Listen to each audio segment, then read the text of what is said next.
Good morning, everyone. It's a pleasure to have you with us. Apologies for the delay. We were just waiting for the room to fill up. I was just told that actually there's a route outside for some VIPs to pass, which has caused a bit of a traffic congestion. So that might be the reason why. But enjoy the space as you have now, because very soon it's going to get a little bit more cramped. So enjoy it while it lasts. Again, very warm welcome to our two-day event on unlocking finance, accelerating NDC implementation through carbon markets. We're actually very excited to have you all with us and positively surprised with the interest we've seen. There's going to be more than about 100 people joining us for this workshop over the next 2 days, virtually and in person. Again, the pool of stakeholders represented here are also very diverse. We've got multilateral banks, UN agencies, quite a lot of parties, not just from Africa, but also a few other regions. So again, it's an excellent start. We've already taken a dive into some of the things that we'll be discussing over the next 2 days yesterday. But as I promised yesterday to those who were in attendance, this is going to be a much deeper dive, but it's going to be every bit as participatory, and it depends on you as well, because we would want to hear more from you on how we go forward. Now, I'd like to hand it over, just to start the formal opening process for this. I'd like to invite our Director of the Mitigation Division at the UNFCCC Secretariat, Mr. James Grabbert, who unfortunately could not join us in person, but he would be joining us virtually. If my colleagues at the back could link him up.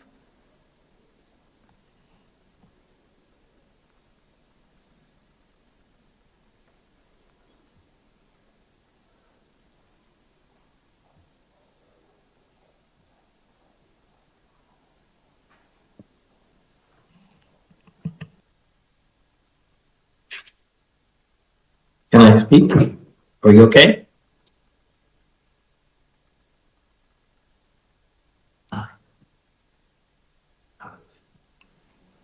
So I think you can hear me.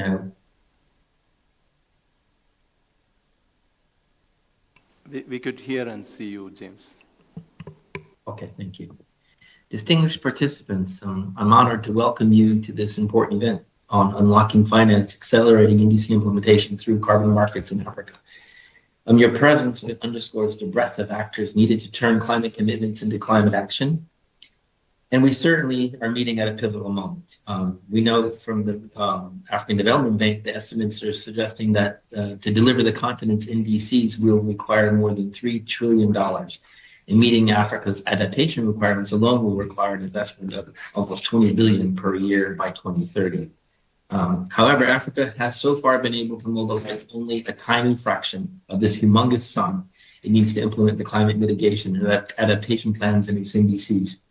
So bridging this gap is an existential challenge, but also an immense opportunity for all of us.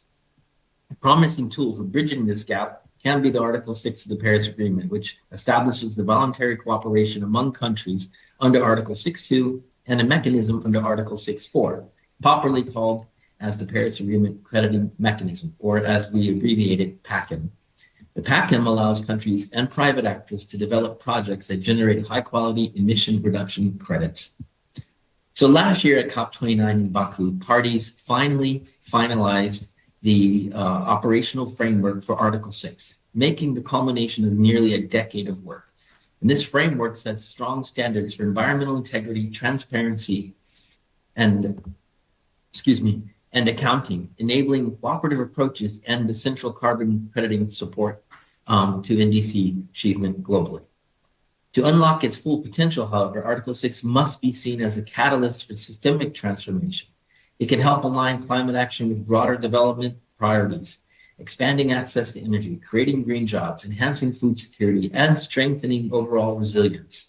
By integrating the carbon markets with national planning and regional cooperation, countries can ensure that benefits flow equitably to communities most affected by climate change.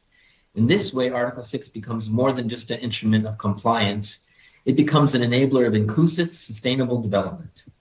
And Article 6 offers a vital pathway to mobilize new streams of finance. It helps countries with limited means to meet their NDCs more affordably while providing incentives for those with greater potential to go further.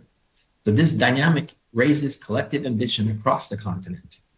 Article 6 also spurs innovation and knowledge transfer. Carbon markets create demand for clean energy and sustainable agriculture, while non-market approaches under Article 6.8 support capacity building and the sharing of expertise. By establishing clear rules and safeguards, Article 6 fosters partnerships and trust among governments, companies, and communities, encouraging broader participation and collaboration. It helps countries build capacity, regulatory frameworks, and investor confidence that need to develop robust national carbon markets and better achieve their own climate goals. So our event today and tomorrow will unpack these opportunities over the 2 days. Collectively, these discussions will help chart a clear, actionable path towards accelerating NDC implementation through carbon markets. They will also reinforce Africa's role as both a potential leader and a learning ground, offering lessons that can be applied globally. And as we advance, let us remember carbon markets is not the end in itself. It is only a tool. These tools must never compromise environmental integrity, indigenous rights, or human dignity. If they are to succeed, they must be grounded in fairness and responsibility, always keeping people and ecosystems at the center of our efforts. So I wish you all a productive and insightful discussions ahead over the next 2 days. Thank you.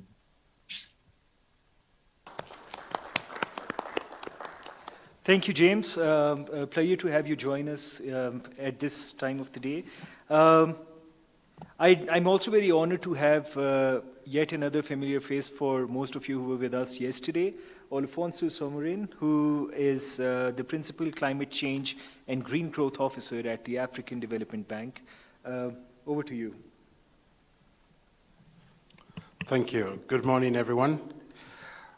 Distinguished guests, colleagues, ladies and gentlemen, I'm honored to be here today at the Carbon Markets Implementation Lab, a crucial part of the Climate Week.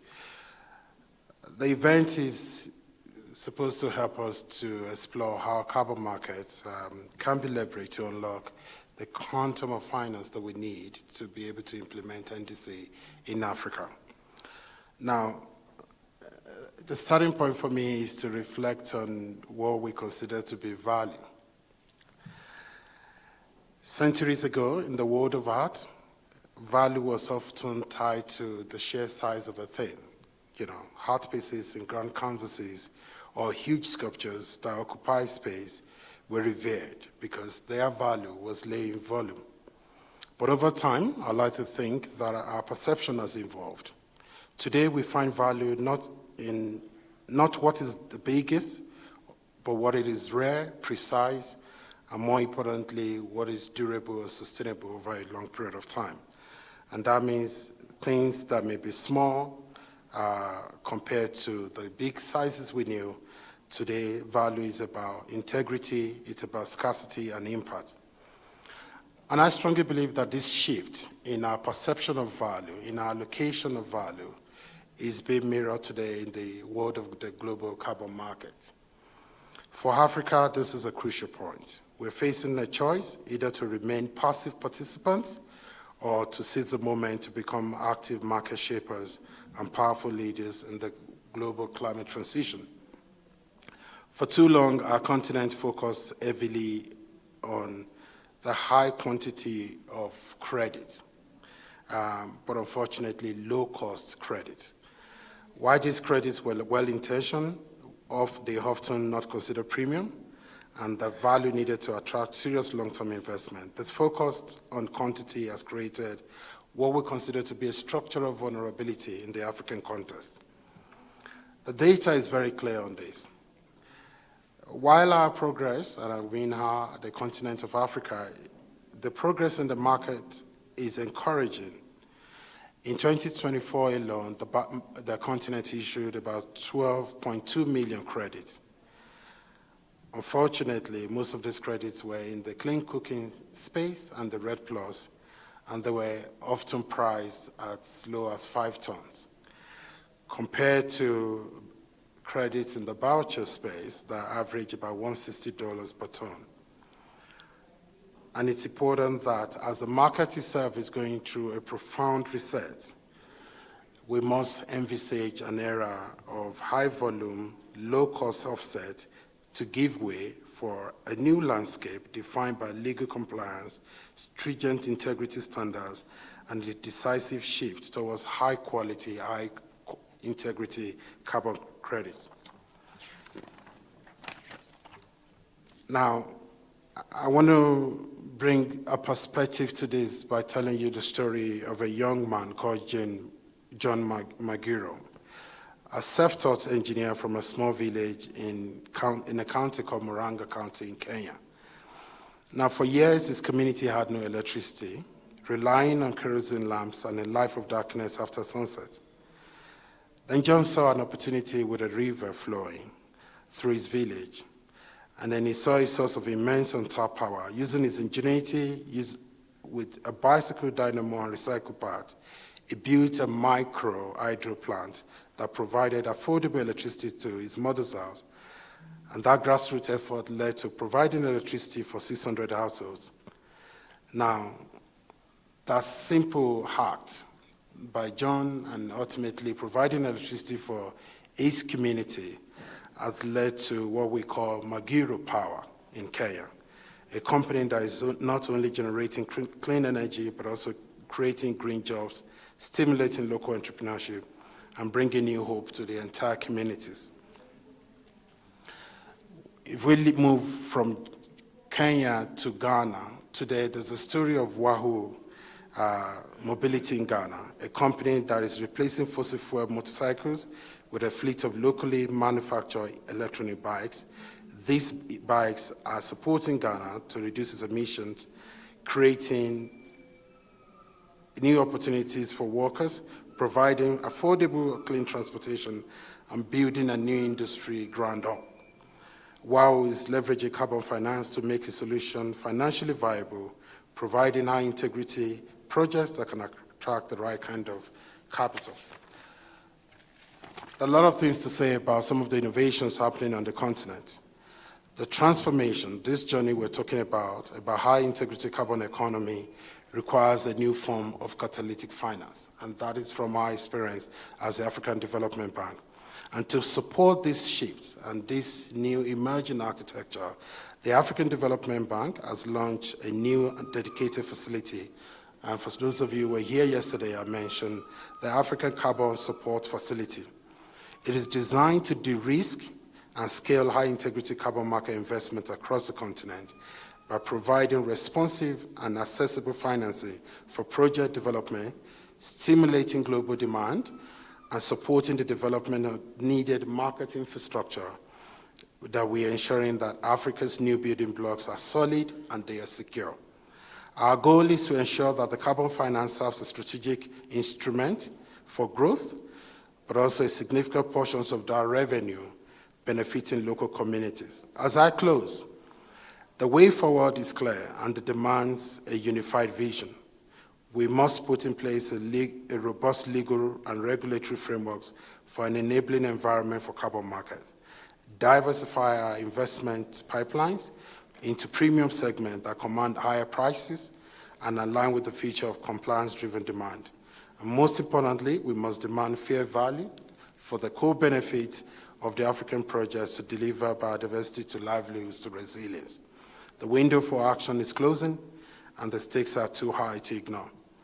I want us to be inspired by the stories of John Magiro, the Wahoo Mobility Company in Ghana, and the countless innovators across Africa who are helping us to see what is possible with local knowledge, with the participation of local communities, and ultimately with the engagement of development finance institutions like ourselves. So let us not be defined by the volume of what we build, but by the integrity and the lasting value of what we can create together. Thank you very much. Well, we've had a bit of profundity to start the day, but we're actually going to have the honor of having Dan Yoshpi with us for the second time. to add even more profundity to the equation. Dan, as again most of you know, is the COP30 high-level climate champion. And this is a role that he wears, this is a new hat that he's wearing in addition to many other illustrious ones in the past, which include his position as chairman of the board of directors at Yoshpe Maxion and a member of the board of member on the boards of WEG, Marco Polo, and Embraer. He also serves as one of the vice presidents at FISP, which is an industrial, which is a federation of industries in the state of Sao Paulo. And he's also the board member of Sindipecas. As of 2024, Dan has also been a chair of the B20 Brazil. His current role as a high-level climate champion, as many of you know, comes with a lot of responsibilities and is instrumental in shaping how our action under the UNFCCC process goes, as it's focused on accelerating ambitious climate action among non-state actors, including cities, businesses, regions, investors, and civil society, with the speed, scale, and justice needed in support of the parties and the process. Thank you again for joining us, Dan. It's over to you. Thank you so much. Good morning, everyone. Very happy to be back to this topic that we already talked yesterday. I personally believe this is a central topic to the whole climate action agenda, and that's why I really like to be part of it, even though I'm not a specialist or such a knowledgeable person as my colleagues here that have a lot of experience in the details of the process and on the concept itself. But very important to tell you that as you were talking about my previous experience, I come from the business sector, from the economic life, and when you look at the carbon credit, you see as a very intelligent and important approach to netting markets, to getting somehow natural solutions to economic problems over time, where you have sellers, buyers, regulation. So these things, they tend to work. They take a lot of time and a lot of effort, but when they do work, they become the relevant tool of the process. That's also one of the reasons that for COP30, the Brazilian government, along with the presidency, decided to bring carbon credit as a center theme. And of course, it's not a one bullet issue. And even in this cycle of COP, I think we are working with three big financial topics at the same time. Carbon credit, as I mentioned, the so-called road from Baku to Belém, which is this important tentative achievement of moving from $300 billion per year to $1.3 billion per year of resources devoted to the climate action agenda and its subjects. And that's also being dealt by the Brazilian presidency, the Brazilian government, along with the COP29 leadership as well, and it will be presented at COP30. And as the third, let's say, leg of this financial subject, the so-called TFFF, which is a facility to provide for the forests of tropical countries. Brazil is a strong one, but also African countries and Asian countries make up this 70-country profile. That's fairly advanced, and I believe at COP30 we will also have the first tranche of this mechanism. It's a very intelligent as well proposal where resources will not be at risk. They will be invested on a more usual manner on traditional bonds and allocations, but a portion of the spread will be donated or reverted to the forest itself. And that's very interesting because you do not use the resources in the projects. You keep the resources like on a tenure forever, fairly well protected, but you deploy the excess of gain to the projects. The flip side of that is that you need a lot of resources so that this additional spread can be meaningful and be suffice for its purpose. But seems that we are in a good route and we could have a good start on TFFF this November.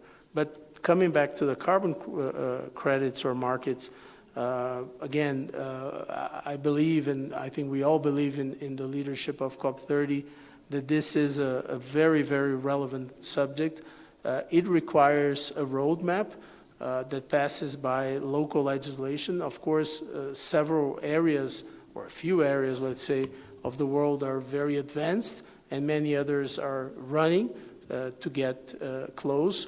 Brazil is a good example. We just passed the legislation at the end of 2024, and by now this legislation is being transformed on regulation. So hopefully by COP30, for Brazilian sake, we will have inside the country detailed regulation on how to participate and how to properly use the system and the mechanism. Of course, once you get this local legislation, it allows you, and local regulation, it allows you to go for a regional approach where you can start to work along other countries, other regions, but that also requires a lot of work on harmonizing those legislations. In the Brazilian case, again, as an example, the law itself already tried to talk a lot, for instance, with the European regulations, but it is not perfect. It's a Brazilian law. And then, of course, there will be a lot of work to integrate within the South American market and then through other regions. And once we get that, of course, as a dream scenario or as a intended scenario, let's not call it a dream, a needed intended scenario, global integration is very important because that would bring, from a business perspective, which is my background, the utmost value and the best functioning for any kind of market when you have all the players engaged and being able to buy and sell and participate.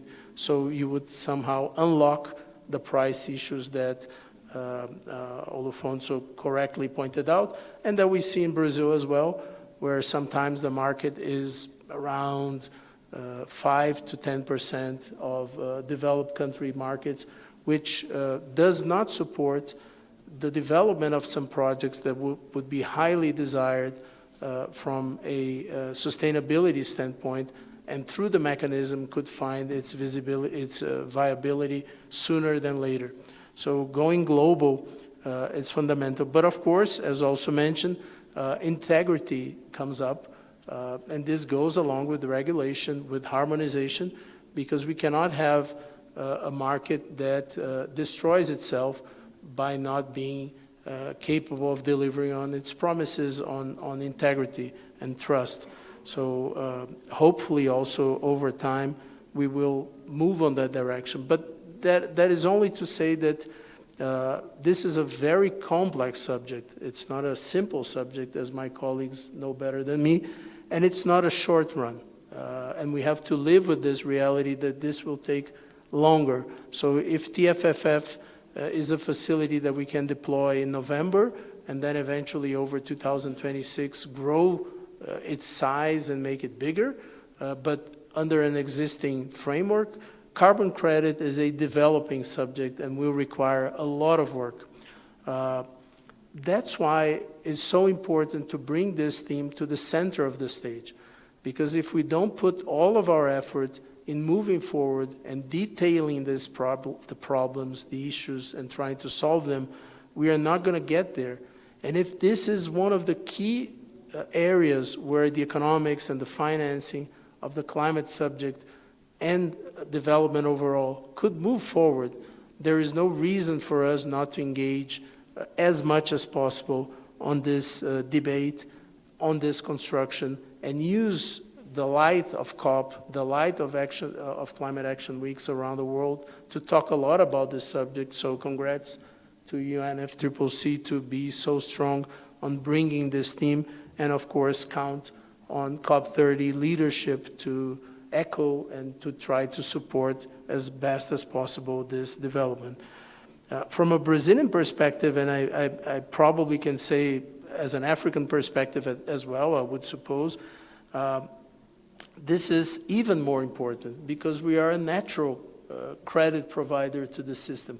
We have a lot of possibilities to build credits and to build GHG reduction to the whole world. So as we usually say in Brazil, we are not a solution for everything. We are sometimes a big part of the problem, but on this subject of the climate action agenda, we can usually be a solution if we work in the best way.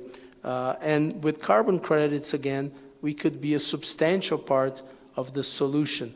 But of course, again, demands a lot of work. So even more than eventually other countries, which would be, let's say, more buyers of the system, there is no excuse, no reason for countries like Brazil and probably most of Africa of not being the strong workers and developers of this subject, because we tend to be in a developing position by doing so.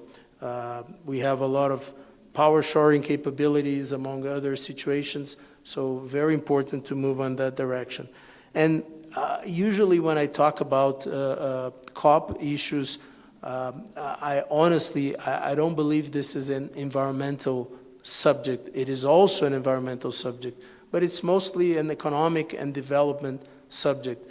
And probably the carbon credit agenda and its development can be one of the most important, if not the most important point to allow the generation of socioeconomic sustainable development throughout the climate issue agenda and the solutions that we could bring to it. And that means that countries like Brazil or regions like Africa could speed up significantly its socioeconomic sustainable development, helping the world with solutions and effectively leveraging its speed of development over time. And this can be done by many ways, but clearly on this topic here with the expansion of value chains. If we want to move forward from a raw mat provider to a sophisticated value-added supplier dealing with more technology, with more development, and achieving higher pockets of value on global markets and global trade, of course, this agenda can be substantive, if not the most relevant part of it. So we are all behind this and in favor of its very strong movement, but we do recognize the sophistication of the theme, the complexity of the theme, and that there are no easy answers here other than raising the sleeves and working diligently in the process, brick by brick, to make this system work. So thank you for proposing the theme, for spending a lot of time on it, and count with the Brazilian COP30 leadership, and I believe probably all the subsequent ones, because we need to deliver the climate action agenda and the carbon credit markets and its whole proposition. It's a fundamental subject for us to achieve the objective, which at the end of the day is to achieve the Paris Agreement objective, which would be significant and of utmost relevance to all of us. So thank you very much.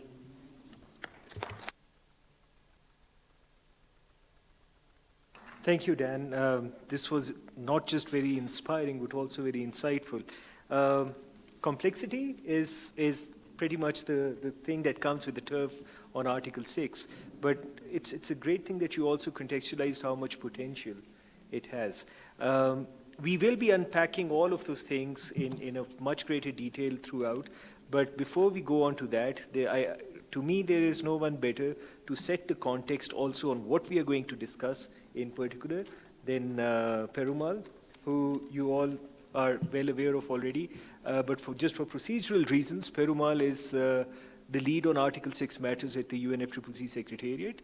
And let's see how he would frame the scope of our discussions over the next 2 days. Over to you, sir. Thank you. Thanks, Zubair. Good morning, everyone. I do always feel that my voice becomes monotonous over the day. If you listen to me you heard me yesterday, you will be hearing me today, and you will also be hearing me tomorrow. But first of all, I wanted to thank many of you who have traveled so far to come here and be participating in this particular session on carbon markets. That also shows the interest across and the solutions that it can bring. We heard from all the eminent speakers earlier to us in terms of the different opportunities that we do have, right?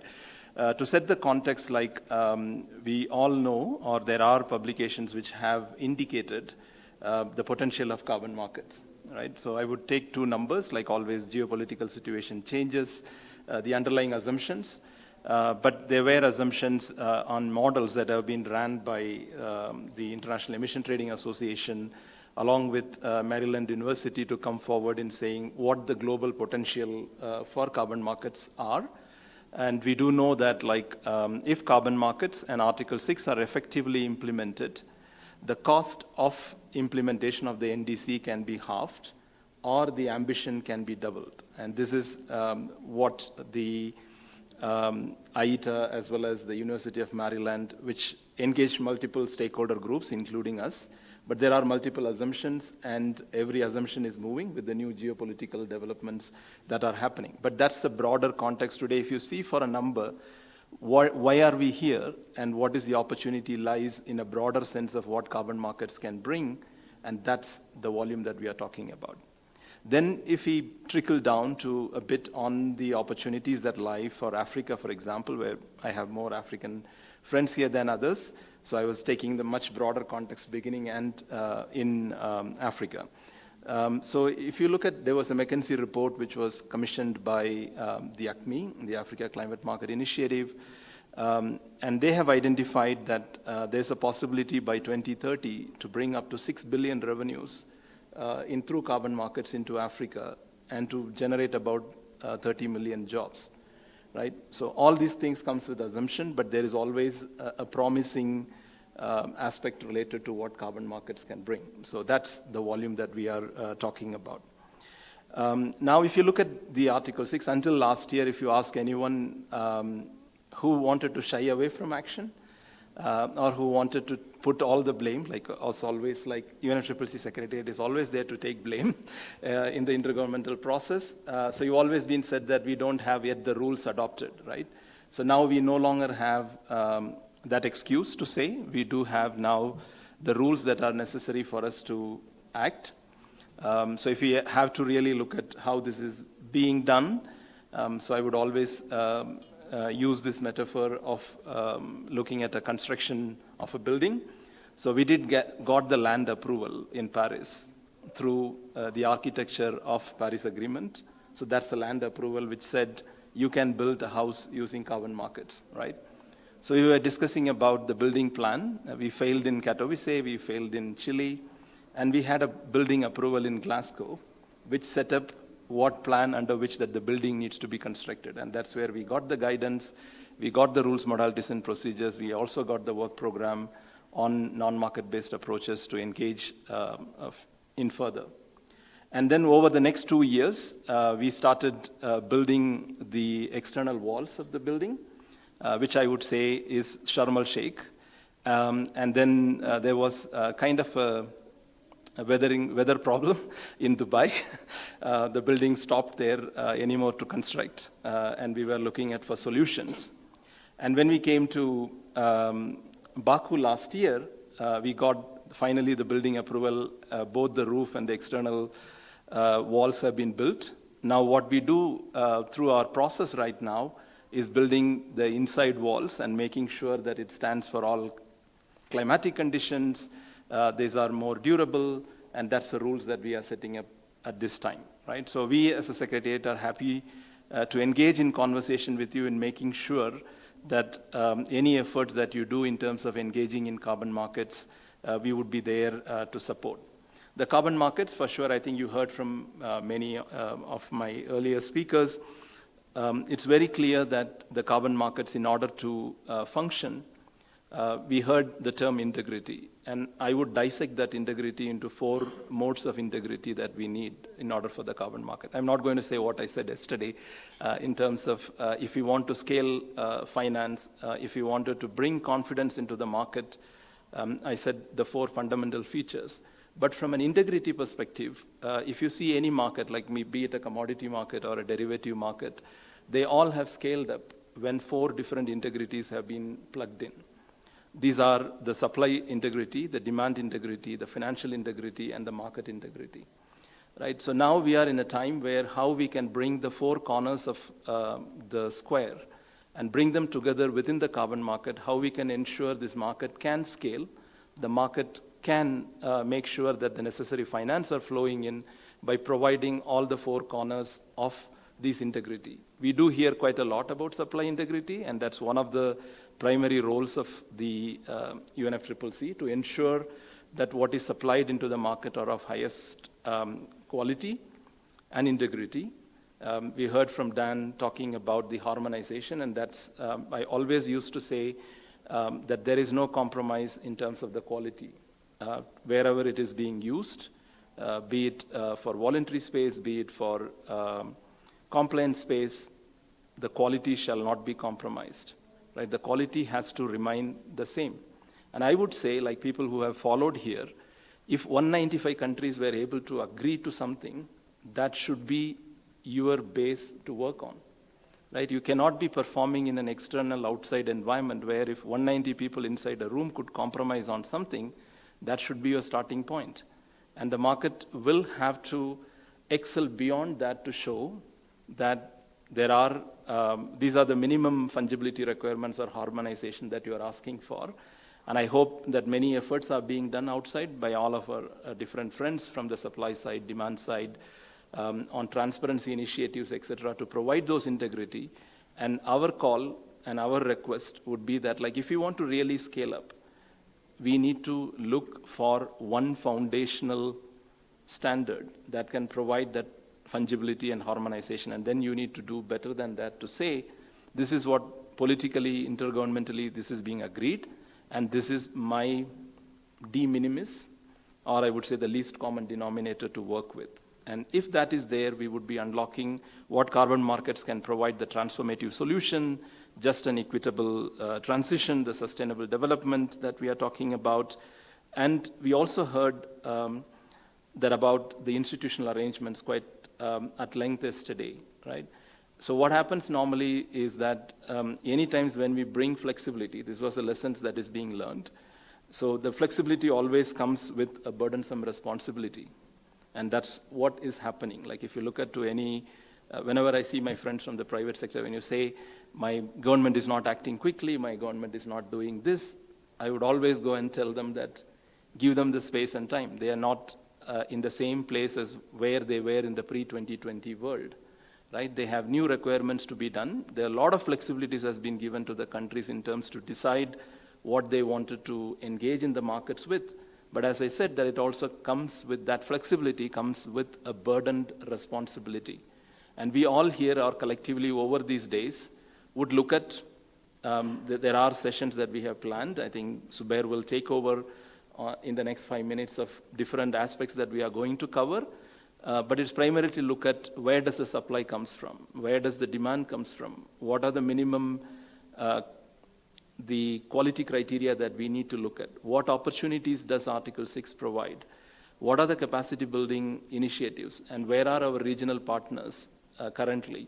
And we also heard unequivocally yesterday that a peer-to-peer exchange is what needed to know from what people have already experienced with. And I said yesterday, like when my African friends came in 2013 into the negotiating room, when we are talking about CDM reforms, they said, like, just now we learned how to play soccer, and now you are asking us to play a new game of basketball.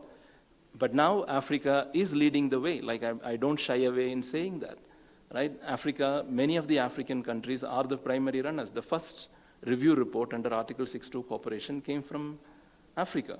So there's a lot of peer exchange possibility in terms of, I won't say that there's a one-size-fits solution that exists in market, but we would have an opportunity over these 2 days to have this peer-to-peer exchange and learning, which came quite strong yesterday on building institutional arrangements, peer-to-peer exchange. Where does the supply come from? Are we having the right demand signal? Do we have an equitable sharing? How we also heard from the CSO colleagues yesterday about how the local communities are getting benefited from these market design and actions. So we would be covering some of these, and I would not say that like you would get everything, and we are here not to teach or preach, but more to learn from you as well collectively in making sure the system together delivers what it is needed. And by COP30, we have parked every negotiation until 2028, not to negotiate anything, just to implement, take the lessons from here, and we all have a collective responsibility of making sure that this is successful. With that, I wish all of us a good luck for the remaining 2 days to have a productive session. Thank you. Over to you, Zubair.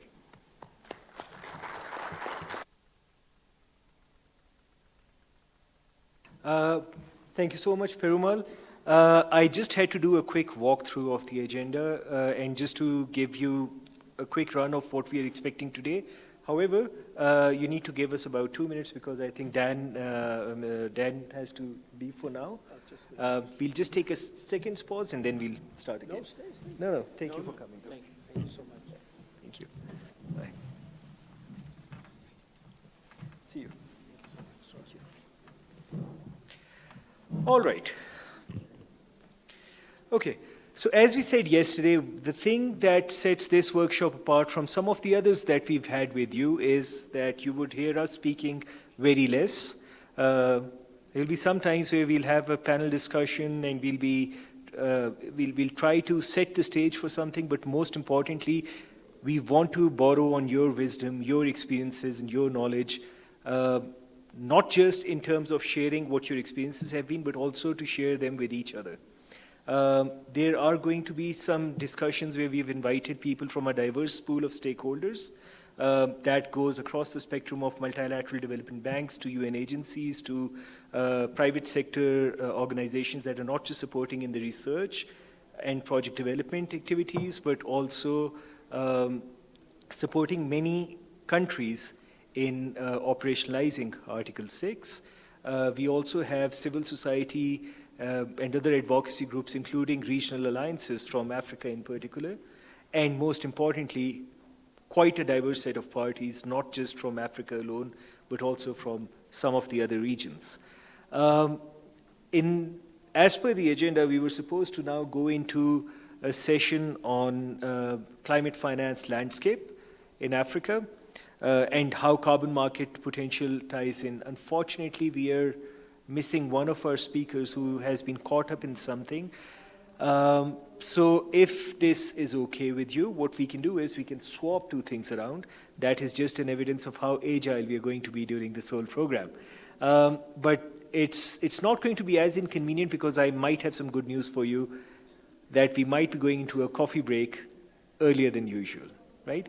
And right after that, after a short 15-20 minute coffee break until the speaker also joins us, we'll come back and we'll dive straight into the session on Africa's climate finance landscape and the carbon market potential.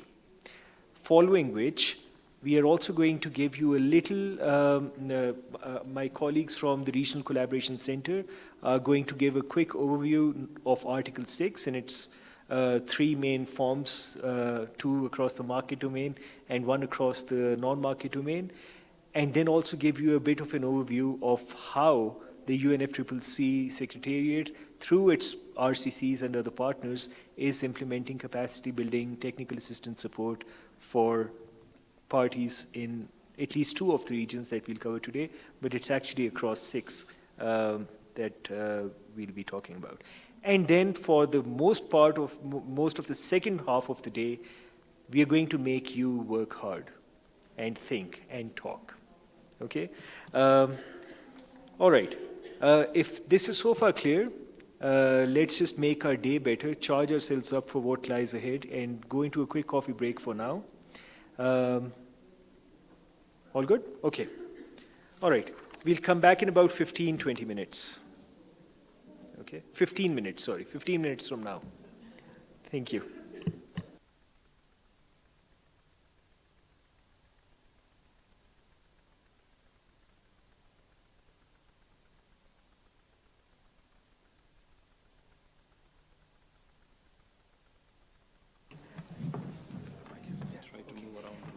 Actually, because we've managed to cover some lost ground, we started late, but we've managed to gain some ground.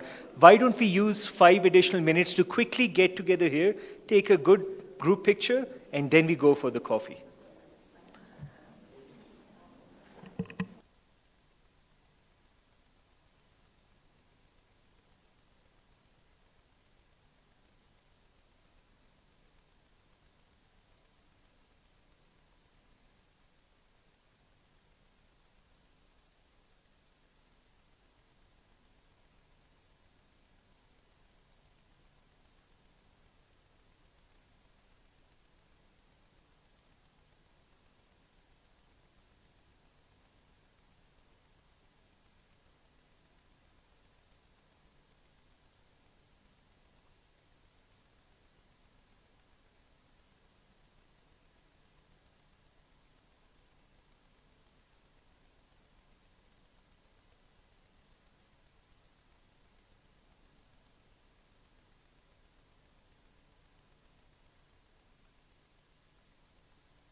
Good morning, ladies and gentlemen. Welcome back to our event this morning. Before I invite our panelists for the next session, I would like to give you a piece of practical information regarding the DSA for our funded participants. Those of you who have not yet received the DSA yet, kindly go to the third floor and have your DSA collected before 6 p.m. today, because today is the last day for receiving the DSAs. So for the funded participants, if you have not received your DSAs yet, kindly go to the third floor and collect your DSAs by 6 p.m. Okay, so we can now go into the next session, which is actually the first substantive session for this morning. I would now like to invite our panelist for this session. Maybe I'll start with Victor Escalona, who is the project manager of UNDP Climate Hub, to come here on the podium. Then Mr. Ahmed Abdelaziz Mohammed Badr, who is the director of project facilitation and support from IRENA, to come on the podium. Mr. Perumal Arumugam, who is the manager of Market, Non-Markets and Stakeholders Interaction Team in UNFCCC, to come on the podium. We are still awaiting for Mr. Alhaji Mbaye, who is the member of Article 6.4 supervisory body, still caught up in the traffic and will be joining us shortly. So let me tell you what we are going to do in next 1 hour in this session. The idea is that my colleagues here on the panel, they will be making few presentations because as Zubair mentioned earlier, in the subsequent session, we want to have this as an engagement dialogue and we want to hear from you. But before that, we want to do some scene setting, and therefore we would like to hear from our panelists and the organizations they are representing, what they are doing actually in terms of realizing the carbon market potential in accelerating the flow of climate finance in the African context. So I would now like to invite Victor to let us know what basically UNDP is doing in that direction. So Victor, you have the floor.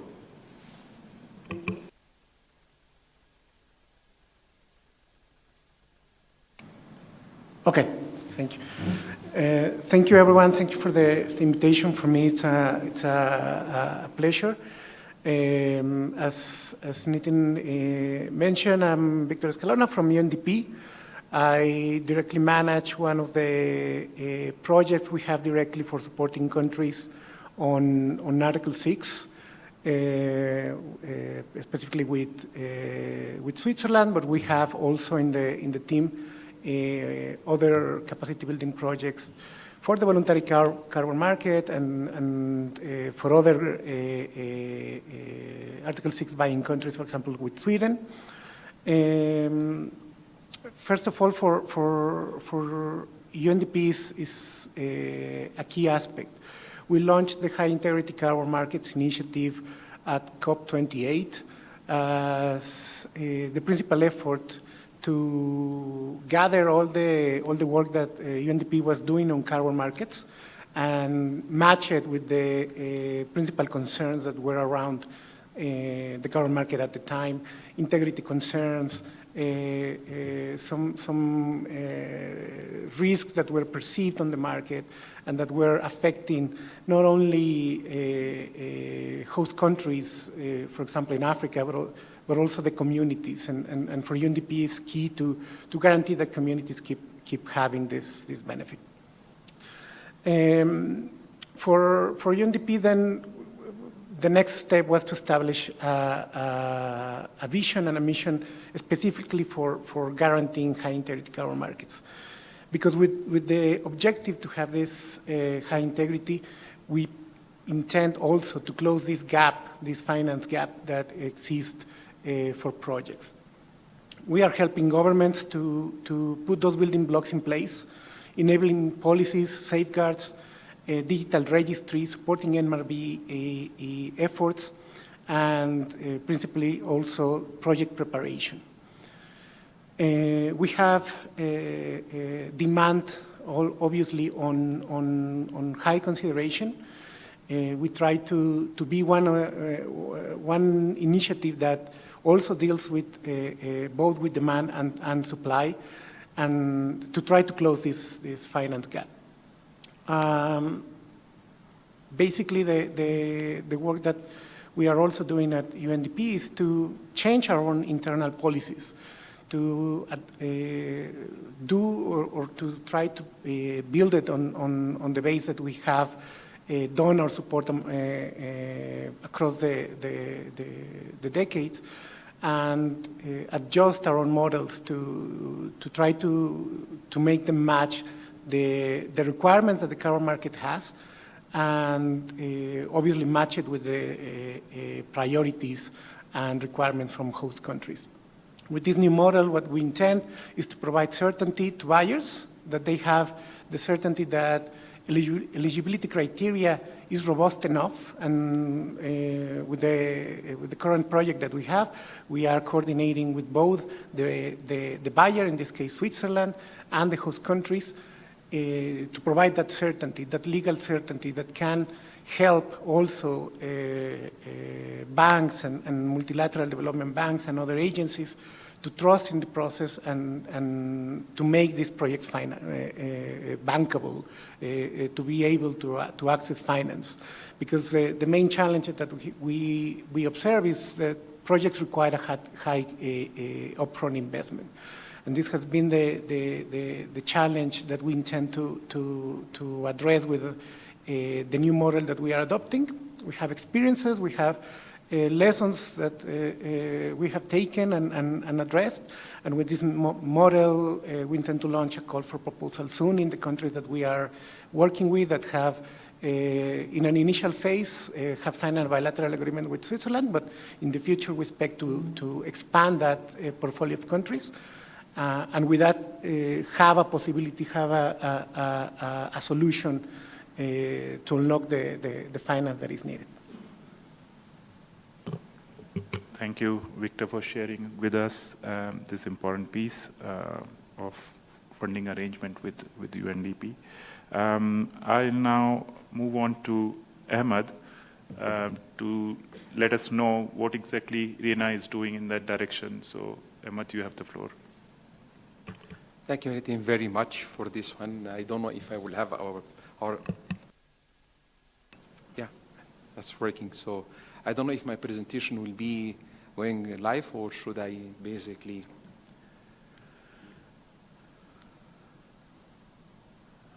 I don't see it. Oh, yes. So just very quickly, I will skim very quickly because I know that we have very limited time for this one.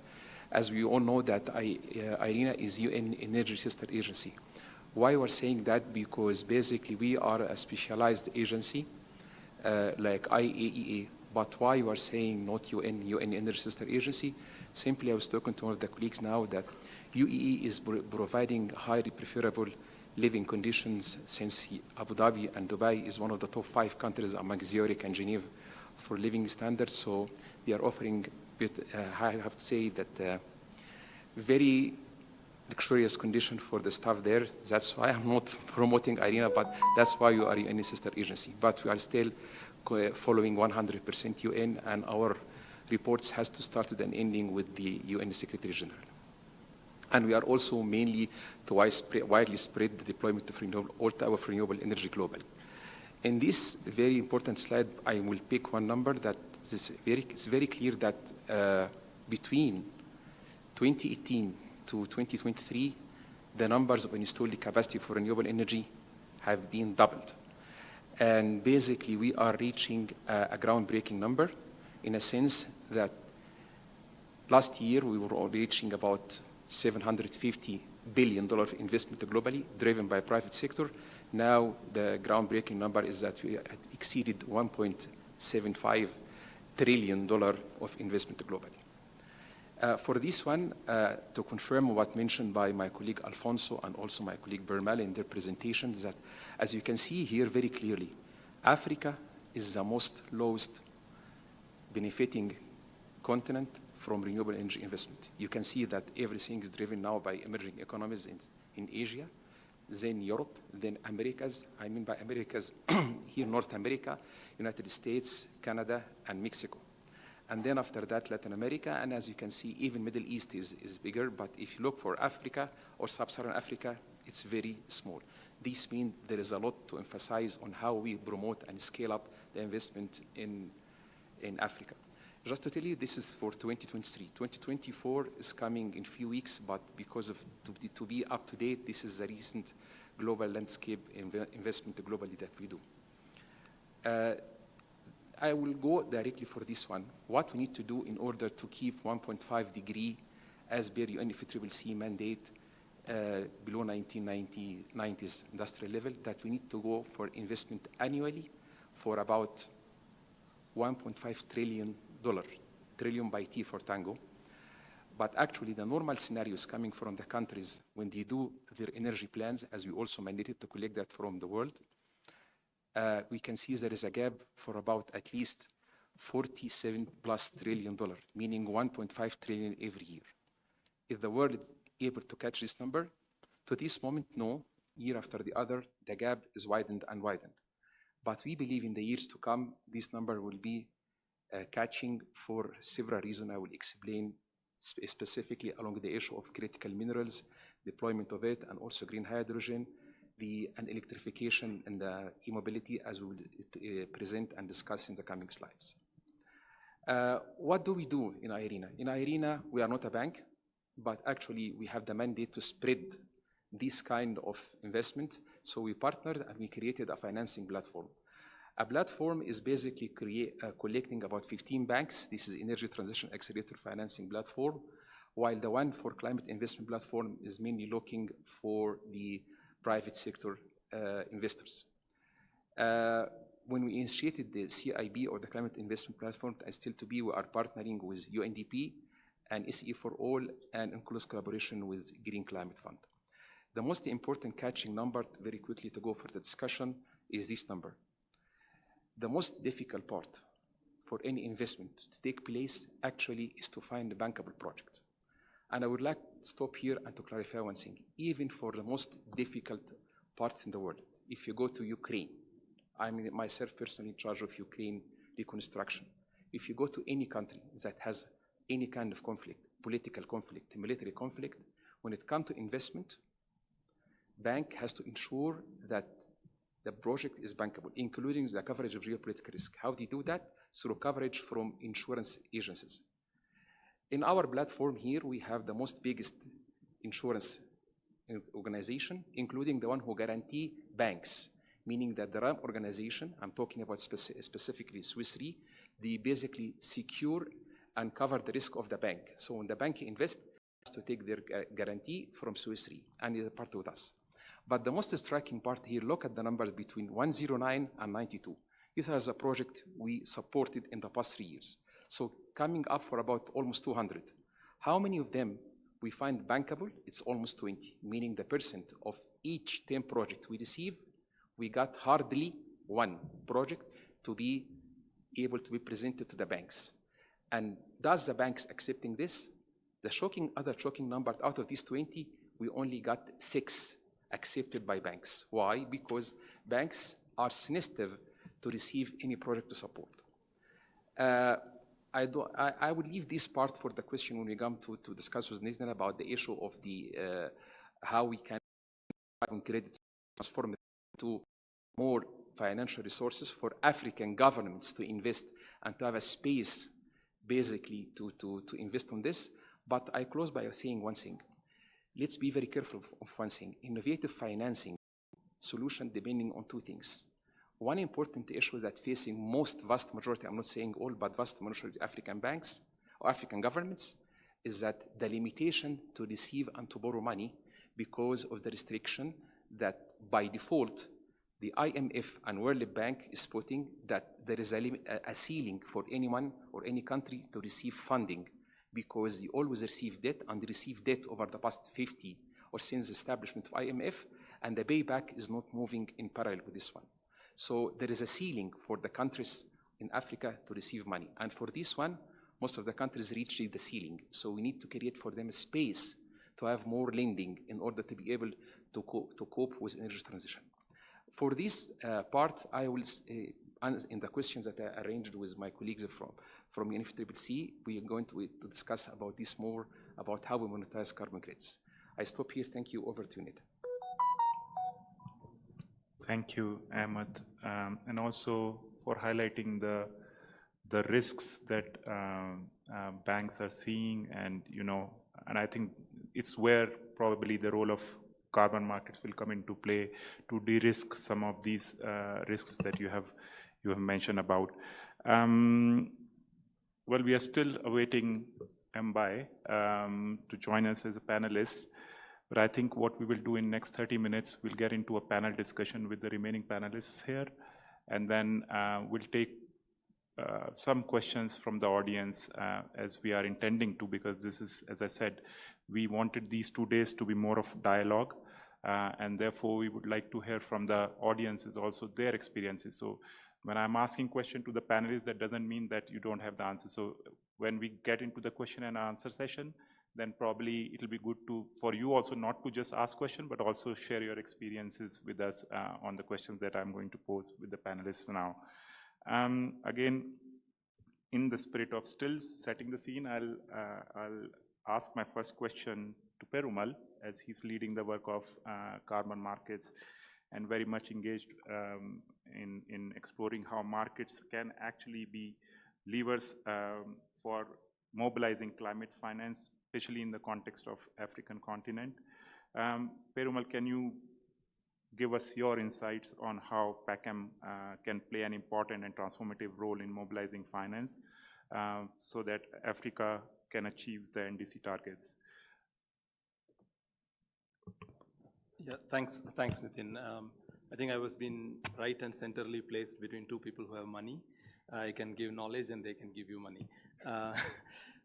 So to put it like, I think in an African context, like the PACAM, I would say there are 4 elements that actually can help Africa to engage in carbon markets, right? Oftentimes that you do see, like where we come from, the African region, you do have lowest level of emissions, right? Like in terms of emissions to engage with the carbon markets, we have seen in the past, it's not a race to the bottom, but it is a race to where there are more emissions is where the carbon markets have grown. No surprises, the G20s in the past. And then Africa picked up when there were the scalable activities that came forward. So within the foundational design of the PACAM to unlock the potential in the African region, I would say the first and foremost is the concept of looking at future anthropogenic emissions in way of contextualizing the carbon markets, right? It may sound like a technical basis, but it is the futuristic baselines that you need, because always carbon markets work with what is your current level of emissions, create a benchmark and provide you with the credits. But what is needed in the African context or any country that is in a pathway of the development is to look at the future anthropogenic emissions that arise, which we call it as the concept of suppressed demand. And it was a hard win by the Africans to get that within the context of the Article 6 decisions in order to help the African countries to move forward. So you don't look at what is your current level of emissions, but you look at what is your future level of emissions that's going to happen and how that can be addressed in a more sustainable and low carbon way through carbon markets. So that I would say as one of the first opportunity where the African projects can benefit. The second we heard earlier, I think from a friend from AfDB talking about where the potential of carbon markets in the last 10 years that you have seen, right? So we did had certain limitations in terms of the types of the activities that we can engage in the past, whereas the PACAM now offers the open opportunity of being agnostic to scale, type, and also the region in terms of what projects can be developed, right? So this agnosticity towards the scale type, if you see many of the African countries, like if you see activities that are been in the recent past come from land-based sector activities. right? And I may be talking at a time when that you would hear a lot of you and cry probably next week. That's why Mbai is not here yet. He's back probably speaking or co-chairing the MEP panel back in Bonn. So the second opportunity of agnosticity towards the type of activities, the countries that do have more sectoral coverage of a flu and less industrial emissions that happens is the countries that look for channeling finance coming through them, and Africa is one example, through the land-based sectors and forestry-based sectors, right? The system has now moved away from just being an eligibility of afforestation and reforestation to cover a broader scale and scope of activities that Africa can engage with. Third, if you talk to anybody, they would say that the carbon markets is always a kind of a zero-sum game. It doesn't help in terms of either increasing the ambition, nor it really looks into the way how the benefits are equitably shared between the host countries and the buyer countries and the communities, right? So the PACM by its design has now introduced elements wherein every single participation, like if you enter into any activity, it would provide you with an opportunity to engage, whereby you have to demonstrate there is an equitable sharing of benefits that is being provided, how you are going to contribute those benefits to the lowest of the lowest, to the local communities. And then what has happened was also that there's a continuous engagement, right? Like yesterday we heard there are issues with respect to the accessibility for stakeholders. Every process would have a limited time to provide feedbacks. But now the conceptual design of the PACM is unlocked by making sure that everybody who does an investment in any region takes into account of all the local circumstances and its specificities into account when they design and deploy the activity. The reason being that you have a continuous stakeholder engagement process that has been introduced in PACM in order to make sure that the voices of the local communities are heard. And always, like UN process always says, the sustainable development is a sovereign subject. We know that some or a few independent standards have grown their market share based on adding that as a cherry to the cream in the Kyoto world of adding to sustainable development. Whereas now the market design of PACM also makes sure that your sustainable developments are continuously being monitored. And year after year, you need to demonstrate that if you have any negative consequential impacts, both economy and environmental, you need to address them. So that again will provide the confidence in the local communities within the African region with an open arm to receive the investments happening. The fifth one, which I would say where I see the market would move in 2035 around, and where Africa will be playing a key role, would be the concept of the mitigation contribution units under the Article 6.4 or the PACM mechanism, wherein basically that the right of the reduction remains within the country, right? So you, as a country, that you keep the rights of the reductions to yourself. And we talked about in the morning, I think people were talking about Baku Belem roadmap of 1.3 trillion pathways, and where does this money come from? The PACM has created a kit with a name called as mitigation contribution units in Sharm el-Sheikh. This is primarily to recognize channeling of finance. It's not a diversion of an official development assistance, but it is recognition for channeling climate finance towards developing countries to keep the emission rights to those countries, whereas the countries that channel the finance get recognized for their contribution towards the 1.3 trillion goals. I will say and leave, and I know whether I will be put under the bus in Belem, has to be seen when the negotiations are done on the Baku Belem roadmap. But I see a large potential within the African region for that to happen, with a lot of cooperation that is happening through the MCUs to happen in the African region, right? And then the final and the foremost, you asked my partners of what they have been doing. We are also been doing, as I said, like it's more comes from UNFCCC is not a direct implementation agency, but we do facilitate implementation through our different partners, right? So we do, like UNFCCC, as the Secretariat has got the mandate of delivering the capacity building on aspects related to reporting, tracking, recording, because we talked about yesterday, like one of the common things that came during the implementation lab is also about the necessary infrastructure that is required, right? Parties have given a mandate for us to establish the additional registry services for countries that do not have the capacity, or if you are in a country that you are not in a planning to engage a significant number of projects, do you want to really develop an own infrastructure in your country is your sovereign decision. We are not saying that any infrastructure shouldn't be built or developed in a country, but you need to make a judicious decision of whether or not that it is needed if it is only for ITMO transaction. And for that, you can ask me, is the Secretariat ready with that? So we do have an interim solution for the mechanism registry.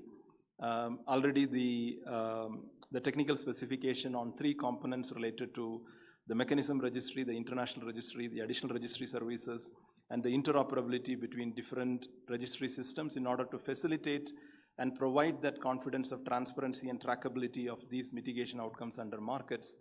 The technical specifications already launched for the procurement.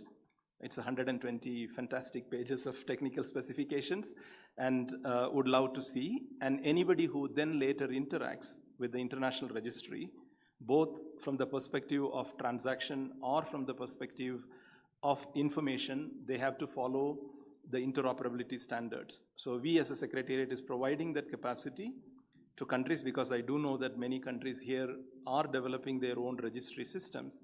And we are in conversation with those development partners to say that what you develop actually is compatible to the rules that is being developed by the registry administrators, 250 plus, coming across 120 countries are developing the interoperability standards. Because we wanted to make sure that every region in the world, and as well as Africa, gets all right of kind of support from the UNFCCC from the perspective of that. And we do have quite a number of knowledge products. We don't publicize it much, but if you are a host party and if you wanted to engage in carbon markets, you do have your necessary knowledge products on that.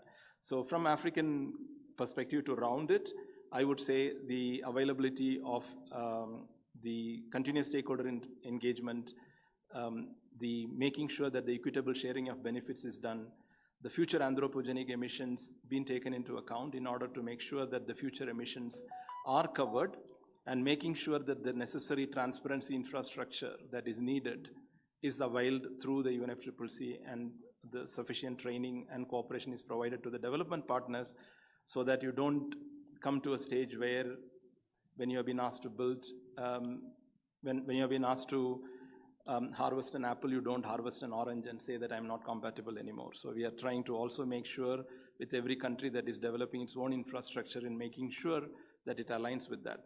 With these 5, I think Africa, we said like by 2030, will be able to receive 6 billion revenues if designed properly. Hopefully, fingers crossed. We still have 6 more years, and I think it will be always be possible. And I see that's what the opportunities from the PACM that can offer to unlock finance. Thank you, Perumal, for sharing that and also letting us know what PACM supervisory body and the Secretariat is doing to make sure that PACM becomes more credible in terms of redistribution of income to and benefits to local communities, and the efforts that are being put in place in terms of capacity building for host parties. I'll now move to Ahmed to ask a slightly different question, and it's often come as an issue which we cover it under the scope of redirection of harmful expenditures. And we see that beyond just scaling new investments, we need strategies that can realistically shift resources away from climate harmful subsidies like on fossil fuels and unsustainable agriculture. Share with us your experience. I mean, like, how do you see that, what can be done just to make sure that we move away from these harmful expenditures without, of course, exacerbating affordability or energy access concerns that we generally often heard are sovereign concerns? Thank you, Nitin, very much for your good question. Let me capitalize on what mentioned by Perumal, because I liked your intervention, Perumal, and let's focus on Africa. During COP28, there is a big initiative led by the African leaders, I mean here Excellency President Ruto of Kenya, who together with United Arab Emirates, United States, Germany, and Denmark, as well as Irina, we launched what we call it APRA, or standing for Accelerating Partnership for Renewables in Africa. This is a very big initiative, and we've been honored that we have been requested by Germany, Denmark, and United States to continue being the secretariat. The initiative now expanded to cover 10 countries, some of which are founding, like Rwanda, like Ghana, Sierra Leone, and others have recently joined, specifically Uganda and Djibouti. This is initiative that's basically talking about exactly what you mentioned, Nitin. So the idea is that the various strategies that we are working on, how can basically create or work along the 4 elements of integrity that Bermal mentioned, specifically starting with the market integrity. Similar to the experiences that Singapore led the world for creating the various blockchain exchange, which we call it ACX. We are working with one of the African countries. I'm unable to mention the name because it's still under the confidentiality because it talks about big investment. But the partner with this African country basically are United Arab Emirates and United States to create such a kind of carbon market exchange. And by that, this will create a momentum in Africa along these kind of basically posting together with it the supply side and the demand side, because we as IRENA having about, together including countries under accession, almost 193 countries. So we will post the supply side while basically bringing United States and UAE with the technology along this kind of carbon exchange. It will also boom up the demand.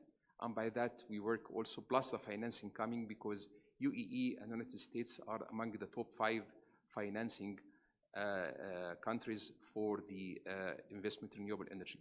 So we work on this, and this is a strategy that and this exchange will boom up along what mentioned by UNFCCC Secretariat, Bermal, about the issue of the carbon market and basically building a very robust system using blockchain or IT-based solution for registry, for transactions, and basically to ensure there will be a complete and robust transaction process that boom up and create benefits to the countries. I know there is a lot of details, but given the short time, and I know our third speaker coming in, and so I wanted to be very short. The other and final strategy that we're working on specifically with our African countries is about deployment of critical minerals for green industrialization. And for this one specifically, I would like to say that just to give about 30-second background, within the chemical materials or chemical metals globally, there is about 17 elements, what we call it critical minerals or rare earth elements. And I believe it's fortunately and unfortunately at the same time there are about more than 11 elements of them. They are the main one for manufacturing the solar PV panels and the magnetic system for wind turbine groups, but also the main one for creating steels and magnetic disappearance of aircraft military industry. That's why critical minerals is the talk of the hour around all developed economies, all banks, but at the same time, it's very important because Africa has huge potential for critical minerals. So deploying critical minerals, not only extracting ore from African countries to export it to most of the countries, but using it for 2 things. Number 1, to make at least the first physical crunching or physical separation and initial midstream processing to create physical stream revenue for the African countries. This is what we are working through APRA, starting with the countries that I mentioned, led by Kenya and other founding countries. And this is something very new. We're working hard on this.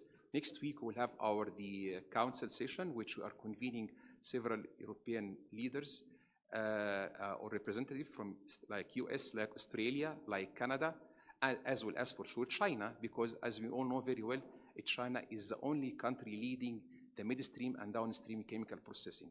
There are other good trials coming from Australia and Canada for this to support African countries, as well as US, but we are working with all our members, including all these countries. Again, the issue here to create economical and physical and financial stream for energy transition expansion and deployment, which is a new strategy, helping and not harming the carbon or global warming, but creating physical space as well as economic, specifically job creation for the countries using their own materials, their own critical minerals for the benefit of their people in their country in Africa. I stop here. Thank you very much, Nitin, for the question. Thank you, Ahmed. And welcome, Mbai. And I'm putting you on spotlight now with my next question, actually. So we've heard this morning from James and also from Perumal the gap actually in the financing need when it comes to fulfilling the requirements under NDCs for Africa. What immediate actions do you see, Mbai, such as like policy shift, innovative financing models, or blended finance structures can be the most realistic to scale flows annually until 2030? So if you can just share with us your experience on that and your insights, what do you think can be the most immediate actions that can yield results? Thank you, and good morning, colleagues, and sorry for being a bit late. You know, in Africa, when we are talking about financing of projects, we are facing a lot of challenge, not when it comes to carbon markets. In normal project in the economy, African countries, based on many elements, are facing challenges in relation to funding projects, normal projects. When it comes now to carbon market projects, we also need to bear in mind that under the UNFCCC, under the UNFCCC, under the Kyoto Protocol, developing countries had no commitments. So there were no wish or very intensive action taken by governments to reduce the emissions. We need to recognize that. It was just an invitation to developing countries not to follow the same trend followed by developed countries. But now, under the Paris Agreement, every country has a commitment. And under those commitments, the NDCs, we have a mitigation commitment. But what we have seen is that many countries have submitted their NDC. But it's just after they submitted their NDC, some years later, they started to work on the implementation of that NDC. While we consider what we need to do in this third NDC preparation is when preparing the NDC, identifying the mitigation measure to, at the same time, come with a commitment, but at the same time, an implementation strategy to know how that plan we have submitted will be implemented. And annexed to that, a funding strategy, how that NDC will be funded. It's what was lacking in the previous NDCs. And when doing so, we have many instruments, many carbon pricing instruments, including the carbon market, many tools that have been well experienced by developed countries because they had those commitments many years ago, since the KP, 1997. So there are currently a lot of tools, a lot of strategy, a lot of instruments that can be used to achieve emission reduction in a cost-effective manner. It's what we need to do in this incoming NDC to have a very clearly commitments in different sectors, at the same time knowing that the mitigation measure will be implemented by this actor at this time, and also using this type of funding that can be carbon market, other climate finance, or blending. And in Africa, we can use the carbon market both to meet our development goals as well as contributing to the emission reduction, meaning meeting our mitigation NDCs. Because when you take different sectors, I'll take three sectors.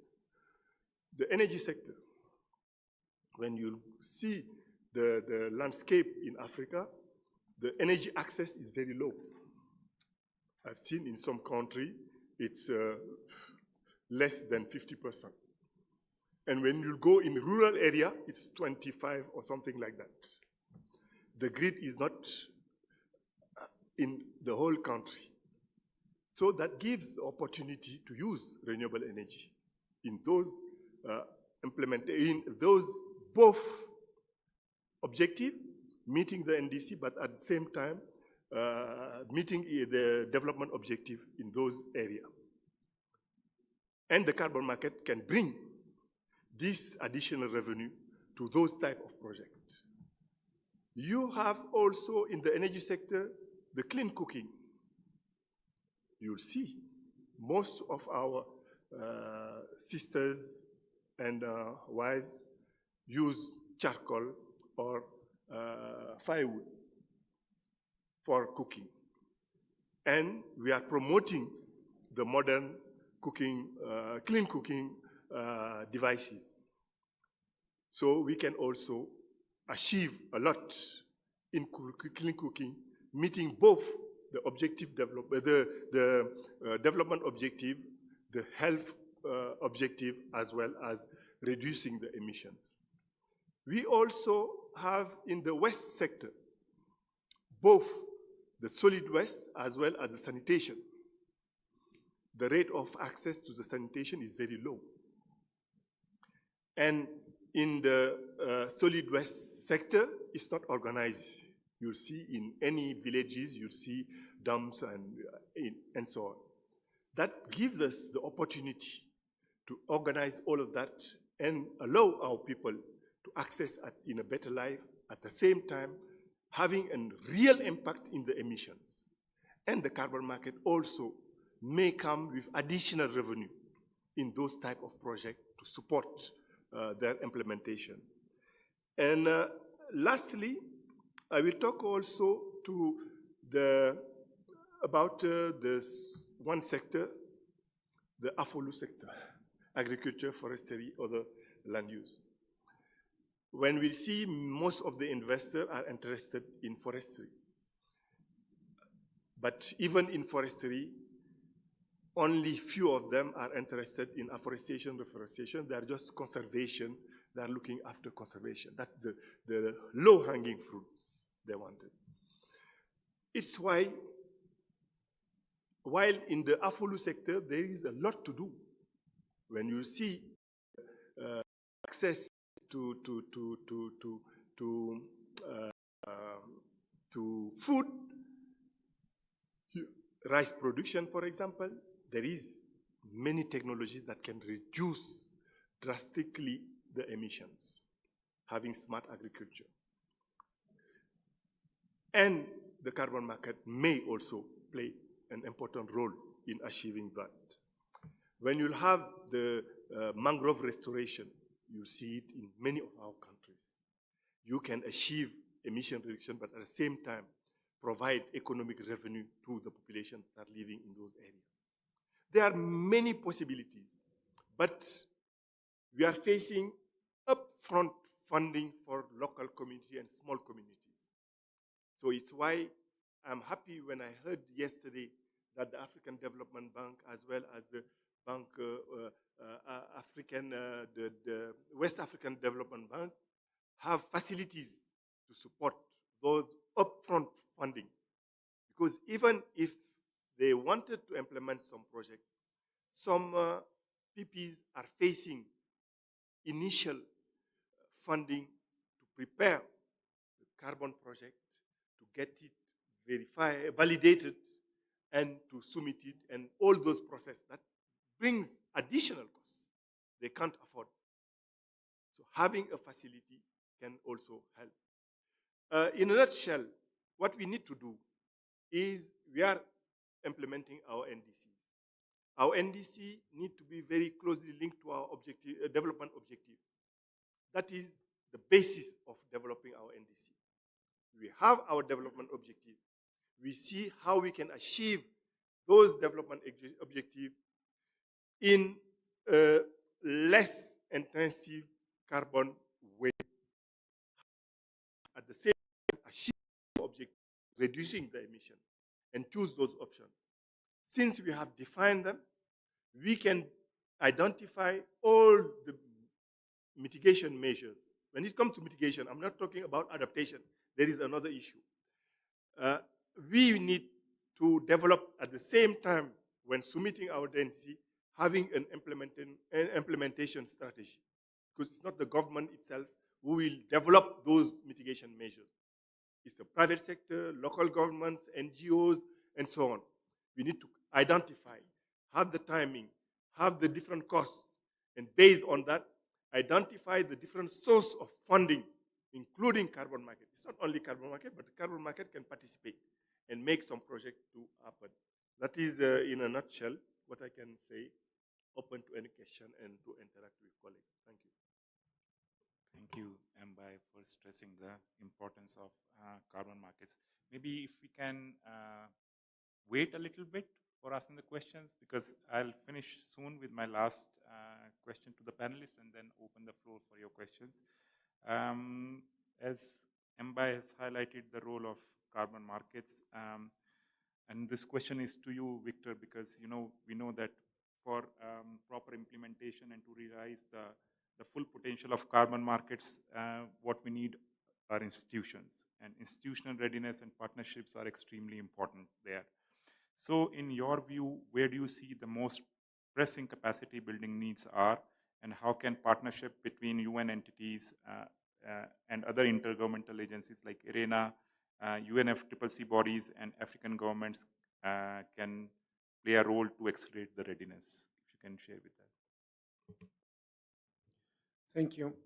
I think if I, coming from UNDP and coming from a developing assistance agency, of course, fostering the creation of the conditions for the projects to be able to flourish, to be able to become attractive for investors, for banks, it's important for us to coordinate with the countries to create these conditions. We know that for example, and it was discussed also yesterday, the main concern for us is to create the certainty. And we know that in terms of regulation and governance, there are countries that are moving quite fast and that are showing the way for others to follow, and that are already making projects attractive enough to receive investment, to be able to capitalize on carbon finance. But we know that legislation takes time. For those countries that haven't begun with this process, they should prioritize legal and regulatory frameworks that provide certainty on very key important aspects, right? That provide certainty, authorizations, the roles of the different institutions, and basic and but primordial standard of procedures for these countries to be able to process this whole administrative burden that they have to do. They have several, they can leverage on several partners. You have mentioned some. We discussed yesterday also among the different agencies. I think there is a need for more cooperation among cooperation agencies, even among UN agencies. We need to improve our coordination, to avoid duplication of efforts, to strengthen and building on our own strengths. We have experiences. Not all staff is equal, and we need to take the opportunity to guarantee that each expert can serve the best the needs of the countries, and for that we need the collaboration and partnerships. We are already working on that. There was a document launched by the World Bank UNDP, GGGI, that support that and create this framework that countries can look, follow, and ask their most trusted partner. We know there are different relationships established among the region where to give them the opportunity to make these high-hanging fruits, as Mbai also addressed, to make these high-hanging fruits attractive enough, right? And this connects to the issue of how carbon markets can support NDC achievement. Well, it's targeting those opportunities, and for that we need to have a strong background. For those countries still in the discussion process on whether or not to engage and when to engage in Article 6, I would say don't be afraid. There are a lot of support available. There are a lot of colleagues. There are a lot of champions. Mbai, we have also Daniel, Reza in different countries that are promoting and are ready to share experience. And we are at UNDP and other colleagues at different agencies can support with that exchange. We just had an exchange last Tuesday with some countries to exchange this experience to discuss on lessons that can be adopted by these countries. And I would say don't be afraid. The lack of carbon market experience shouldn't be a blocker. Start small and scale later. Starting with a few experiences can reduce the risk. For example, there are a lot of perception that there can be an overselling risk, for example, and for countries to move forward, I think we could start small and then learn from that and adjust our own regulations later. With this and with the role that UNDP is playing is we will be fostering the creation of the conditions, right, to unlock the potential of carbon finance and to support the decisions by the multilateral development banks and other private banks to look at the carbon projects and see that with the right conditions and the legal certainties, this can become a very important opportunity for the region, for Africa. Thank you, Victor. And I also would like to take this opportunity to re-emphasize what Perumal has mentioned, that we at UNFCCC also are very committed to support you, parties actually in developing institutional capacities. So please don't be afraid to reach out to us also if you have anything. And we, along with our sister agencies in UN, are committed to support you in whatever way we can for successful implementation of carbon markets, particularly in the context of Africa. Well, I have limited time now, and I really want to take questions from the floor so that we can have this as an engagement dialogue. I saw, Alexei, you wanted to ask some question. Maybe I'll give the floor first to you, and then the gentleman is back.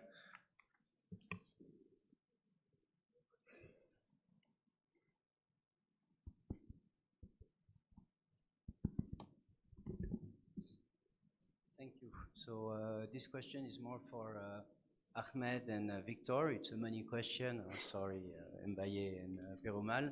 Alexi from the private sector, we're project developer. Just to put in context, as you may know, to the date, Africa accounts for only 2.5% of the carbon revenue, which historically started in 2001 with the first Kyoto credit. And one of the difficulty, and we're all talking about carbon as a financial instrument that can help to unlock trillions and that can habilitate many projects, because those 2.5% are not for the lack of ideas or necessity. They can be used for transportation, agriculture, and others. So from a financial perspective, what will it take for carbon credits or carbon projects to finally come in as an asset and not a liability, and be able to unlock finance and be used as a collateral? Thank you. Would you like to go first? Thank you. Well, I will give my thoughts, and I'm sure my colleague from UNDP will provide his thoughts on this regard. Well, we've been starting working with a couple of projects in Africa. And we started this basically last October in Kenya, with some private sector also. And there is a group was formed called Article 6. There is a very good terminology, Alexi, that it's American dialect, we have to call it red tape, that basically, I'm talking from banking perspective and investment.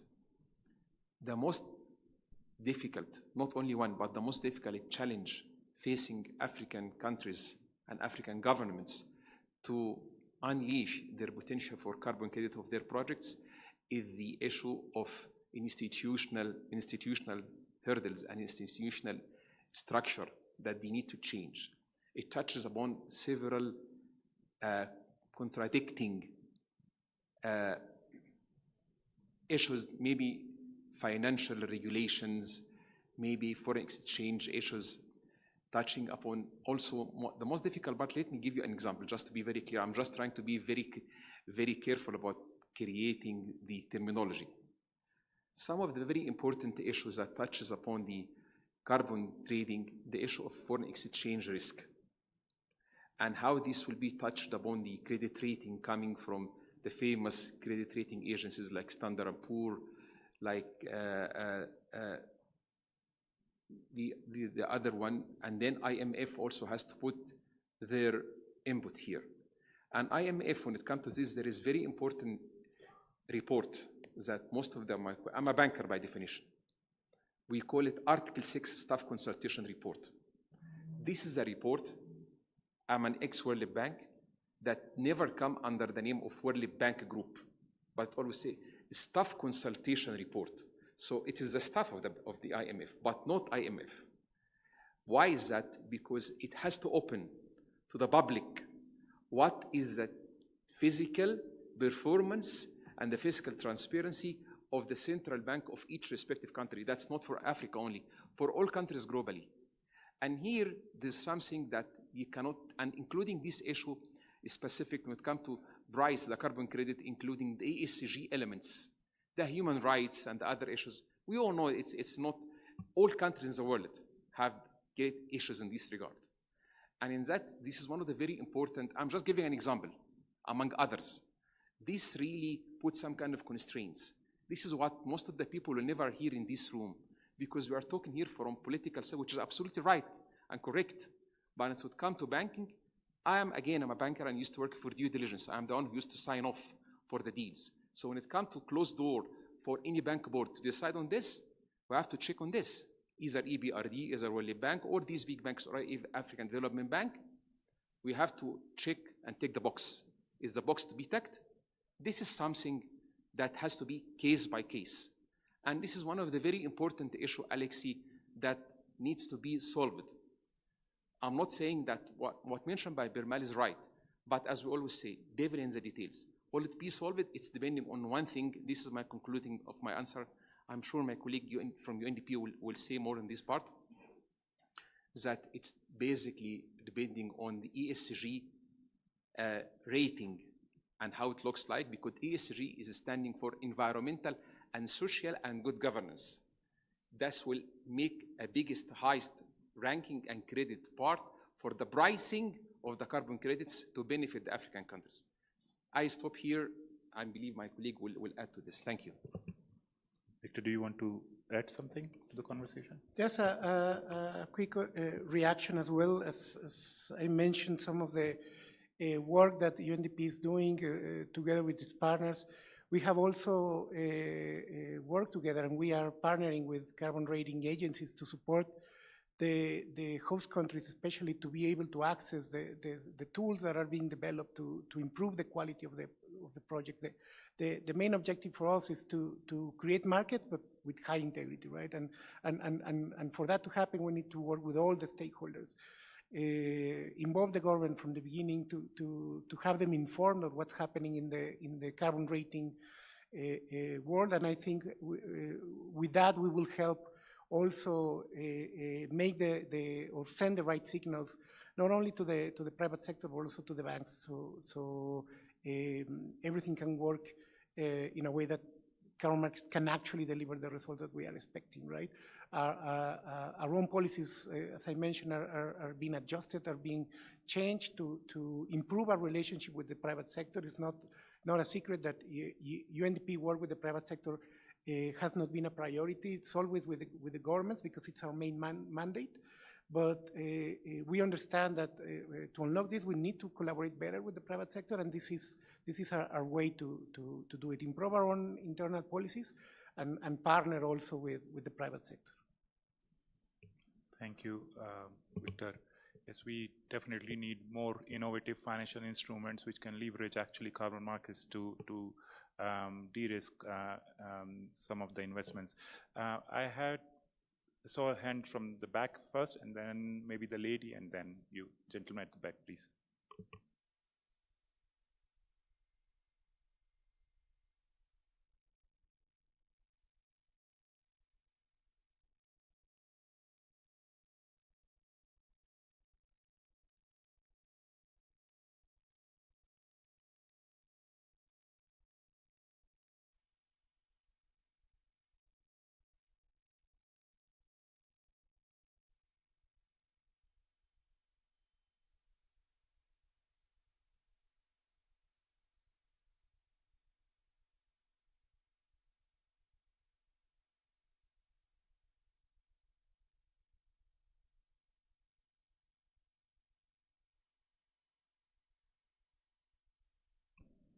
While we are struggling to have them.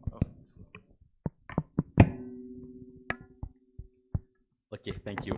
Sorry for that. I'm Daniel Mukubi from the Democratic Republic of Congo. I would like to thank all the panelists for these rich interventions. And I have a couple of questions. My first one is similar to that one which was asked by my colleagues first. We have the impression that even if there are changes made in institutional structures and arrangements in legal and regulation frameworks, but we have the impression that things are not moving forward. As you know that in Africa, for example, the Congo Basin tropical forests have a high potential of carbon market, but unfortunately, financial flows are very, very low in the region. So we think that there is something else which is missed. So I would like to see what kind, for example, of cooperation which can be set up so that we can be able in Africa to have structures which will allow us to access to carbon market finance. That is the first one. The second one, I understood about harmful subsidies. So my question is, how can we reform or redirect these harmful subsidies so that they can be oriented to actions which are not harmful for climate and biodiversity? Thank you.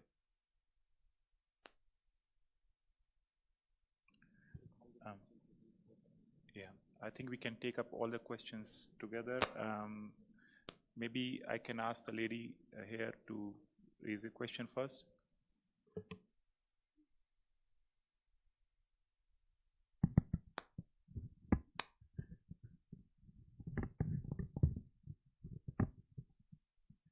Good morning, everyone, and it was a great panel discussion. Thanks to all of you. I have two straight brief questions. One is on the practical finance flows. How can an African countries ensure that Article 6 carbon market revenues are channeled directly into NDC priority sectors rather than remaining at project or intermediary levels? And my second thematic question is on equity and inclusion. How can carbon finance mechanisms can be structured to guarantee that communities especially smallholder farmers, indigenous people, and cooperatives benefit from NDC-aligned carbon market activities? Thank you so much. Thank you. The gentleman here on the first table.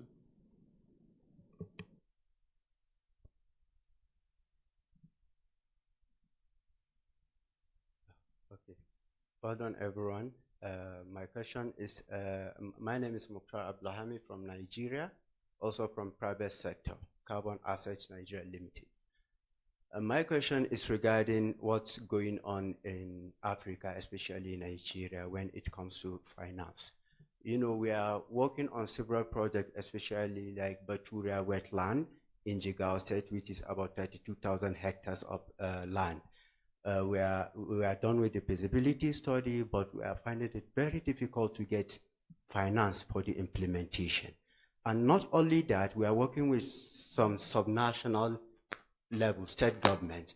Their challenge is they have a lot of projects, especially forestry projects, renewable energy projects, but for them to get finance, where they don't even know where to go for the finance. I think we are working with FCDO, PACE program, Partnership for Agile and Governance Climate Engagement. What they are saying is that none of the state governments in Nigeria was able to access climate finance. And sometimes it's because of the policies. But we need something, we need this climate week maybe to do something so that those subnationals that has a huge potential in forestry, agriculture, renewable energy, waste, to be able to access funds so that even the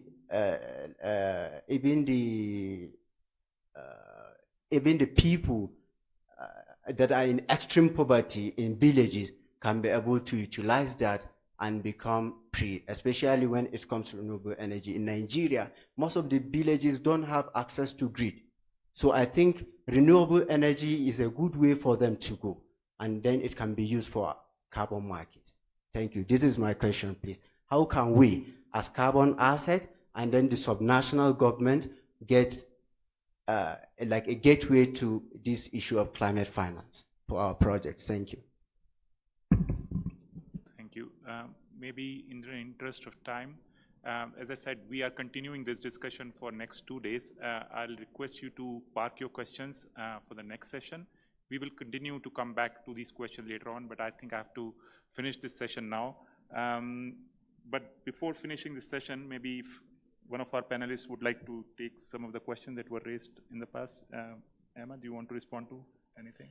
Yeah, allow me just to thank you very much, Nathan. So for this one, let me start from the last question of my colleague from Nigeria. I like your question, and as Irina, as we are part of the UN, please approach me after this session, and we can support you on this.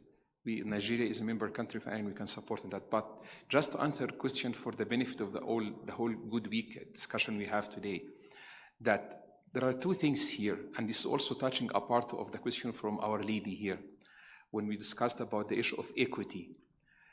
The most efficient, proven renewable energy that touching on climate issues is actually decentralized and deconcentrated renewable energy projects. And that's exactly the most important one for two things. Number one, you will minimize the load on the off-grid system, which basically coming from the harmful subsidy. Second, it will help the governments not to count on the on-grid system, which is very heavy system relying on heavy fuel or gas or whatever it is. Plus, it will basically add more by doing more for carbon battery storage, which is another good subsidy to be in. How to do that from access to finance? There is a very good system that is started for EBRD. I was part of it, and currently EBRD is moving to Africa. I think he's moving now to Cote d'Ivoire and Kenya. That's, we call it Global or Green Economy Financing Facility, or GEF. And I think it's moving this by end of this year, starting with Nigeria as well. And we as Arena, we do that also with some of our partners, specifically OPIC Fund. What does it mean? It means that to go to small villages, you need very strong outreach by banks.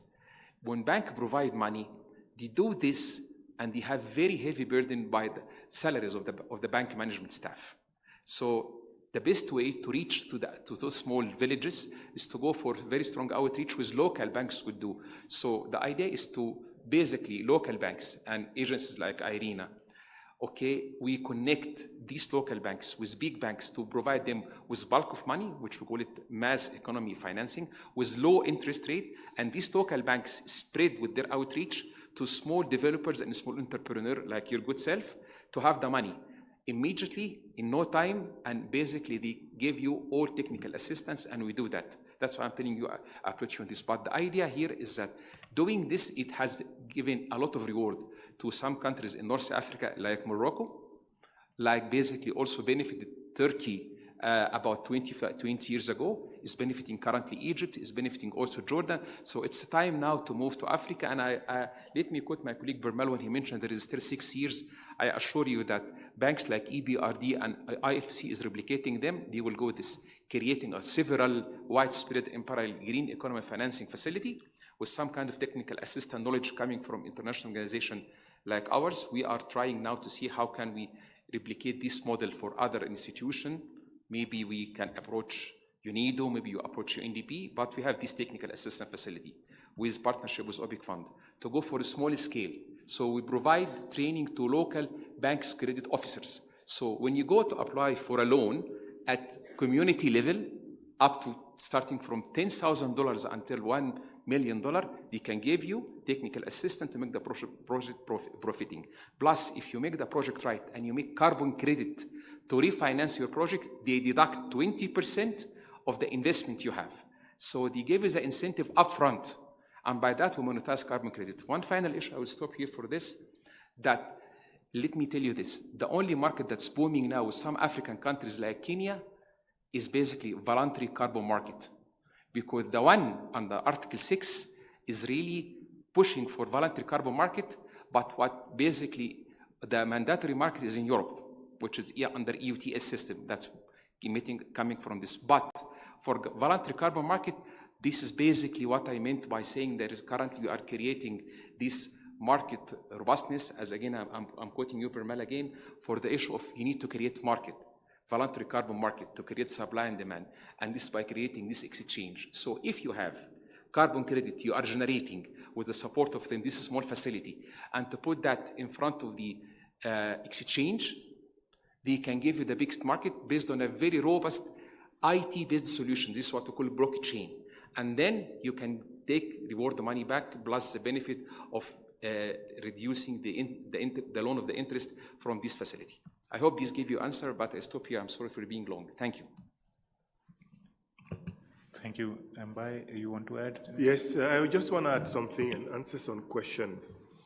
As I said at the early beginning, for the NDC trees, we need to have at the same time an implementation strategy, a funding strategy, but also, as said by colleague, we need to have this institutional framework, a very robust capacity building program for all the different actors, because you can't in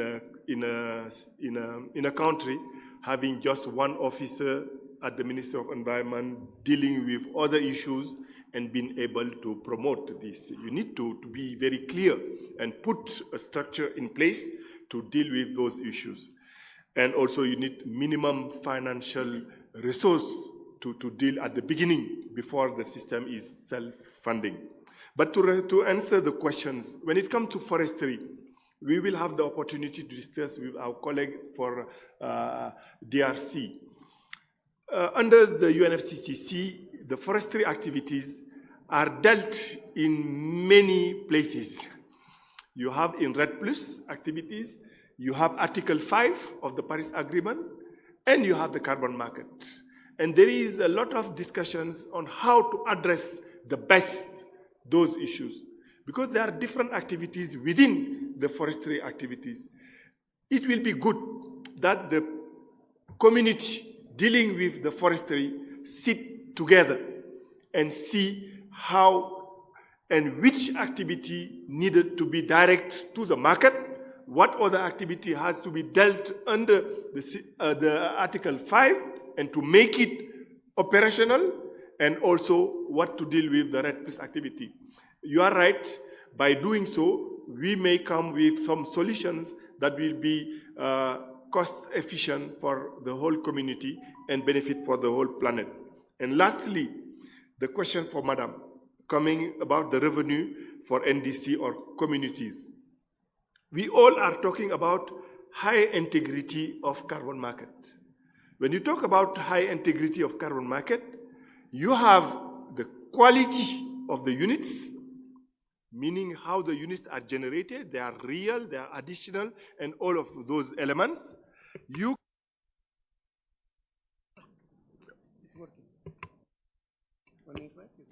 Okay. You can have the quality of the units, the quality of the transaction, but you have also the benefit sharing between the PP, the owner of the project, the communities, and the government. And we have the chance here on Article 6 to have the host country to be in the driving seat. To get the authorization, it's up to the host country. And the host country has to decide how things will be applied and put on place the regulation and how the benefit sharing will be done and how that operation will be addressed. And also, I just wanted, lastly, to tell to the different colleagues from the governments, having stringent rules, because I'm in the Paris in the Paris Agreement crediting mechanism with my colleagues that are there. When you have very stringent rules, I see many PPs complaining because they will get less units. I see also some government complaining. But I think when we talk about high integrity, we need to have those stringent rules. And there is no harm of generating less units in a project compared to what was done in the past under the CDM or in the voluntary carbon market. Why? Because if a project issue less units than before, that means the project itself generates more emission reduction than the quantity that are attributed to the owner. But that will be reflected in the host country's inventory. That means the remaining units will be in the country's inventory. At the same time, if there is less units in the global market, I think we can push for having higher price to compensate that. You'll have higher quality units, but you'll have higher price. And at the end of the day, the PP will not lose something. It's why I push for having very robust and stringent rules to be generated by all standards. Thank you. Thank you, Mbai. I think we are running out of time. Although we noticed that there is a virtual question, but that may be answered, I think, in the subsequent session. So I would now like to close this session by thanking all our esteemed panelists here, and for all of you for being patient and hearing from us. We'll continue our discussions around this topic of unlocking finance using carbon market potential in our sessions, in the remaining sessions for today and also tomorrow. So continue to be engaged here, and I look forward to seeing you in next session. With that, I'll now hand over to Zubair to run us through the next session. Zubair, you have the floor. Thank you very much, Mbai, Victor, Perumal, and Ahmed.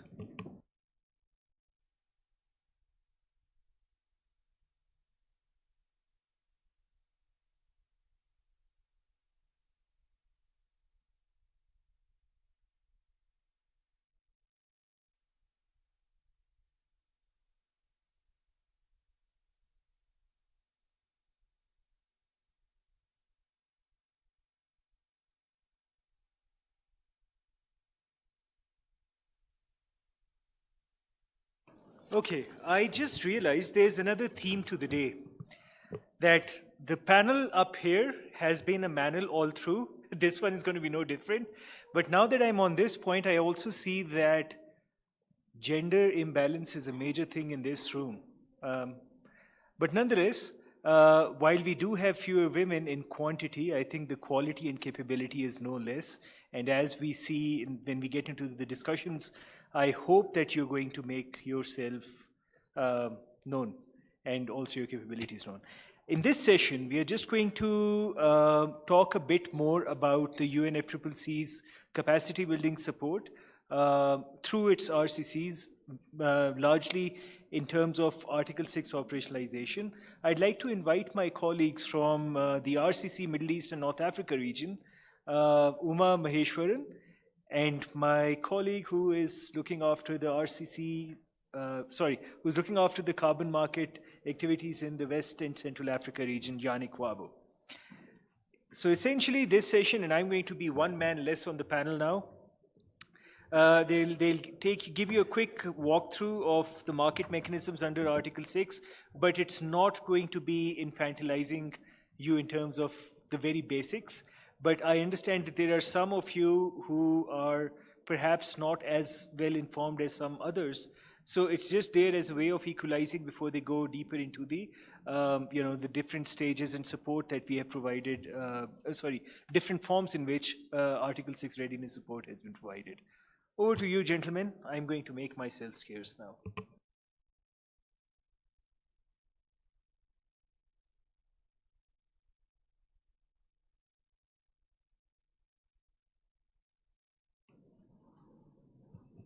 You can get the slides.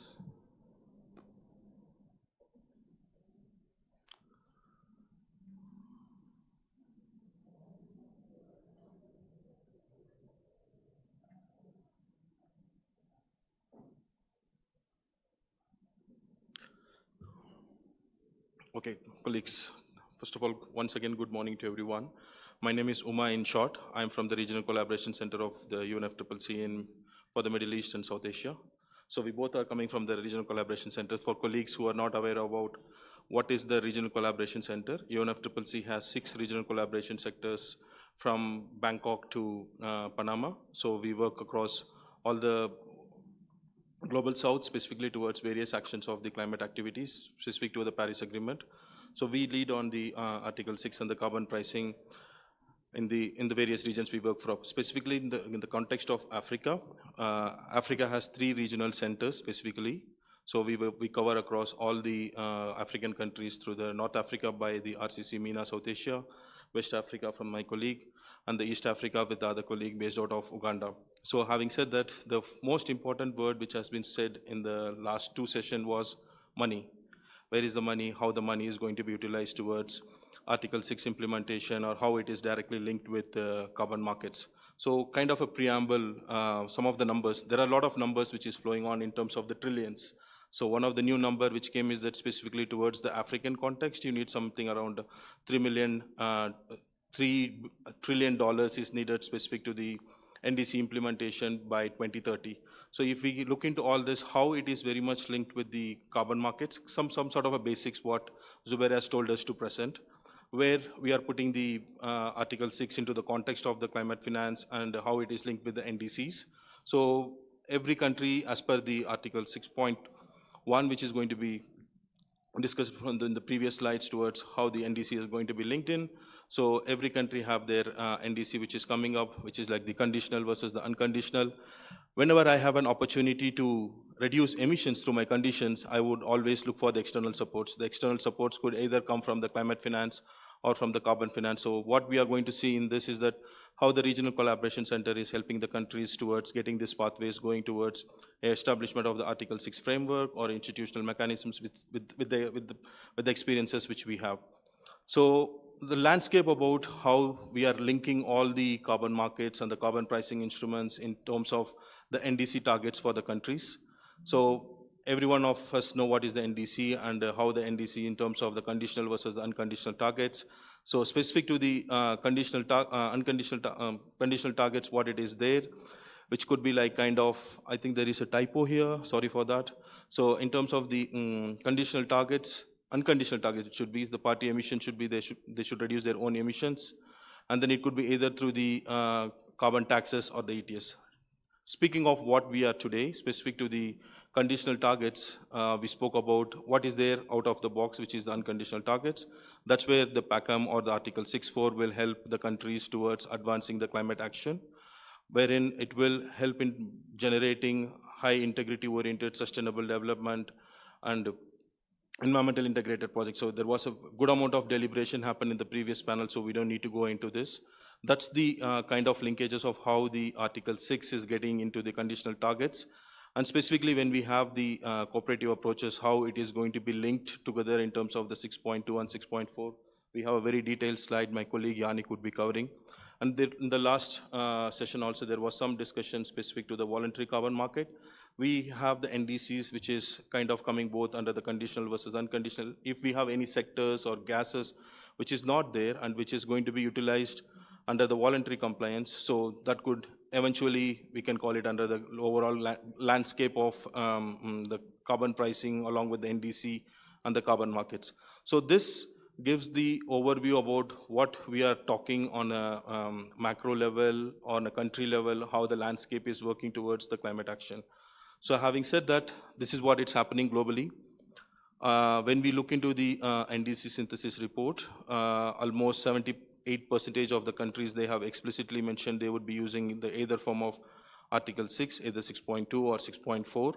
So with the 23 new submissions which happened in this year, there is almost 80% have already mentioned that they will be using 6.4, 6.8 and 6.2 as well towards the implementation of the NDC.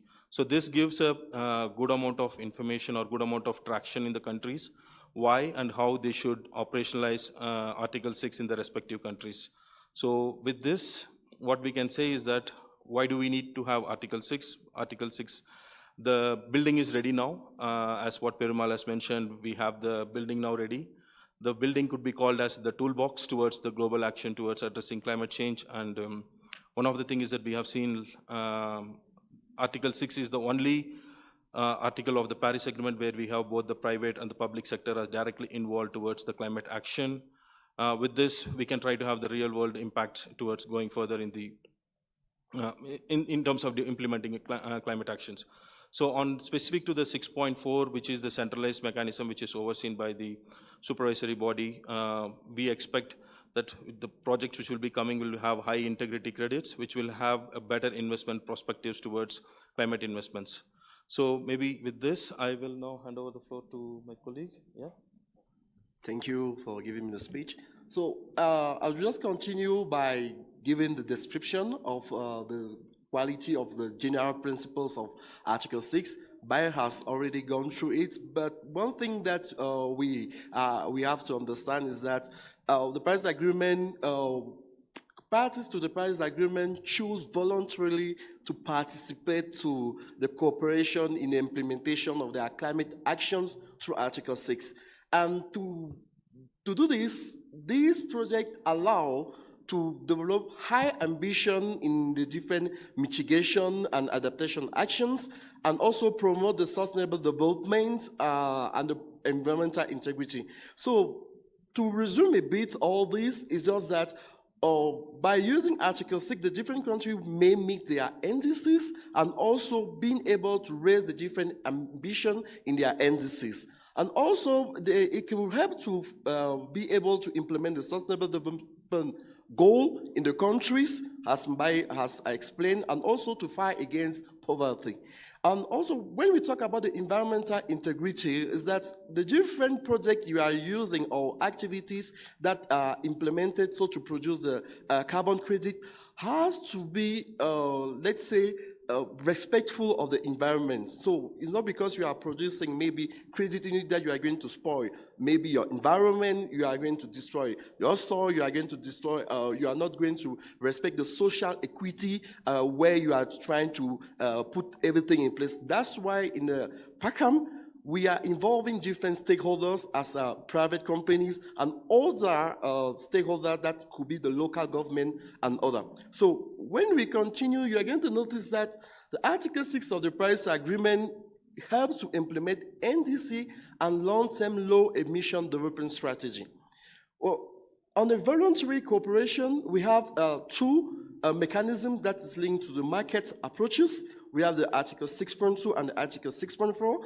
Article 6.2 has this characteristic to exchange or to have the inside the cooperation, the utmost, that are the unit that are exchanged between the countries.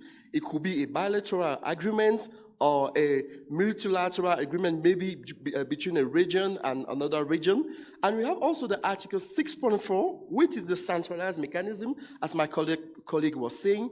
Inside is the new UN crediting mechanism, we call it the Paris Agreement crediting mechanism, where high integrity credits are produced or are exchanged. We call them the Article 6.4 emission reduction units. And also we have the non-market approaches that is linked to the Article 6.8.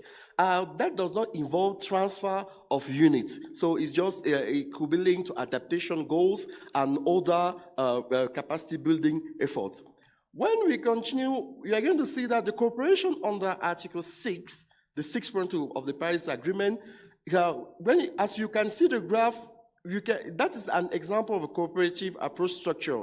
So we have the guidance from the CMA, and you are going to see there's two countries willing to cooperate. We have the country A, who has produced the credit units that we call the ITMOS. He can receive the funding of financement from the country B, which is the entity, taking the ITMOS so to meet the NDC engagement, as you can see. And inside, what is exchanged is what we call the internationally transferred mitigation outcome. And inside, the Article 6.2 provides accounting and reporting guidance for parties to use ITMO towards their national determined contribution, as we have said earlier.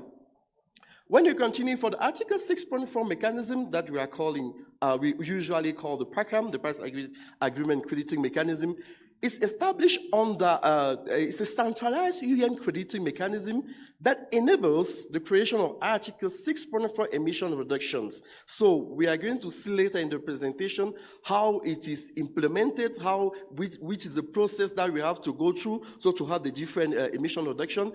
And something that is very important here, you are going to see the CMA define the rules, modalities, and procedures.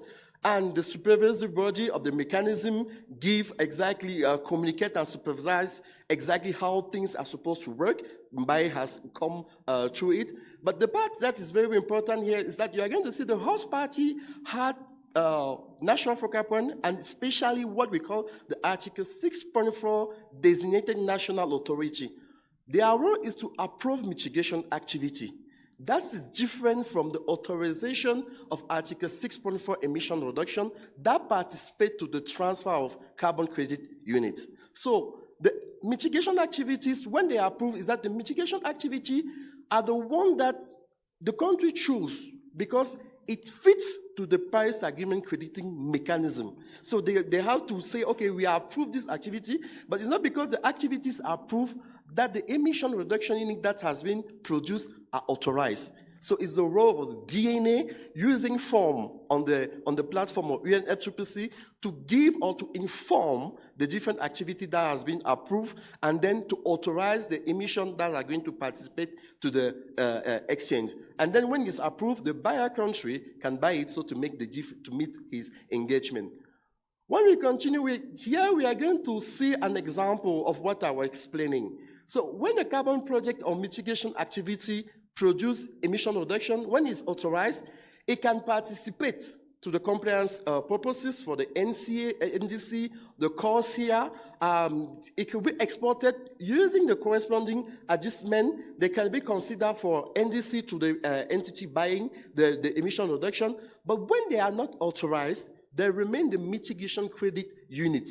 It could be used for the voluntary purposes, as is shown for the net zero commitment inside the country, and the country is using it maybe in the different compliance market inside the territory. When we continue, you are going to see that the MRV system are very important because it must be rigorous and independently validated because it's the one that gives the insight or what's needed to say, okay, this one we can participate to the exchange as units and all this. That's why it's very important for a country to build strong institutional and legal framework, so to participate to Article 6. When we continue, we are going to see, for example, here, you are going to see in Article 6.2, engage for a bilateral cooperation, for example, you are going to see a country can bring like funding or technical support, so the one willing the ITMOS, and the host country will exchange the credit unit that has been produced, we call it ITMOS. When it goes to the international transfer, we call it ITMOS under the UNEP guidance, the CMI guidance. As you can see, that is for the bilateral cooperation. When we continue, you're going to see that the host country wants seller. So that's just like a summary of the graph that has been shown earlier.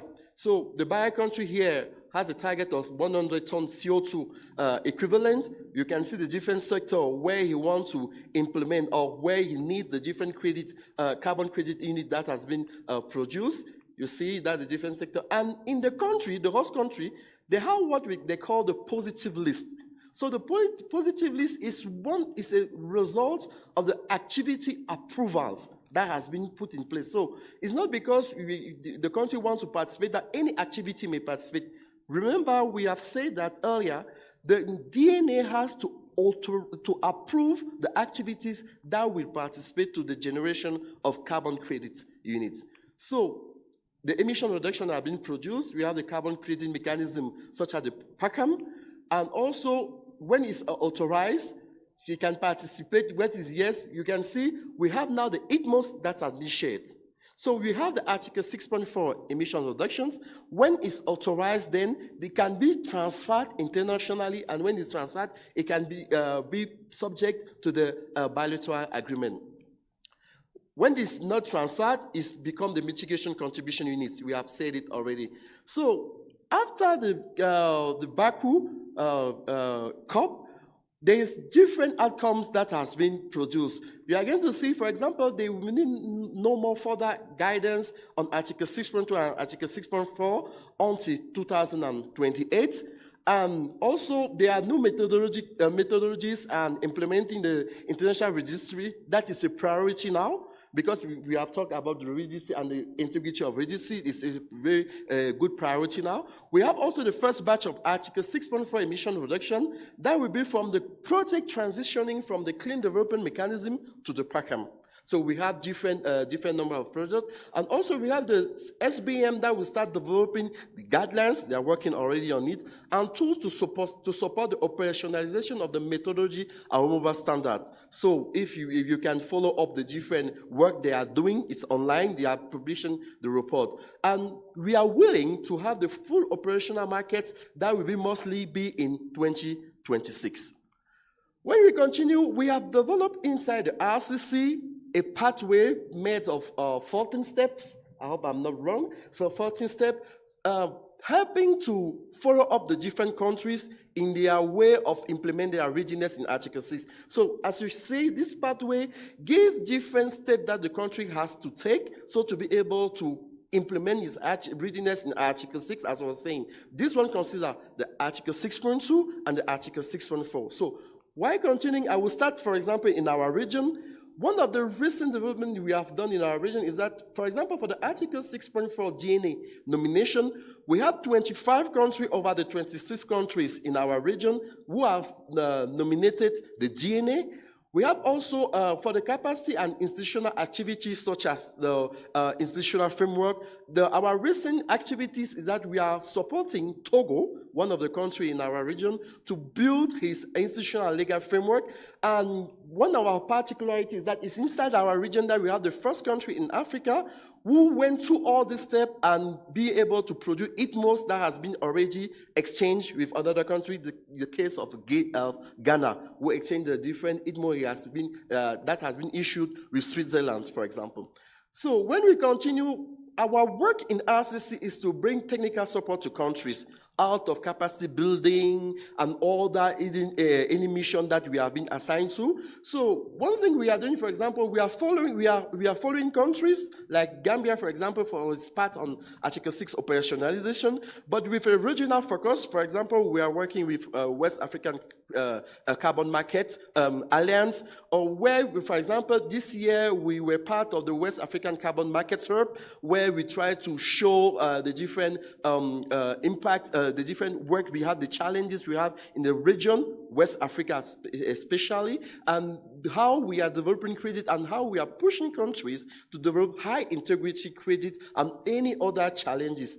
We also have some knowledge product we are working on. As for example, we are working on the Ghana's carbon market, which is not yet ready. We are still working on it. So we are working on this so to produce examples that can be like information sharing in the region or maybe in the world on the different step or the example, the challenges a country like Ghana, who has gone very far, could share with other countries willing to engage voluntarily in the Article 6. So I will give the floor to my colleague, Umar. Thank you. Going back to the RCC, MENA South Asia, which is located in Dubai. So we support countries from Mauritania to Bhutan. So what we have done in the last 2 years is primarily building the capacities of almost 12 countries in the overall region, specifically in various aspects of the Article 6 highway, as has been told by Yannick.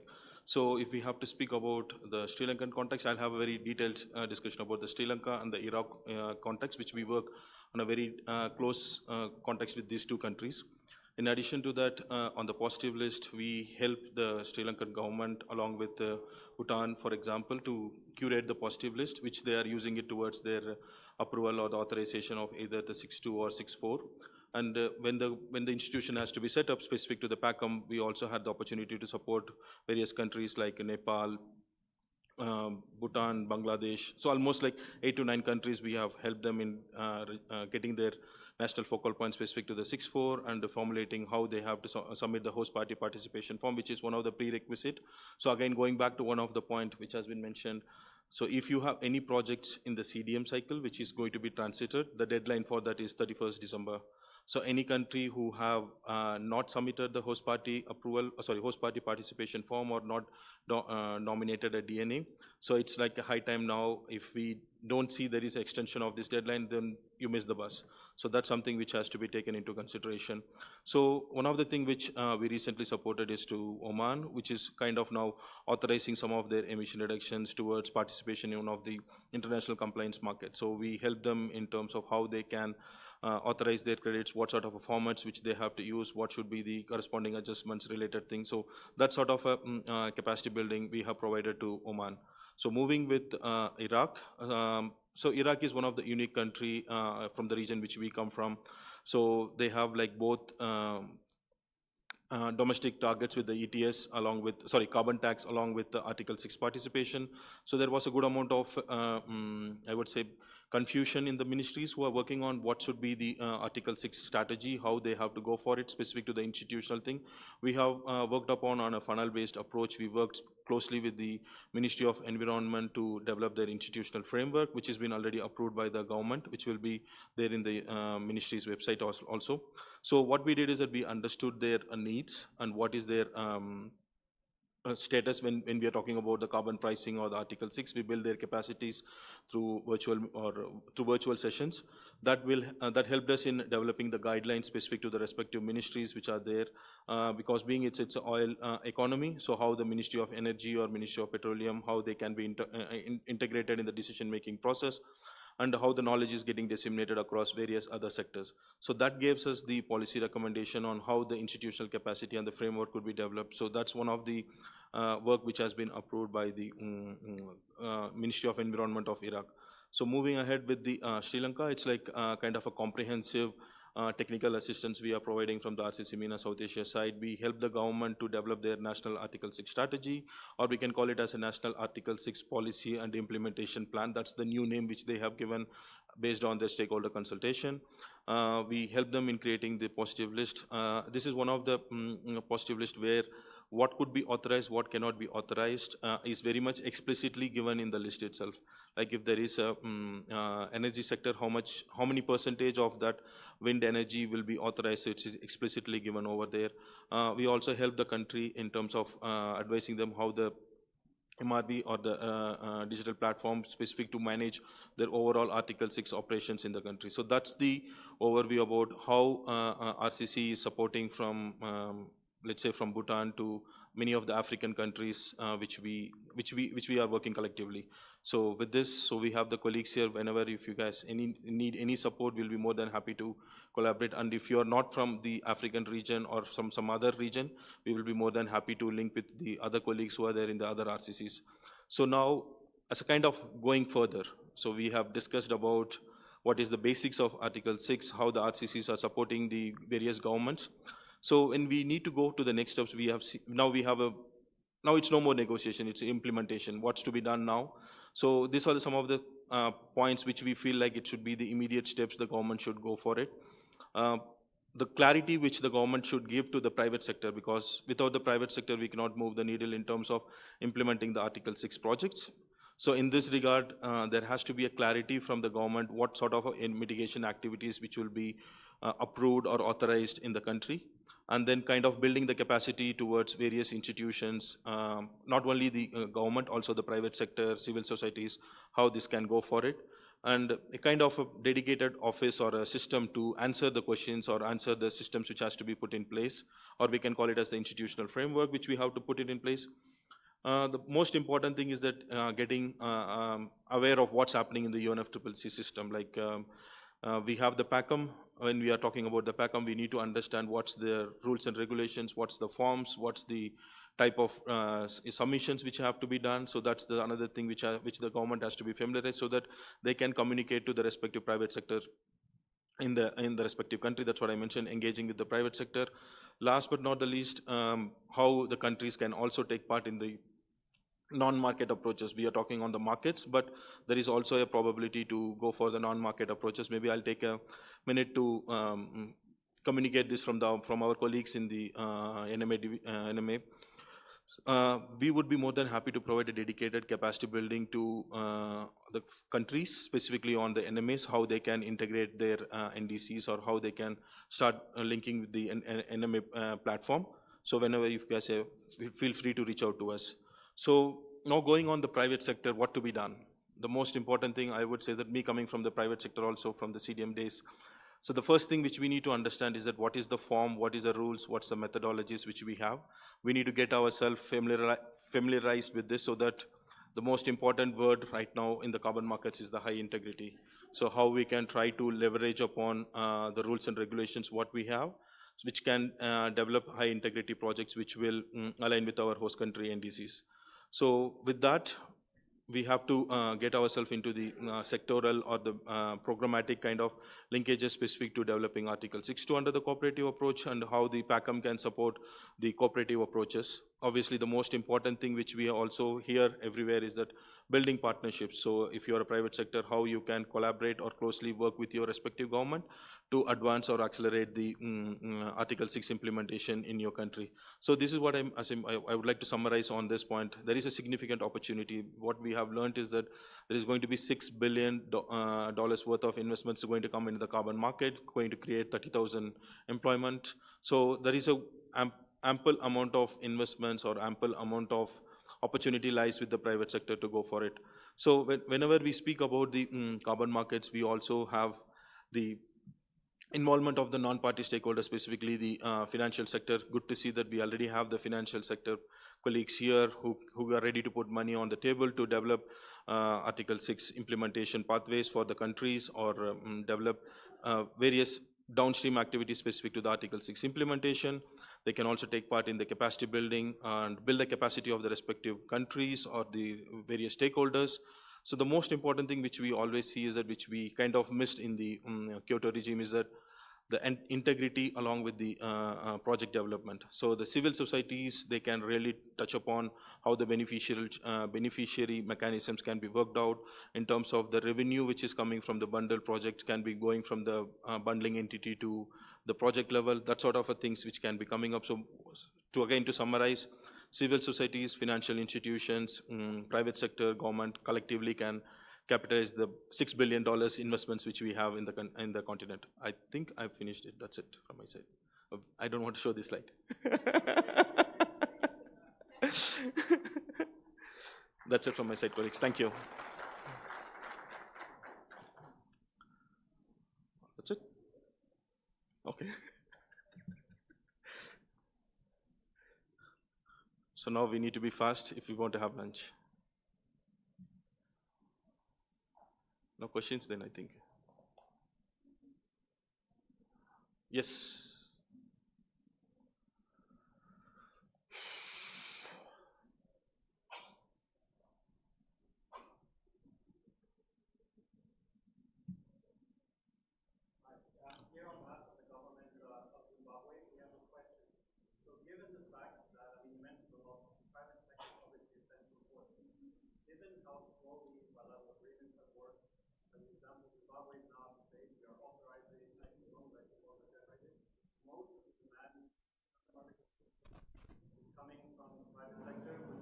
There's no microphone, we can't hear.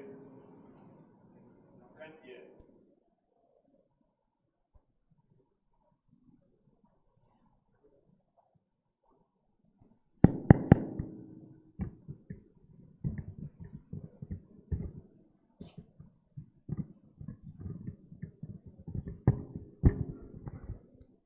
Just to repeat, so you mentioned the private sector a lot, and I think the private sector is obviously essential. And that's especially true given how slowly we've seen a lot of the bilateral agreements sort of coming into action. And we've seen a big lag in terms of ITMO transactions actually occurring. In Zimbabwe now we're at the stage, we've authorized projects, we have authorized ITMOs. ITMOs exist. Most of the demand we see right now is still driven by the private sector with a specific focus on CORSIA. However, when it comes to the implementation of CORSIA, there's still a huge amount of confusion. We see a lot of buyers complaining that they don't know when, for example, a corresponding adjustment has been completed. And here we still see very significant influence from the independent crediting standards like Vera, like Gold Standard, who effectively, at the moment, practically, in the case of the market, control the decision whether or not a corresponding adjustment has occurred, for example. So we see this to come down to a lack of understanding. So where do you see the UNFCCC Secretariat's role in actually clearing these things up? We see that as a party, when we engage with the private sector, we have a lot of questions in the private sector. They want clarification. They want guidance from the UNFCCC. And so far, we've found it very difficult to get that guidance out. And we still see there's a lot of confusion, a lot of stakeholders who want to transact, who want to buy ITMOs, who want to start doing retirements under CORSIA, even under 6.2. And again, here I mentioned, just to point out as well, we see a lot of confusion simply because in most presentations, like the one today, we see that CORSIA, for example, is completely absent from discussions around Article 6.2, only focused on Article 6.4. That, in practice, is no longer the case. So where do you see the UNFCCC's role in clearing up these confusions and in supporting host countries as we sort of independently try to assuage the market, to explain, no, this has been done correctly, when that guidance is not clear enough, and when that guidance simply doesn't exist for most private sector actors. So before I give the floor to Perumal, there is one thing which I wanted to say is that the first transaction of the ITMOs which happened in Thailand to Switzerland, we did a corresponding adjustment cleaning to support the government of Thailand, to present them what is the nuances specific to the corresponding adjustments, how the ITMOs are going to be considered into the agreed electronic format. The similar exercise we are trying to did with the Oman as well.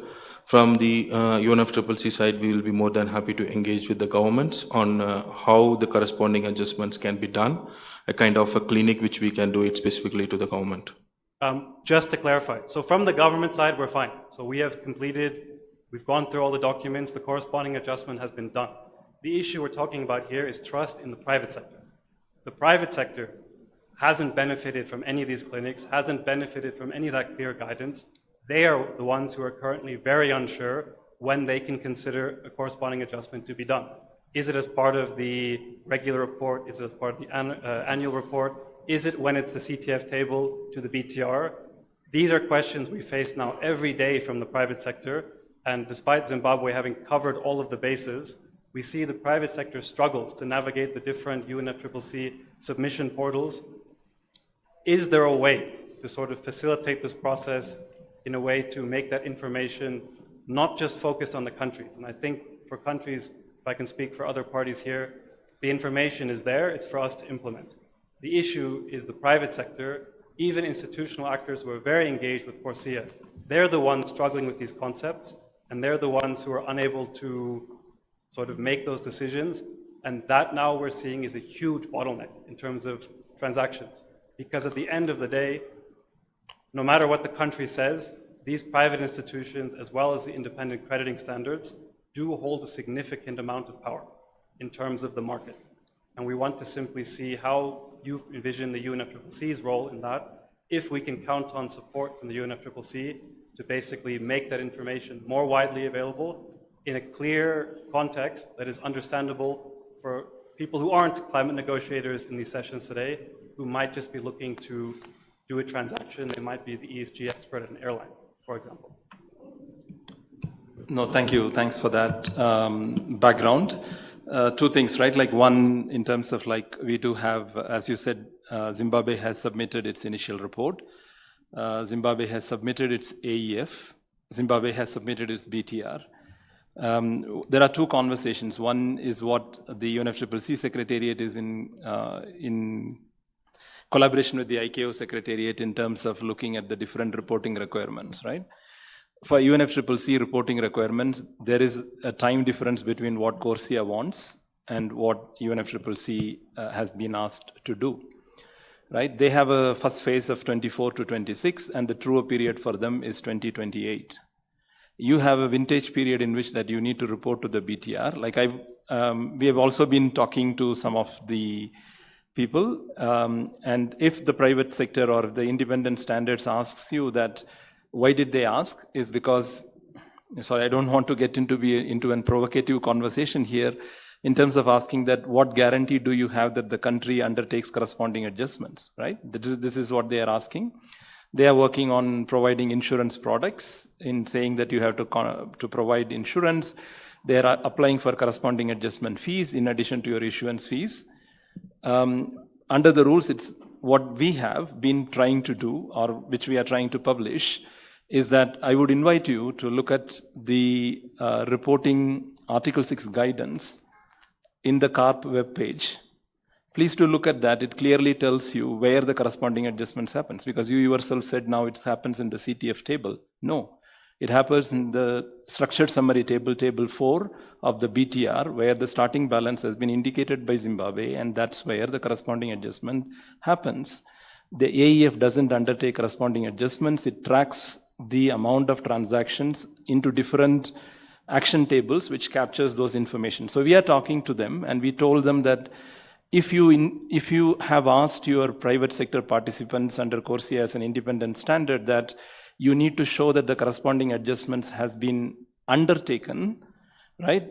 Or it has to be reviewed. But what we have been told, you can correct me or we can take that as a bilateral conversation, is that what they told us is that all what it needs is that the submitted BTR includes those information and not necessarily the reviewed information, right? So as long as if Zimbabwe has provided the AEF, which they have done, Zimbabwe has provided the initial report, which they have done, they have submitted the BTR in which inside the structured summary table, there is an information related to these numbers. Now, would UNFCCC undertakes a review of this before the transaction or the cancellation, CORSIA cancellation certificate is being issued or surrendered by the administrating authority of the Zimbabwean aviation industry to ICAO, there will be a time lag. So we are telling them what will be done under the UNFCCC, and this is not just an Article 6 issue, it is also an Article 13 issue in terms of what is the vintage that Zimbabwe has reported, which is the Y-2, and the authorization years are different, doesn't matter. As long as that the numbers are included in the structured summary table, it's fine. So I think we are communicating to them to that through the ICAO Secretariat, and the SBM supervisory body is also having that conversation with the ICAO Secretariat in making sure that the reporting requirements are aligned and communicated together. If I have to be blunt, super blunt, and if anybody wants an assurance that the corresponding adjustments has actually been impacted, I will only know in 2034. If I have a single year NDC target, my 2032 BTR that is submitted, which will have the final information, is the one I will have the net balance of my NDC achievement by a country, like Zimbabwe, for example, right? If it is a single year NDCs, it's 2032, which means that they close the balance in 2032. and they would have the time until the time by which that the BTR submission of 2032 includes 2030 information, and that information will be reviewed by the experts only by 2034, and that is when you can give the 100% assurance. But what we are trying to say is that as long as that the number is there, you need to tell them that it is being considered, that any country, a sovereign country, would not be turning back in saying that, okay, I have given and committed to this, now I am going back. I think that kind of confidence is needed. And I know that, like, I always tell to people that I don't have any conflict of interest, but I come from a home where we both work in two standards. Right? I work on compliance standard, and my wife works on voluntary standard. Right? So we do talk to each other to understand where the nuances are. From an administrative perspective, we have communicated, and SBM will be sending a letter on the 14th of September to the ICAO. I could see Aki smiling, where we had all this conversation from 2016 to 19 in Corsia, when we had the reporting guidelines or the SARPs. When we had all this, we have already highlighted there has to be a synchronization of the reporting time, otherwise there will be a time lag.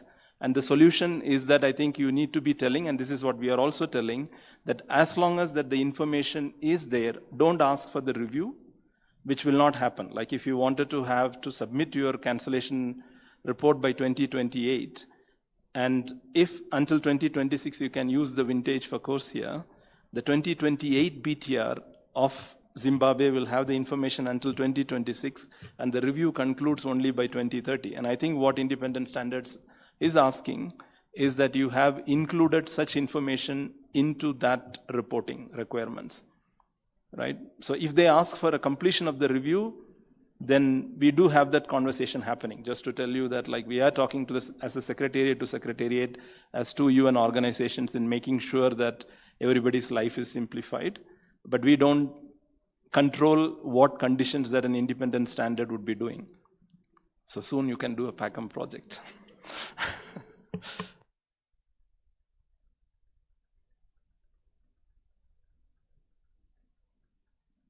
Like I was yesterday telling you, are not there, I was talking about 3 myths, where I kept one myth for myself for today, where I said, like, if you think 6.2 is more easier than 6.4, I said, like, I would be respectfully disagree, which you might be experiencing now in different aspects. And second, I said 6.2, like many people say that 6.2 is a less costly affair than a 6.4. And I would ask you to also look at all the cost that you pay, even in terms of transfers in between accounts within other standards, and the cost that you pay for corresponding adjustment fee, etc. And together you would still, second myth I said was, like, there is a that 6.4 is very expensive, right? And I would say not. That's the third myth I wanted to break compared to yesterday. And as I said, like, we don't have yet the standards, and we are still tackling on them. But to assure you that, to enable that, we are having a conversation from the secretariat side between the two secretariats. And we are also talking to some of the independent standards in telling them that you cannot ask for a reviewed information, but it has to be an included information in the necessary reporting documents would be sufficient enough to have that confidence.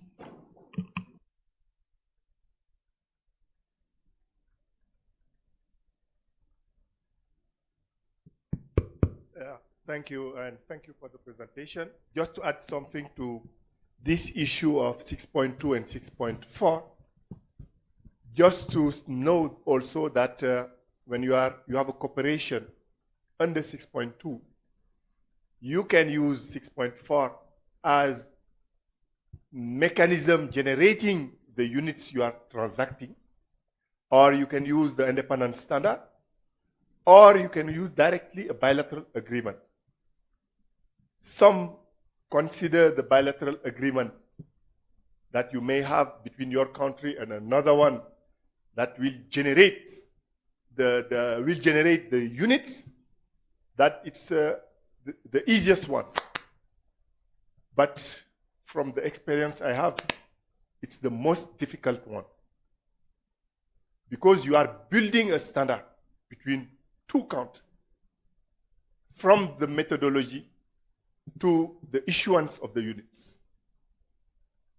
And you need to have all what is needed in terms of capacity, technical capacity, as well as in transparency and credibility to be able to demonstrate that you fulfill all the requirements under Article 6.2. Just what I wanted to add in this new area of the articles. Thank you.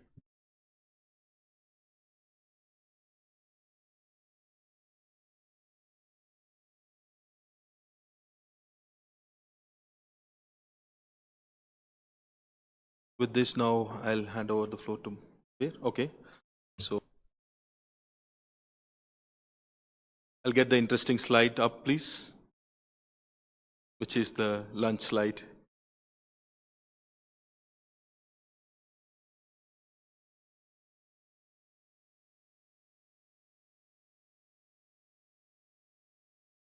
Okay, it's there already. Sorry, I was just looking into that. Sorry.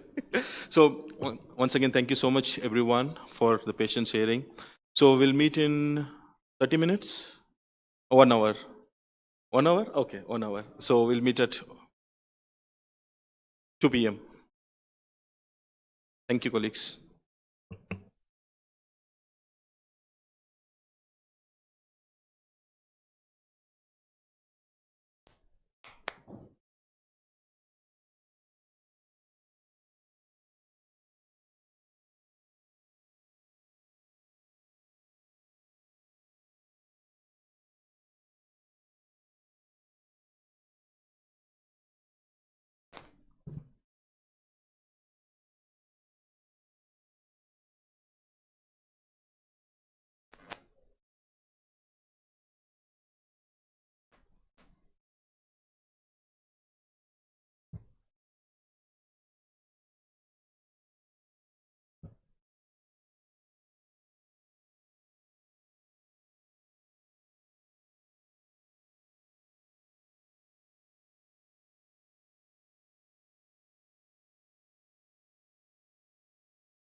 All right, we are a little bit over time, but would it be okay if we just give it 5 more minutes till more of our colleagues can join us? Okay with you all? Okay. Just 5 more minutes and then we begin the session.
I think we should now begin, and some of our colleagues are probably having their coffees after lunch now, but we'll wait until they join us.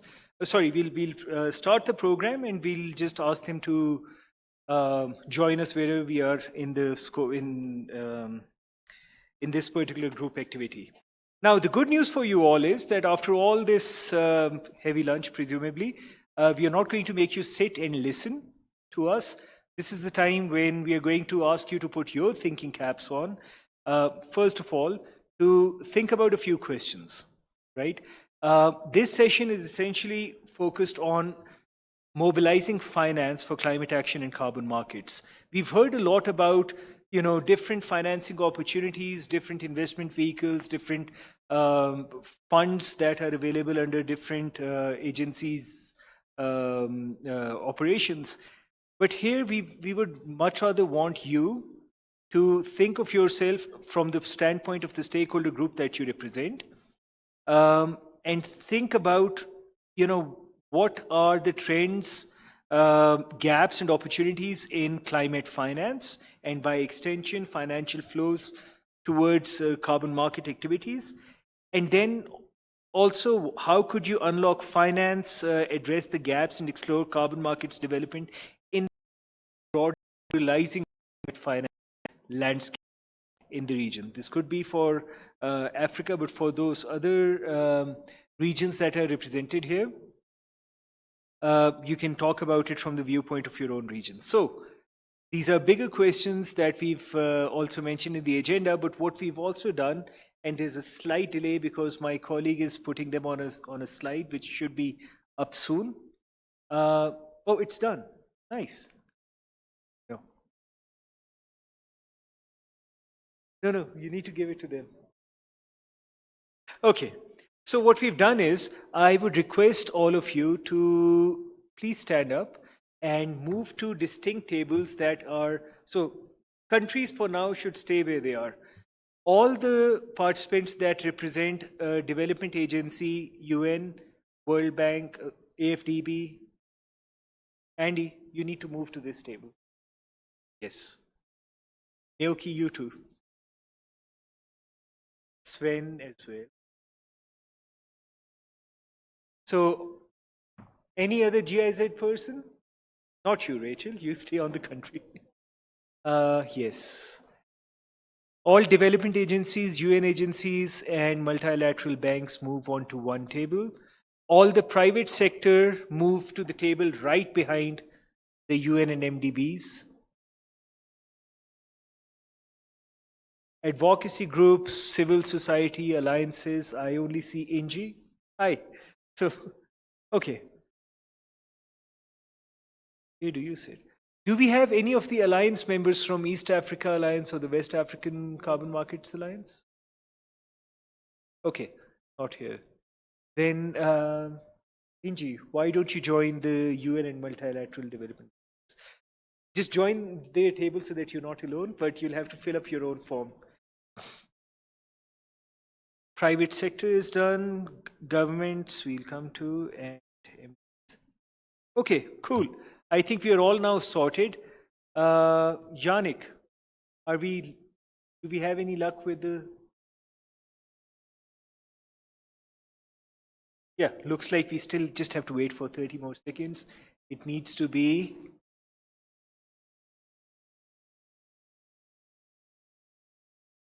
No.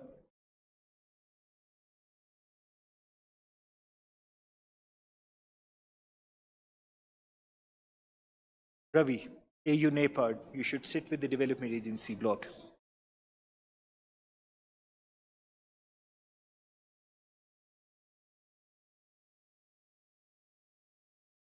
All right, so as a first round of this, nice, now it works. So you see these elegant little pictures up on the screen. Please flip out your phones, find the QR code that corresponds to the group that you belong to. Is it too small? Am I blocking the view? Should I move? Okay.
Stuck with the login.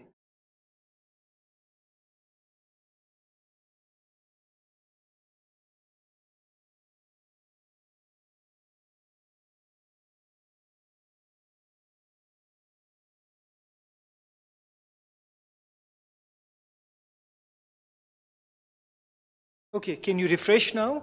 Private sector representatives, you are probably not able to access your surveys. Can you try again now?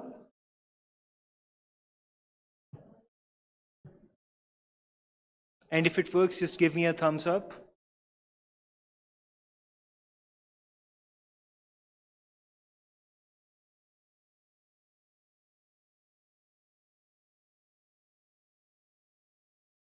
Okay, excellent.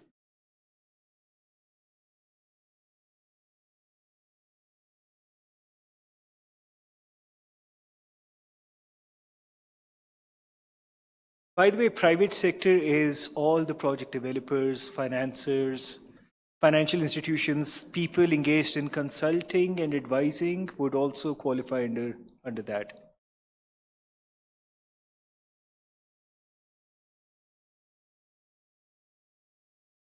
Anyone whose access to the questionnaire is still blocked because of login request or anything?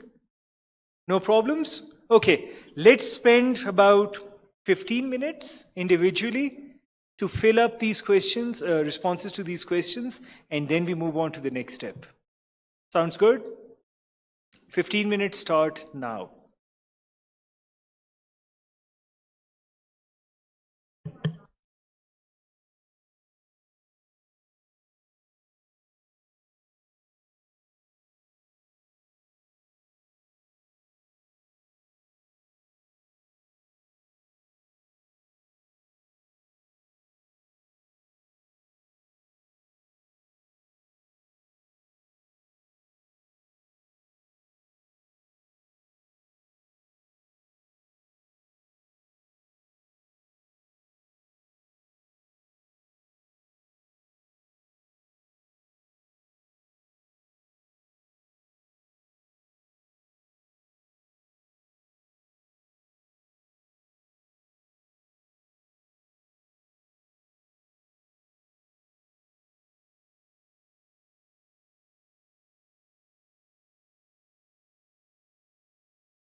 Now I feel like a singer.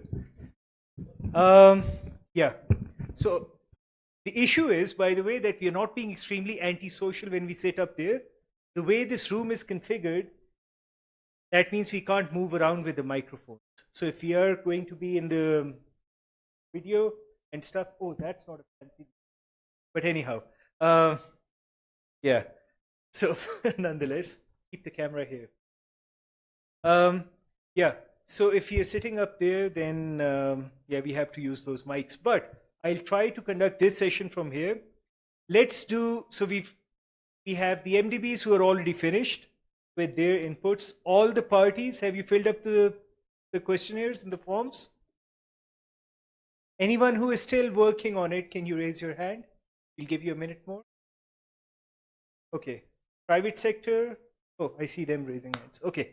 Let's just give one more minute.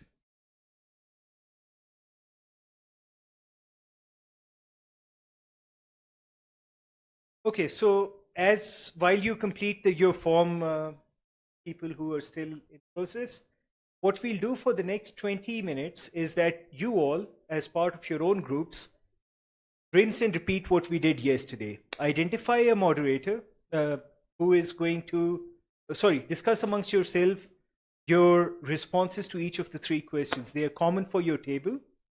And then the rapporteur from your side, identify one who is going to report back to the group in, say, 15 minutes. Would that be enough? I know Ravi and Naoki said they love to talk, so should I give you 20 minutes instead? All right. Does 20 minutes sound like a good enough time to discuss with each other and then report back? Identify, first of all, who's going to be the rapporteur.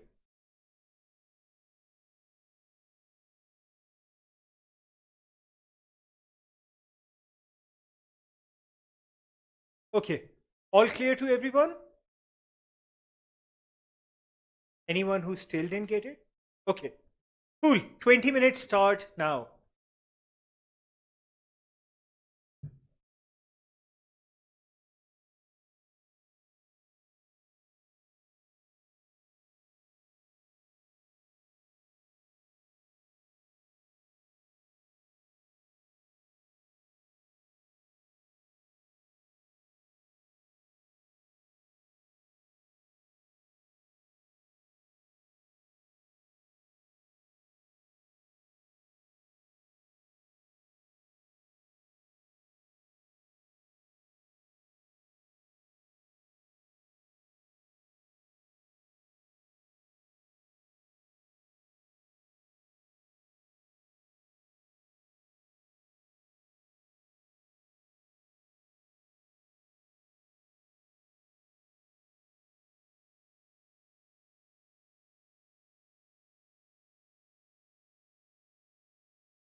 Why are you alone?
Sorry, Petra. Okay, all right. I just want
All right. No, for this, I'll go up.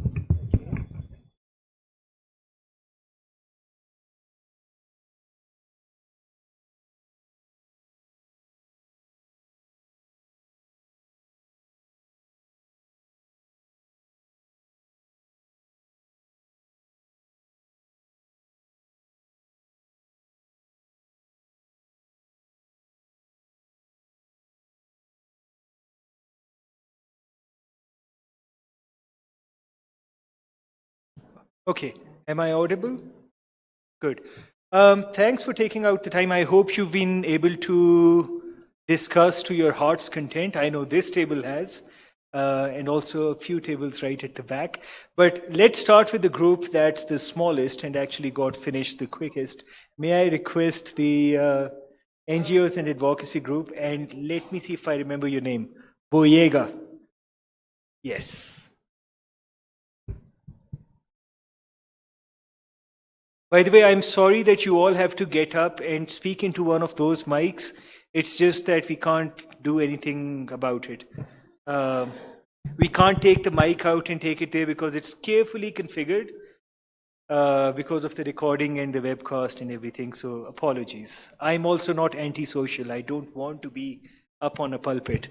Anyhow, over to you, Boyega. Okay, thank you very much. And I speak on behalf of the civil society advocacy group and other stakeholders. So we had these deliberations around the questions that were thrown up. And some of the things we talked about borders on the fact that for what on what safeguards and then on social considerations that there's need to consider the needs of the vulnerable groups and also recognize them, but being deliberate. We also discussed that the core benefits, ensure that the core benefits are equitably distributed. We also discussed on inclusive consultation, and that also there's also need for. Boyega, sorry, I just have to interrupt a bit. Could you also repeat the questions? Because every group has a different set of questions, right? Okay. So this way they wouldn't know what you're referring to. Okay, my Yeah? apologies. Sorry. So I'll take No, the no worries. questions again for the civil society advocacy group and other stakeholders. The first question is, from our perspectives, what safeguards and social consideration must be prioritized to ensure high integrity and equitable carbon market activities? And we talked about the fact that we need to consider the needs of the vulnerable groups and be intentional, be deliberate about it, and ensure that the co-benefits are equitably distributed. Also ensure inclusive consultation. Number two, how can civil society better participate in and influence the development and implementation of carbon market policies? Number one, capacity building on fundamentals of carbon market, advocacy for the rights of the vulnerable communities, facilitating peer-to-peer learning through corporations and learning. We got examples from Uganda, Vietnam, and Madagascar where knowledge sharing allowed, where you're allowed to make mistakes, but at the same time, the mistakes are lesson points, and then for growth and development.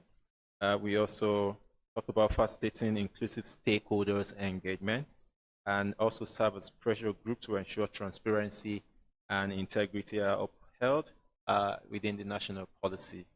Third questions about what mechanisms are needed to ensure transparency, accountability, and community benefits in carbon market projects, inclusive consultation, co-benefit quantification, disclosures, independent third-party verification. We also mentioned grievance mechanism.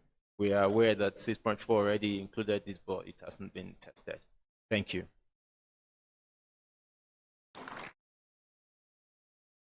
Could you elaborate a bit on, you mentioned cooperative quantification. So could you tell what you mean by that? No, that's co-benefits. Co-benefits, yes. Sorry, I'm sorry. And just one other thing, you mentioned some examples from Madagascar and Madagascar, Vietnam, and Uganda. Could you elaborate so on one, this? one of us is working on that. Maybe Yes, I'll bring him please. to the spot to share. Join us. Just tell us a bit more about what that example was. Yeah, thank you so much. My name is Philip Kihumuro. I work for WWF Uganda, and we are implementing a forest restoration project, but linking it with carbon absorption, funded by the private sector, the Velax Foundation. And so what we are doing in these three countries, they're allowed to have Uganda as a GNP. And so we're able to do all these activities on the ground, from working with the community members, the women, the youth, restoring degraded forests. But then later on, the carbon will be validated and then handed over to Uganda in form to contribute to the NDCs. So we are learning from Uganda, and all the best experiences we share with the other countries, Vietnam and Madagascar, and the mistakes we advise them not to get into those pitfalls. That's what I can say. Thank you. Thank you. All right. Let's now go to the parties sitting right at the end. And if I remember your name correctly, it's Terry. Score. Terry, over to you.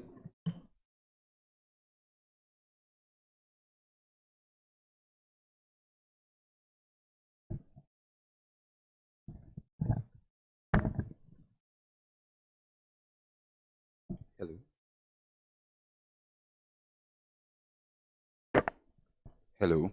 So, good afternoon. I'm Terry from Ghana. And then I have a team of people from most parts of Africa. So I have people from Tanzania.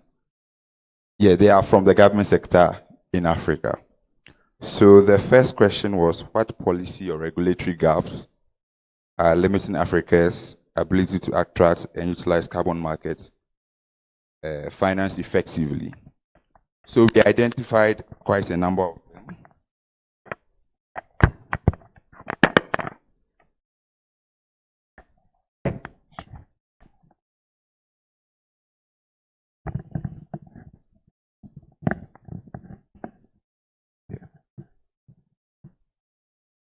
So we identified about 7 problems. And one of them is unclear carbon rights and benefit sharing, high cost of project development, transparency and accountability in revenue utilization, land tenure system and uncertainty and community rights, limited MRV capacity of the individuals involved, and lack of institutional coordination. And then the common one, conflict of interest. So to the next question, which is, how can government ensure alignment between climate goals and the requirements of Article 6, market participation? So we identify that there should be integration of Article 6 into the nationally determined contributions and establishing clear policies that define eligible sectors, carbon rights, and benefit sharing. And we should establish transparent governance and institutional frameworks. And there should be clear legal framework between Article 5 and Article 6 of the Paris Agreement. And to the last one, what institutional capacities or partnerships they strengthen to scale domestic carbon market activities? So we identify that there should be domestic carbon market activities. There should be trading between the agencies involved within intra instead of inter. And then there should be strengthening between, we should strengthen both institutional and strategic partnerships. And last one, there should be coordination between the agencies and the various ministries. Thank you.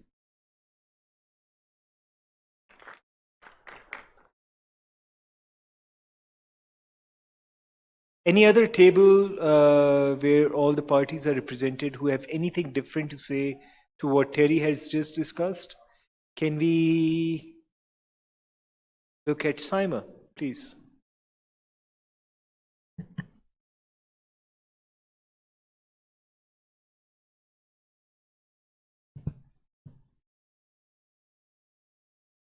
I'm so sorry that you have to walk that much, but after all this sitting, you're just improving your step count, so it's a win, if you ask me.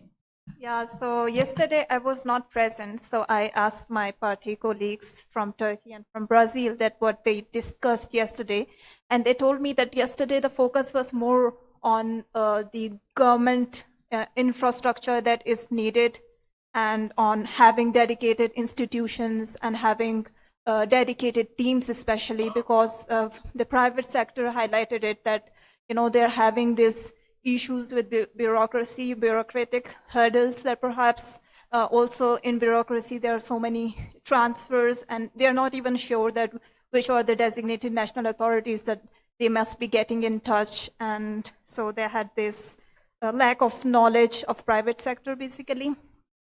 And yesterday it was also, they talked about finance for infrastructure that is required, like for setting up registries and for having dedicated teams within the designated national authorities.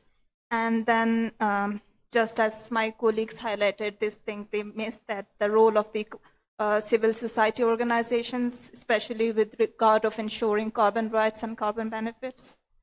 And yesterday, I think the focus was not more on how to get the IFI and MDB support for financing projects in countries. So these are the, I think.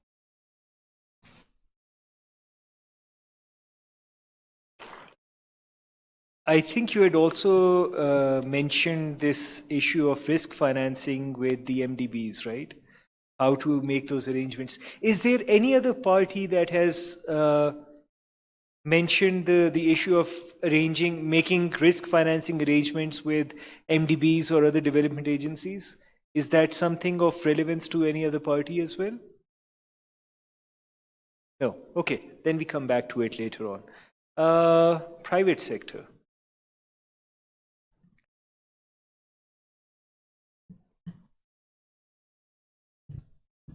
Good afternoon, everyone, and apologies for my throat. I have a bit of a sore throat, so you have to bear with my voice.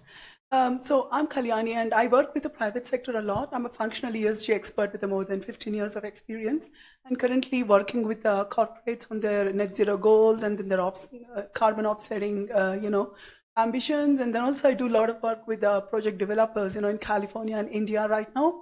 And some of the risks which I've identified comes from my day-to-day work, with them. So first question, which is, what are the key investment risks and barriers preventing increased private sector investment in the African carbon markets?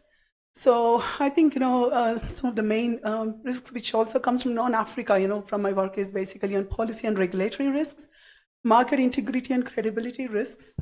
So I think, there's a low trust in credit quality. Historic concerns around permanence, leakage and additionality of the projects, financial and investment barriers.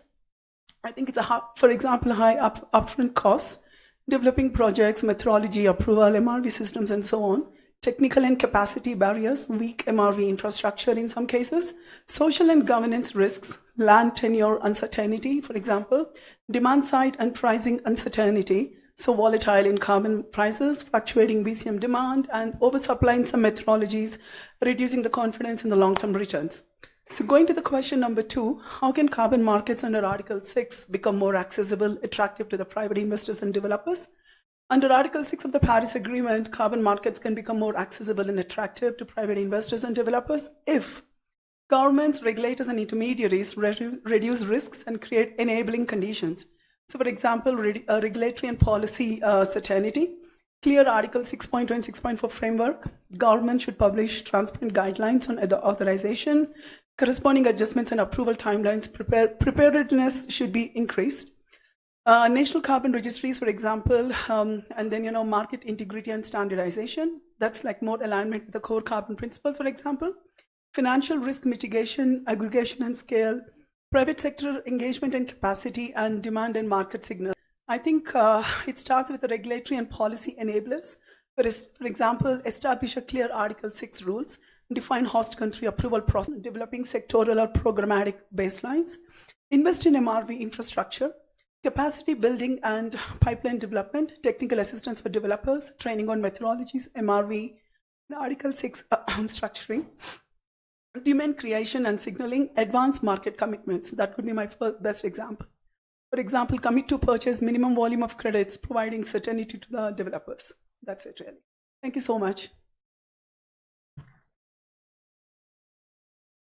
I think that last point about minimum quantity of credits to be purchased, some kind of a demand assurance, but that'll be interesting to see, especially from the MDB side, if you would like to comment a bit on it when your turn comes. But for now, let's go to the two tables that are still pending.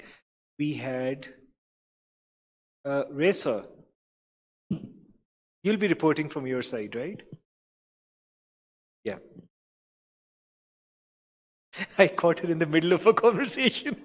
My apologies. I can go to the next table then. Okay, thank you. Sorry. The cookie is on me in the coffee break. Thank you for putting me on the spot. I was in conversation with Bhutan, so on the other end, which is not Africa, but the questions were saying, which African countries?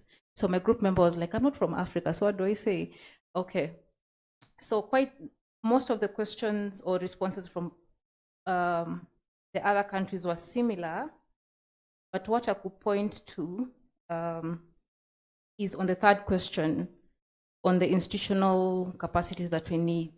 And we were sort of in agreement that we have capacity constraints in our continent and shared with Asia as well. And this is in regards to the requirements of Article 6, going to establishing carbon budgets, looking at your NDC, who will deal with issues to do corresponding adjustment, who understands it, how do we do it? Another thing was methodologies. Do we build the capacity of methodology setting in our institutions, or do we outsource? Another thing is on authorization as well. And something that I can also add, that I had discussion with someone in the room, I don't know if he's here, on the issues of what's coming up, like for example, the FNRB values that came up as countries, what do we do with that? Do we set our own, or do we accept the default values? So such expertise is really needed in these institutions, but now how do we build this capacity as governments? And that brings us to the issue of partnerships. How do we partner with UNFCCC, S6IP, Climate Focus, and other institutions that are building this capacity in our various continents? Thank you. Thank you. That was an interesting insight. I can answer at least one of those questions. Climate Focus is closer to you than UNFCCC is. So, sorry, bad joke. I'll move on to the next one. The last of the parties, and then we come to the group that has been talking the most and apparently has a lot of answers to many of these questions. May I just ask, was it Josephine and Philip? Oh, so close. Sorry? Kia, sorry. Over to you guys. Thank you so much, and good afternoon, everyone. Just gonna report on from our group. We were actually a mixed group of countries, African countries and European countries. On the first question on the policy and the regulatory framework gaps on Article 6, in terms of Namibia, which is so much different when it's coming to South Africa, because South Africa has gone ahead of us, but Namibia, we have started developing our carbon market framework. We are at infant stage. We do not have capacity to do it, so we have a regional consultant who is on board helping us to develop our carbon market framework. South Africa has gone ahead. They already have this framework, and everything is up and running. In terms of AU, because of their consolidated NDC, and they already have a lot of regulations in place, they are not sure if they are going to have a framework on Article 6. However, they have a domestic they have a domestic framework which is being created within EU, but unfortunately they cannot do ITMOS outside EU. It's actually just a domestic framework that they have within each other. On the question number 2, on how to ensure the alignment between climate change goals and the requirement of Article 6 on carbon market, we have discussed that perhaps we can look at the finance that we are currently mobilizing for us to implement our NDC. And those one will be our low-hanging fruits that we can tap on, and then we exclude that one from ITMOS. On the last question, yeah, my colleague will just speak to that.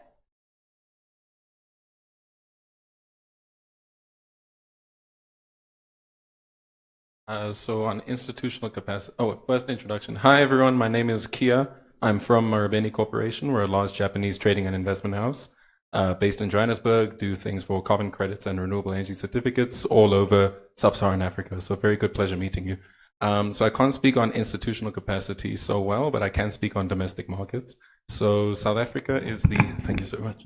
South Africa is the only African country with an existing domestic market. We have a compliance market, and the way it works is that there's a cap on emissions for certain industries, and you go above that cap, then you pay a tax on those emissions per CO2 ton, but also you get a portion of that you get to purchase carbon credits for, and that portion's about 15% right now. Hopefully it'll get up to 25% come 2030.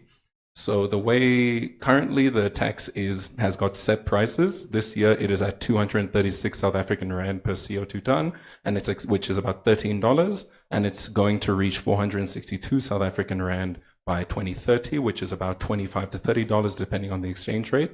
Beyond 2030, it's going to continue to rise as well, the pricing, because the government's goal is to be about 50 to 100 USD per CO2 ton by around 2050. And yeah, that's what I'll say on our carbon tax market. At the moment, market dynamics are very funny.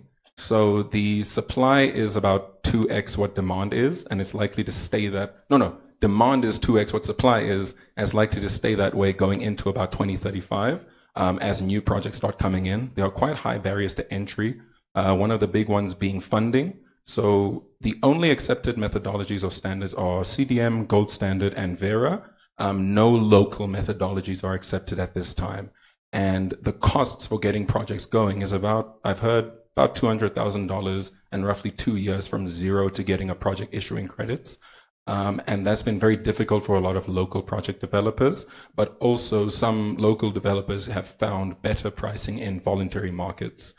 So there is not as much incentive to do local carbon tax projects, even though the pricing is set, and there's very clear pricing and there's very clear demand going into the future. That being said, as an organization, we see a lot of really great potential because it's a set market, set pricing, and we want to play in that market. So if anyone wants to do anything around Africa, Pavan, come say hello. So yeah, thank you guys so much. Thank you, Kia. And I think we've done a round of all the tables, haven't we? Apart from anyone left? No. Well then, the table that talked the most.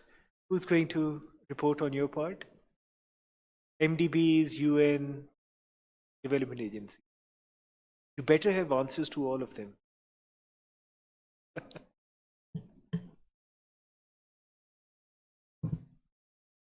Hi all, for those who don't know me, I'm Ravi Varachora. I'm with the African Union Development Agency working on carbon markets.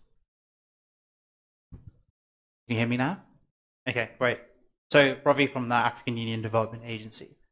So the first question was, how can UN and development agencies enhance technical assistance and policy support to countries integrating Article 6 with broader climate finance strategies? So I would say the first point would be policy coherence. So agencies should help countries understand how new Article 6 policies interact with existing regulations and national climate finance frameworks. And then also provide targeted support. Countries request assistance in different forms. Agencies should have flexible mechanisms so governments can prioritize what's most urgent to them. Thirdly, long-term readiness. Readiness for Article 6 takes time. One-off workshops are insufficient. Countries need consistent long-term support. And for the final question, we need better coordination among their agencies. A more joined-up approach across the different agencies can reduce fragmentation and ensure stronger country ownership. The second question, which capacity building initiatives have proven most effective in preparing countries for carbon market participation? So firstly, government-led approaches. Capacity building works best when national governments, especially the DNAs or relevant ministries, take lead. This ensures ownership and sustainability. Secondly, targeted training. Focusing training for the DNAs and technical staff have been highly effective, even though they are resource intensive and many times you need to sponsor delegates to attend it. This is the most effective way. And surveys have shown strong results. The challenges with measuring effectiveness is often hard to track how impactful different initiatives are, especially after the training ends. Sometimes it's just on how good the lunch is. Risk of over-support. There's too many parallel support programs can overwhelm countries. It's better to embed capacity building in larger national programs instead of isolated short-term efforts. And then integration into broader system. Initiatives are most effective when tied into existing institutional strengthenings rather than standalone workshops. And for the final question, we didn't really get enough time to completely cover it. So how can inter-agencies coordinations improve to streamline support and reduce duplication? So I think one example where I think this has worked really well, recently the World Bank, a few different UN organs, GIZ, BCMI, ICBCM, released the country guidance for navigating carbon markets. I think that was a really good example of like coordination between different agencies. And one thing which we're working on at the African Union Development Agency is having a consistent scale for our 55 member states on defining what is Article 6 readiness and what are the steps each country needs to take. Different organizations have different steps and different terminologies. Some have 7 steps, 10 steps, 13 steps. Apparently one organization has 44 steps. I'm not going to name which one. So I think it's really important and it will help member states learn lessons from each other.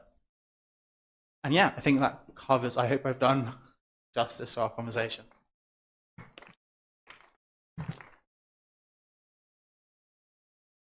Something to think about as we head out for coffee, because once we come back, then we are actually going to dive a little bit deeper into some of the early experiences in the region when it comes to Article 6 engagement, right? And that comes from both parties, as well as many of the organizations and development agencies that have supported multiple countries across different things. So this point on readiness that you just, yes, please.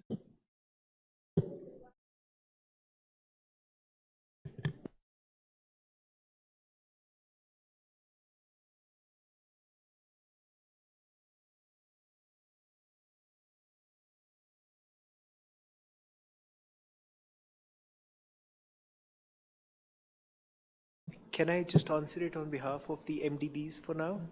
Because the one MDB person who was representing all the MDBs is not here right now. But what we will do is that tomorrow we have that session which is actually going to talk about risk mitigation and all, right? Actually, the one that you will talk on. We'll see if we can grab Olufonso, and he is supposed to talk a bit about all the MDBs and, you know, for example, MEGA and what AfDB is doing with the carbon support facility, for example. Okay. I totally forgot what I was saying before. Yes. So as we go on, yeah, which basically tells me now is the time for coffee, because my brain is kind of, well, not that it always keeps in sync. Nonetheless, let's go for a quick coffee. In 15 minutes, we come back. And once we do, that's when we are going to dive into you know, some of the early experiences, what kind of support has been provided by some of the development agencies that are represented here. African Union NEPAD is also going to talk a little bit about one of the recent and upcoming initiatives, UNEP Copenhagen, GIZ, and then from the countries, we'll also then do a free round where anyone who has anything to say about their country experiences, we would be more than happy to see you talk about it. Okay? All right. Time for some coffee. I don't know about you, but I'm desperate. See you in 15 minutes.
of the Article 6 and the markets is working, which some people referred to as driving a car or flying a plane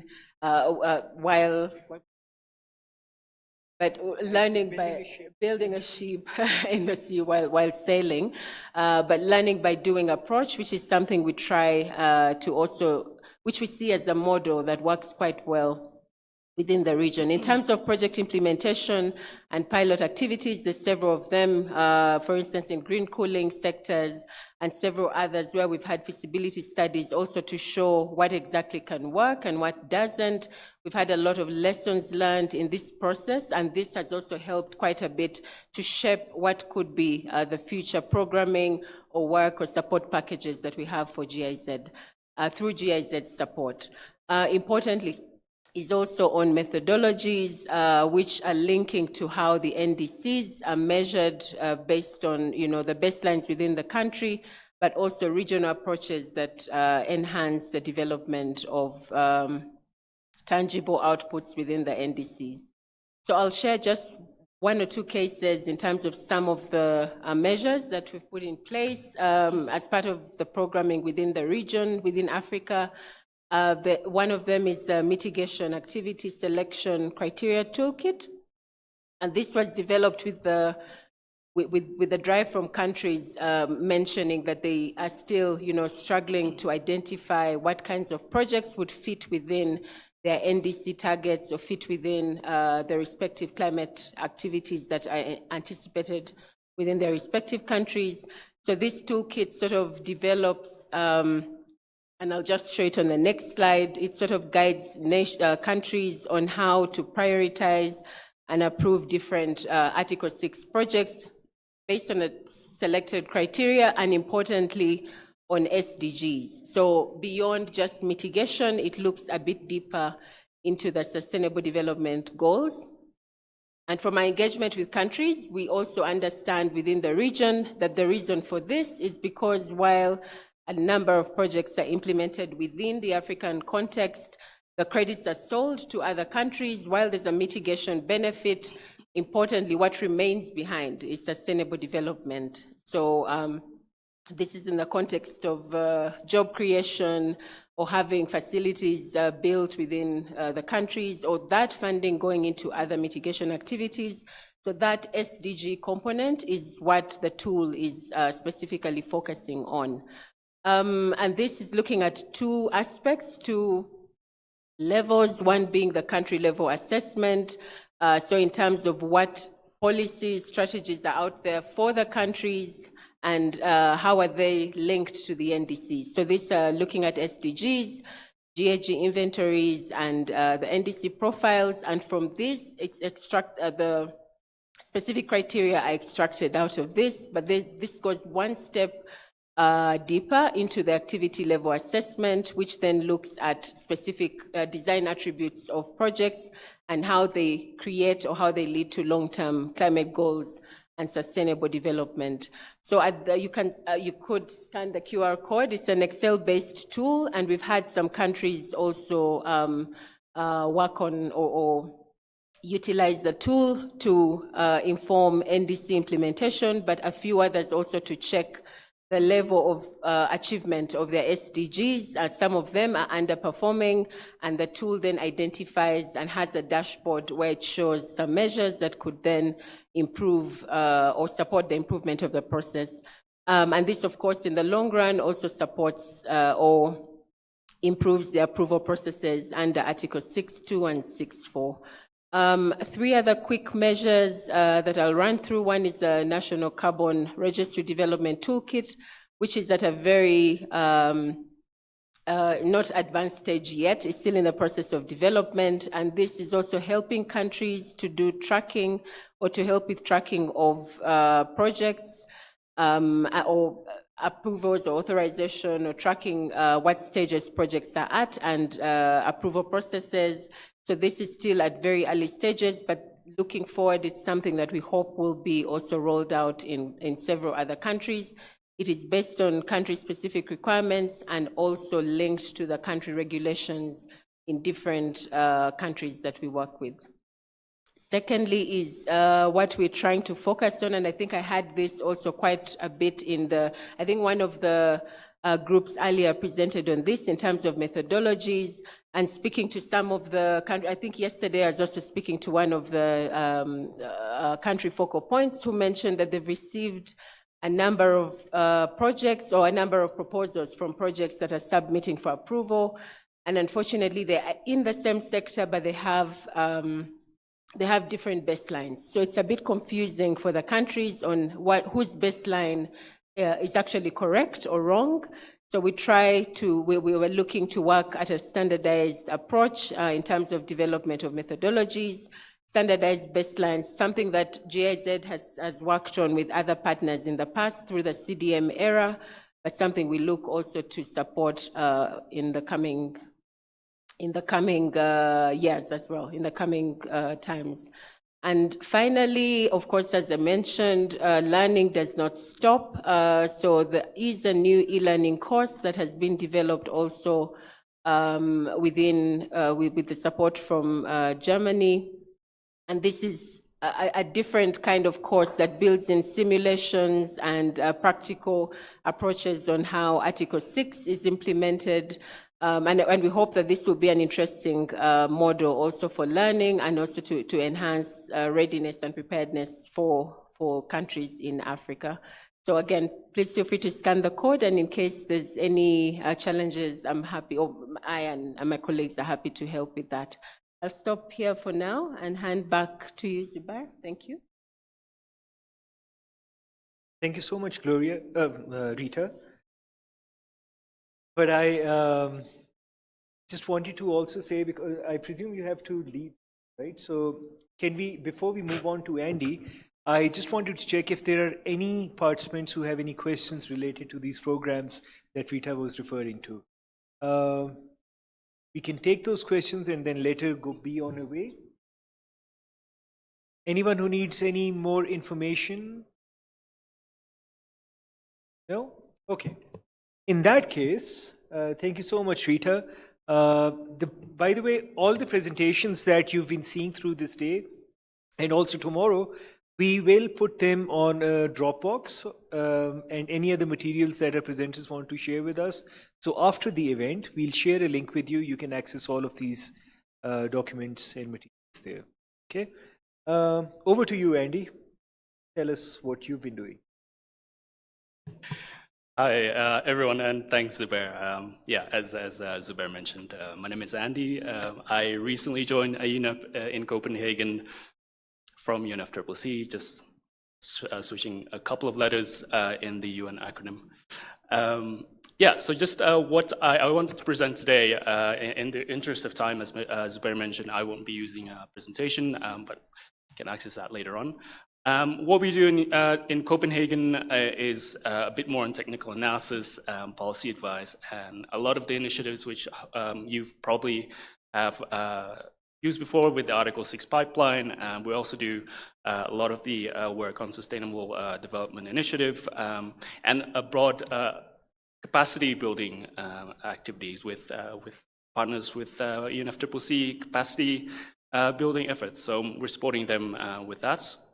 So in this session, I just want to contextualize, I guess, the Article 6 within the NDC, how it's integrating and also how it's being implemented at the practical level. I'm going to focus on PACM at the moment, but of course, we can talk about Article 6.2 later on. And in this case, what we heard from the other day is carbon markets not just as a financing tool, but also as a development tool. So that's where, in terms of UNEP Copenhagen Climate Center, we always look at that from this perspective when we look at the activities for Article 6. And essentially when we're supporting countries, we had on NDCs and integration of Article 6, we saw three key sort of indicators. First one is to make sure that it is effective. There are three indicators. First one is making it explicit. As you all know, the intent of using Article 6 is quite important, whether how you use it conditionally, elements of methodologies, and the overall GHG emission budgets. We're also looking at how to operationalize the sustainable development, especially national sustainable development priorities, and how that can be reflected in the NDCs, but also implementing that at the activity level through things like the SD tool. Yesterday, we heard a couple of participants saying that maybe we need a bit more awareness on how to use the SD tool, and that's exactly what we're trying to do here. And lastly, on building robust national framework and how that sort of been integrated and uses the sectors within the NDCs, and they should really talk to each other. But in terms of the framework, I want to invite colleagues from the countries. I don't want to speak out of turn, but be good, as Rita mentioned, to hear early experiences on that. So firstly, on the making the cooperation explicit in the NDCs. So as you know, with the ICTU tables, countries can say how they want to use it, how they want to use Article 6, and the intention to use Article 6. And when we look at the submission of new NDCs, there's a few that have come through from this region, and all of them have signaled their intention to use one way or another Article 6 to achieve their NDC goals, whether that's conditional or unconditional. But it really does go beyond just signaling the intent, right?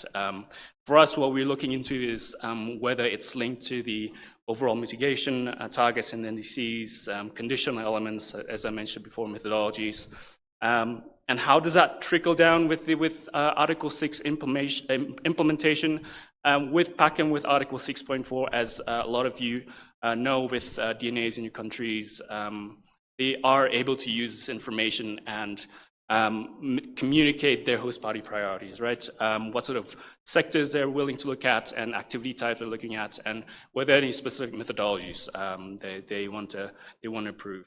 And lastly, in terms of cooperating explicitly, making cooperation explicit in the NDCs, I think what countries have done is making essentially cooperation explicit. That means the role of the private sector, how that can be managed within the framework, but also with local communities, indigenous peoples, and local NGOs as well. So that's my first point on cooperation in the NDC. The second one is sustainable development priorities. I think Rita has also mentioned the importance here in the region. As Perumal mentioned yesterday, it's one of the key goals of the Paris Agreement. And I think what that means is making sure that NDCs actually support the national priorities in terms of sustainable development. In the last round of the NDC, not a lot of parties have made explicit linkages, but what we see is there's increasing linkages. I think previously there's only a quarter of parties that have made that explicit link. Not saying that they don't have that, but it's always nice to have that explicit linkage within the NDC and the broader national development priorities. And going back into the PACM implementation, there are two levels how this is reflected in the implementation. The first one is, again, on the host party priorities, making sure that the activities that they are actually approving contributes to the national priorities, right? And on the activity levels, as we all know, the Sustainable Development tool was approved last year, and what we're trying to do at UNEP Copenhagen Climate Center, we're trying to see what are the feedback on the first use case of that. And hopefully that will feed into the next round of the reviews of the SD tool. We see that from the SD tool, there is specific linkages with SDGs as well. And one of the tasks for activity participants with the SD tool is, again, identifying national priorities. So in that perspective, having that priority already explicitly included in NDCs is very important, and making sure that it's aligned with the implementation of PACM. And lastly, I just want to end with the National Carbon Market Framework. I think a lot of the work in the region are building toward finalizing the framework. I know Malawi, for instance, have published recently, and at the Copenhagen Climate Center, we have supported countries like Zambia in finalizing theirs. But again, just want to invite countries and parties to share their experience in drafting and publishing that framework. Thanks.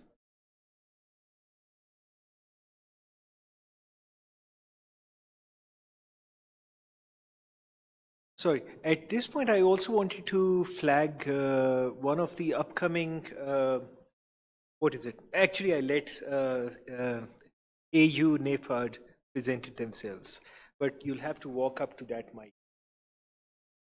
Sorry.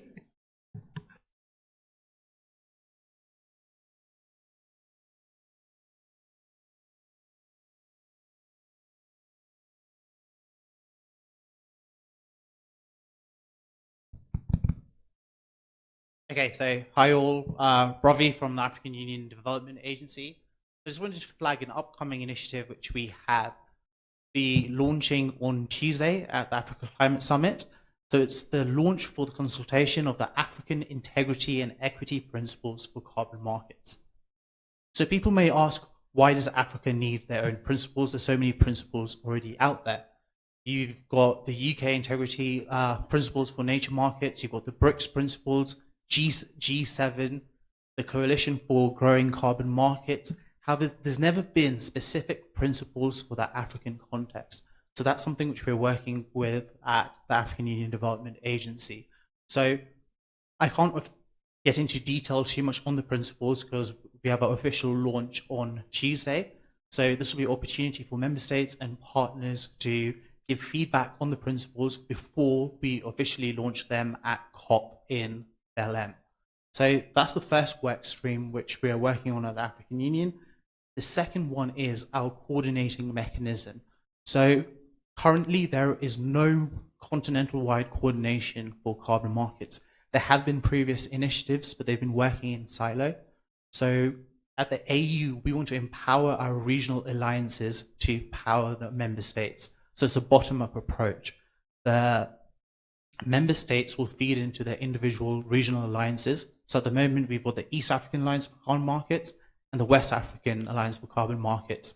And soon we hope to have a Southern African Alliance, Central African Alliance, and hopefully a North African Alliance as well. So it's a complete bottom-up approach, and the AU will be taking in views from all our different member states in setting this up. And then finally, what we're working on is a tracking platform for Article 6 readiness. Currently, different organizations track Article 6 on a different scale, as I mentioned earlier. So we're bringing everyone together in a working group, defining a common scale and methodology for defining Article 6 readiness, what the steps would be, so it's easier for member states to learn from each other. And at the end, we're going to have a digital tracking platform where you can see all 55 member states, click on one and see where they are on their journey. And putting my UK donor hat on, for those who don't know, I've been seconded over from the UK Department of Energy Security and Net Zero. It's sometimes very difficult for us to understand what area of the readiness supply chain to target. So the idea over here is digital tracking platform would be able to see what organization is supporting what activity, and this will help reduce duplication and fragmentation within the market. And actually, we do have a couple more work streams. Where at the moment we're working on a white paper to define the transparency of the community benefit sharing mechanism. Sometimes when you speak to project developers, they say 70% of our revenue go back to the local community, but how? How can we actually track that? So the example I like to use is if you have a Patagonia hoodie, you can scan a QR code and see what acre of land that cotton came from. And that's the idea of what we're working with for this community sharing benefit mechanism. And the final work stream is we're working with a few different African institutions to develop a university course or module for carbon market toolkit for policymakers, because we need to train the next generation, the next youth, and understanding what's happening in the carbon markets and what are the different skills needed to work in the policy context. So yeah, the event for the integrity and equity principles launch is on Tuesday, 5:30 to 7 in room M10. So if any of you are there, please do join us. Thanks.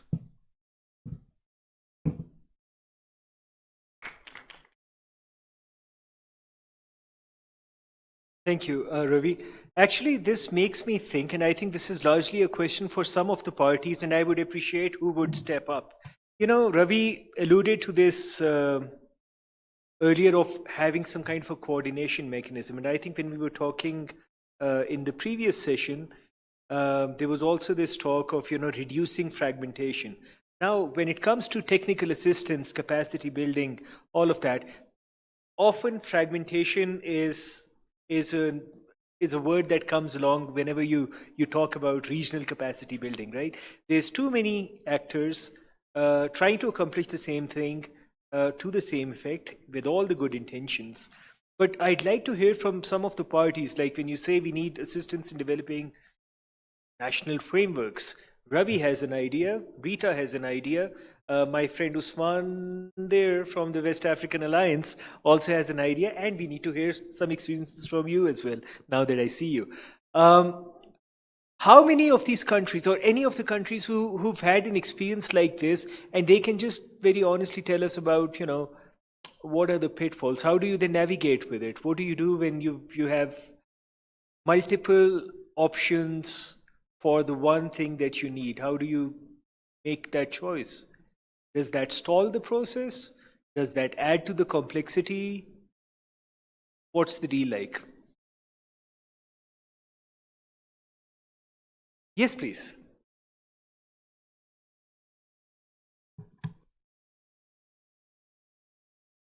Good evening, everyone. My name is Nagla Ahmed. I'm from Egypt, private sector.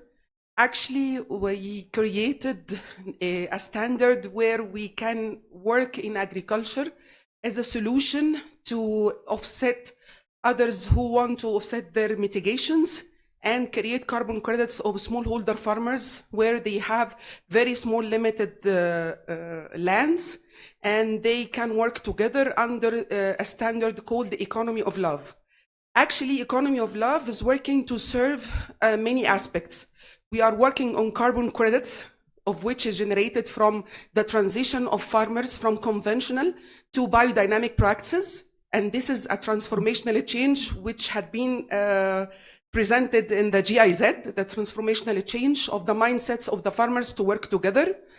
Second, how they convert to serve that they can export, and they generate carbon credits by default through trees, cultivation of trees, turning wastes of the soil and the planting to compost, hence the crop rotation inside the land, and the force which is aligned with energy, that if they have the source of energy to get their waters.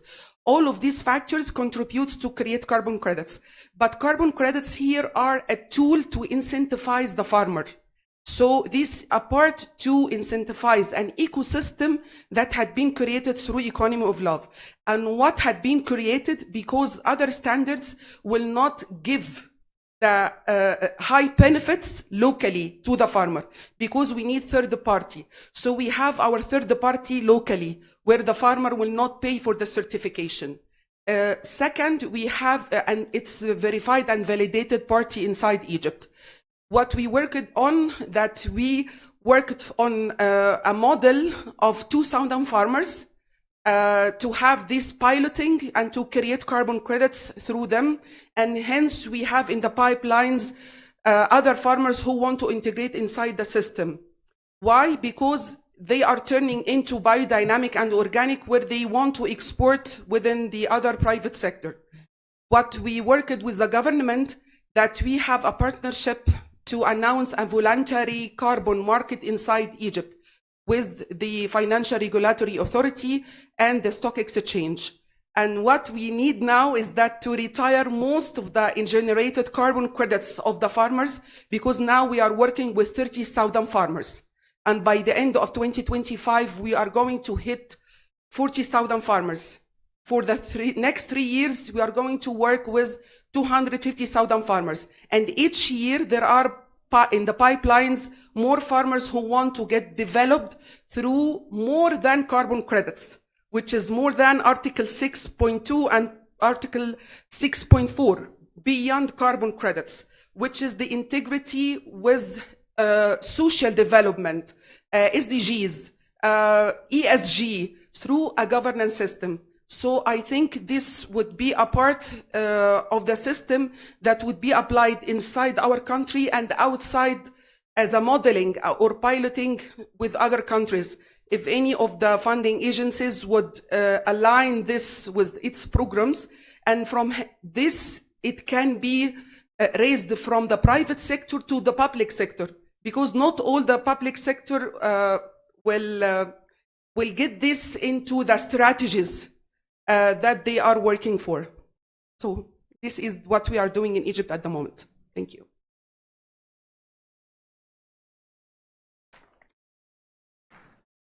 Usman, yes, who will do his own introduction. Over to you, sir.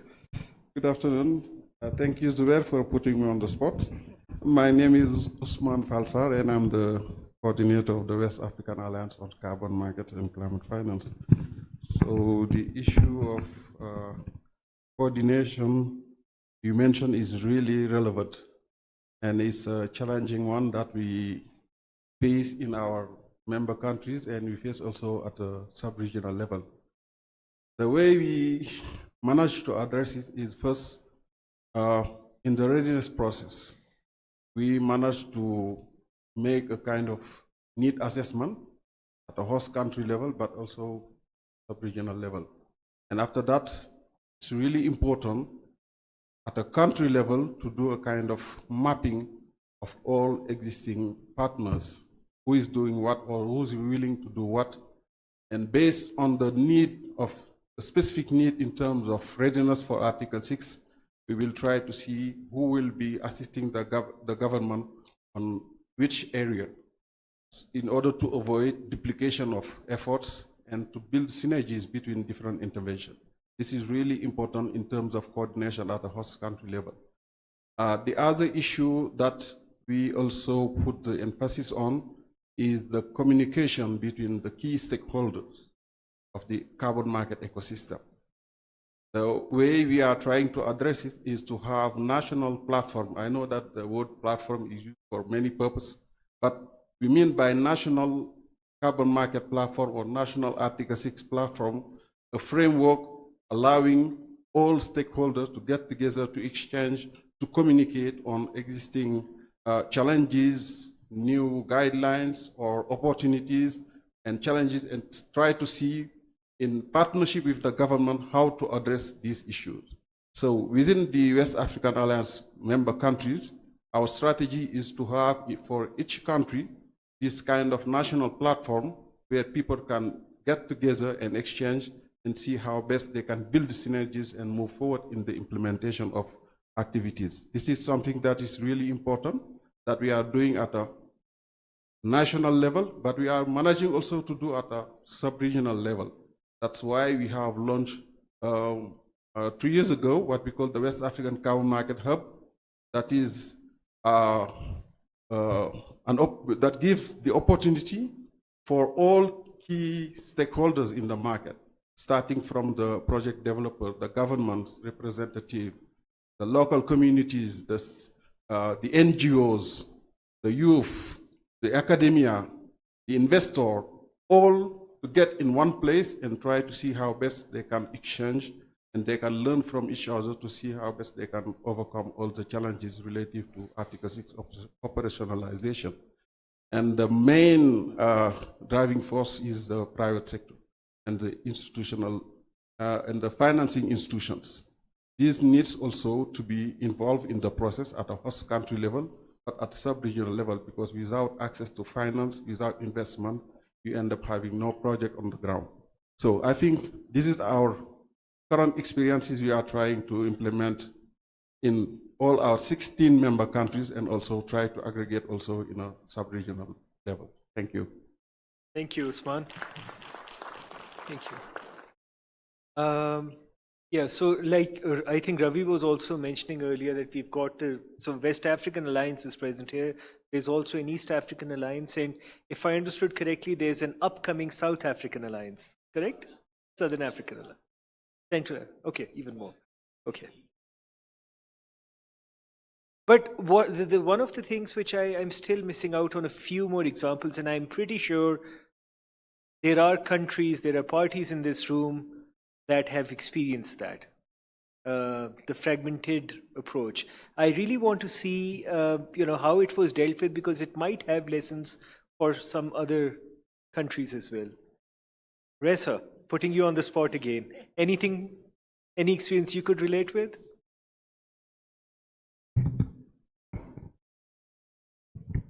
Yes, I believe we all have something to share.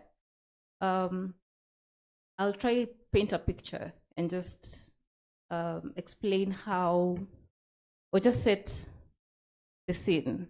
So within the framework of the Ministry of Environment in Kenya, we do have a number of partners we work with, which are many, that support climate action, and that includes carbon markets. So what we do is, we do have something called a joint sector working group, which brings together partners. GIZ include, actually GIZ was the co-chair the last year and they retired, now it's someone else. And within that framework, this is where the Ministry of Environment and other ministries come and discuss with development partners on what needs we want to be met, okay? So we have to be targeted in that particular sector working group. So with regards to carbon markets, we know that before Glasgow, there was no conversation on policy. But now after Glasgow is when we started discussions on now, how do we integrate carbon markets into the laws that we have, or how do we improve what we already have? Within that journey, we did start with a disintegrated approach. What do I mean? Every partner picked whatever they wanted to support. If I want capacity building, it goes to, which organization is here? GIZ. If you want to support guidelines, let's say USAID, like that. So it was a disintegrated approach. And there are consequences to that, okay? One of the consequences we experienced is there could be something that has a geopolitical implication, right? And this is a real case scenario I'm explaining to you. So when we started the journey, we had support from USAID, okay? So USAID picked a component that's very critical, which was the amendment of the law and the regulations, the operational provisions of the law. So when USAID disintegrated, we all know the story, we were left hanging because they were supporting the entire aspect by themselves. So a lesson learned there is, if we had other partners supporting, then if one of them pulled out, then the rest can chip in and finish the process. But in that case, we're left hanging.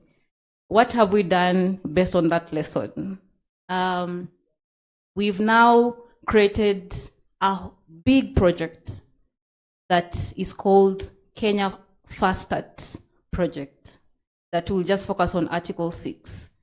How is this project being run? We have GGGI, who is being supported from different angles, from different institutions.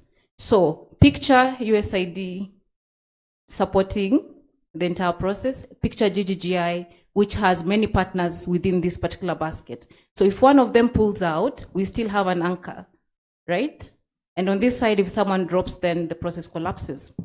So when you compare those two scenarios, we see benefit in coordinated mechanism, whereby let's pull everyone together, let's list all the needs, and let everyone work together. Actually, we have one steering committee where everyone is in the same meeting, everyone knows who has done what and how far are they. And we hope that in the next meetings we have in the search forum, we'll be able to report how have we seen the changes in terms of choosing to go with the coordinated approach. So in the case of Kenya, we have learned our share of disappointments. And I think the lesson here is that all partners have something to offer with regards to improving our level of readiness in Africa and also in other regions. So I plea to everybody and every partner, let's not work in a silo approach. Let's speak to one another. and be able to consolidate ourselves so that we can move a country from point A to point Z without leaving them hanging and affecting their participation in carbon markets. Thank you.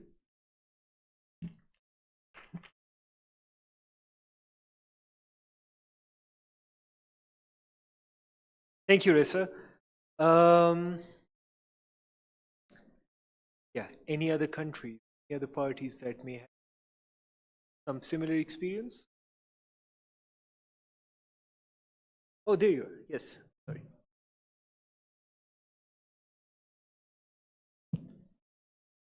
Here comes a party representative who is also the one being a part of the SPM of the Article 6.4 mechanism. So he's a subject and a designer all together. Sorry, the art and the artist in one package. Over to you, Mukherjee. That's quite poetic. I'm not sure if it befits what I'll be giving an account on here, but thanks for the wonderful words. My name is Mkhuthazi Steleki from South Africa, Department of Forestry, Fisheries and the Environment. Thank you. Yeah, sharing this, I thought I would keep quiet, but I felt like I like this atmosphere of sharing views and reflecting, including on challenges. Because as Article 6 negotiators and now implementers, we move from the past in which we are a lone negotiator, maybe within that delegation, right? And now you have to implement, and you require, institutional setups, including policies, frameworks. You require warm bodies, that should drive some of the processes for you.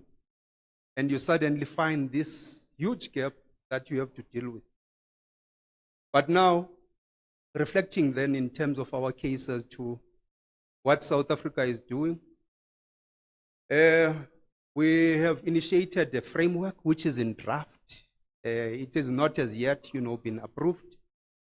But we were assisted, of course, by the likes of NDCP to facilitate the support, towards the development of that. And GIZ, which finances largely most of our climate action, they came into the game and offered, such support. And in terms of Article 6, primarily, they provided support in terms of, getting a service provider that could at least develop the framework.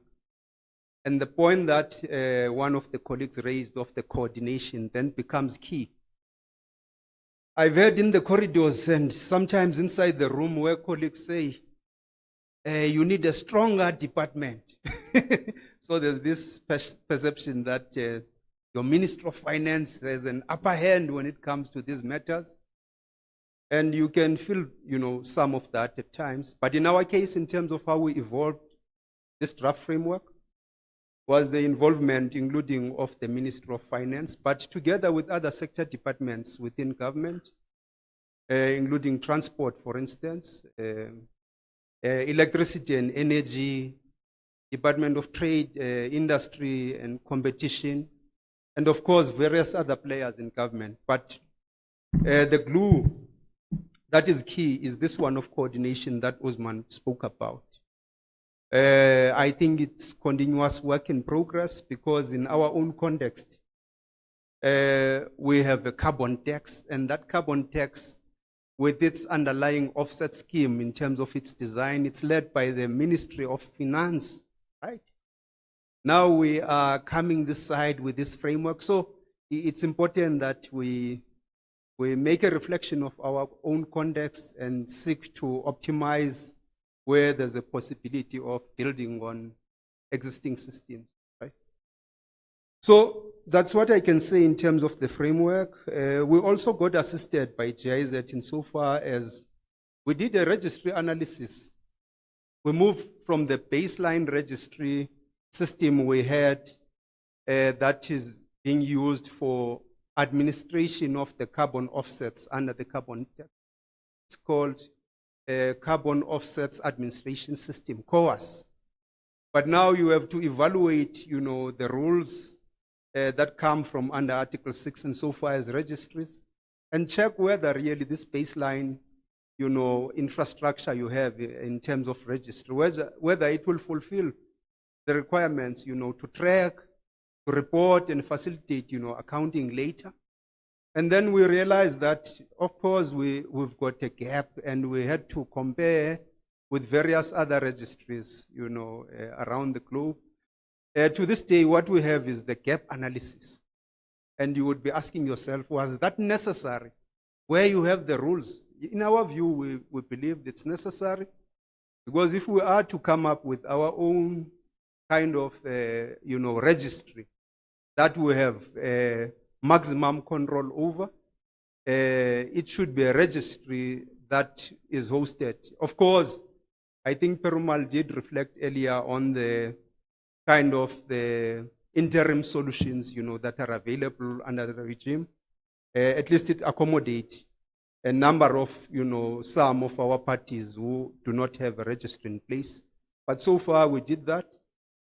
Then lastly, before I abuse most of your time, is the point on capacity building, because all these pieces have to be moving in more at the same time, so in tandem.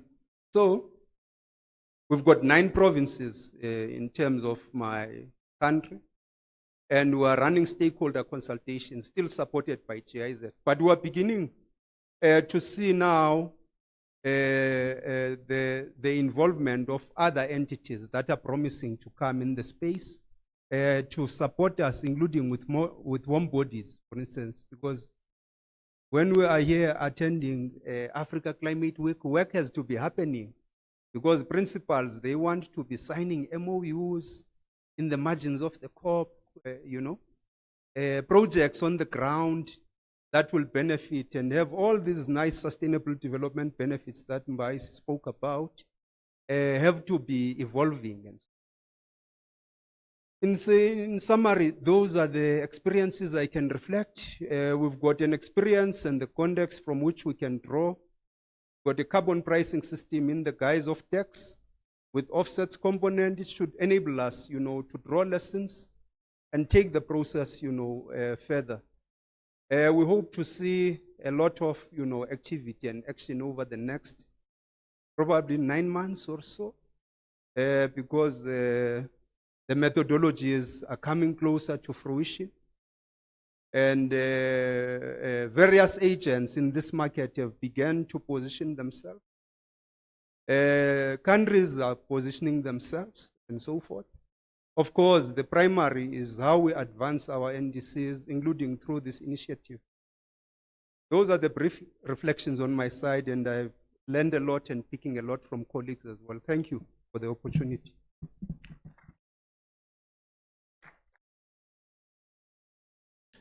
Thank you for sharing your views with such. Yes, please. Rwanda. Sorry, who? After that, get the back.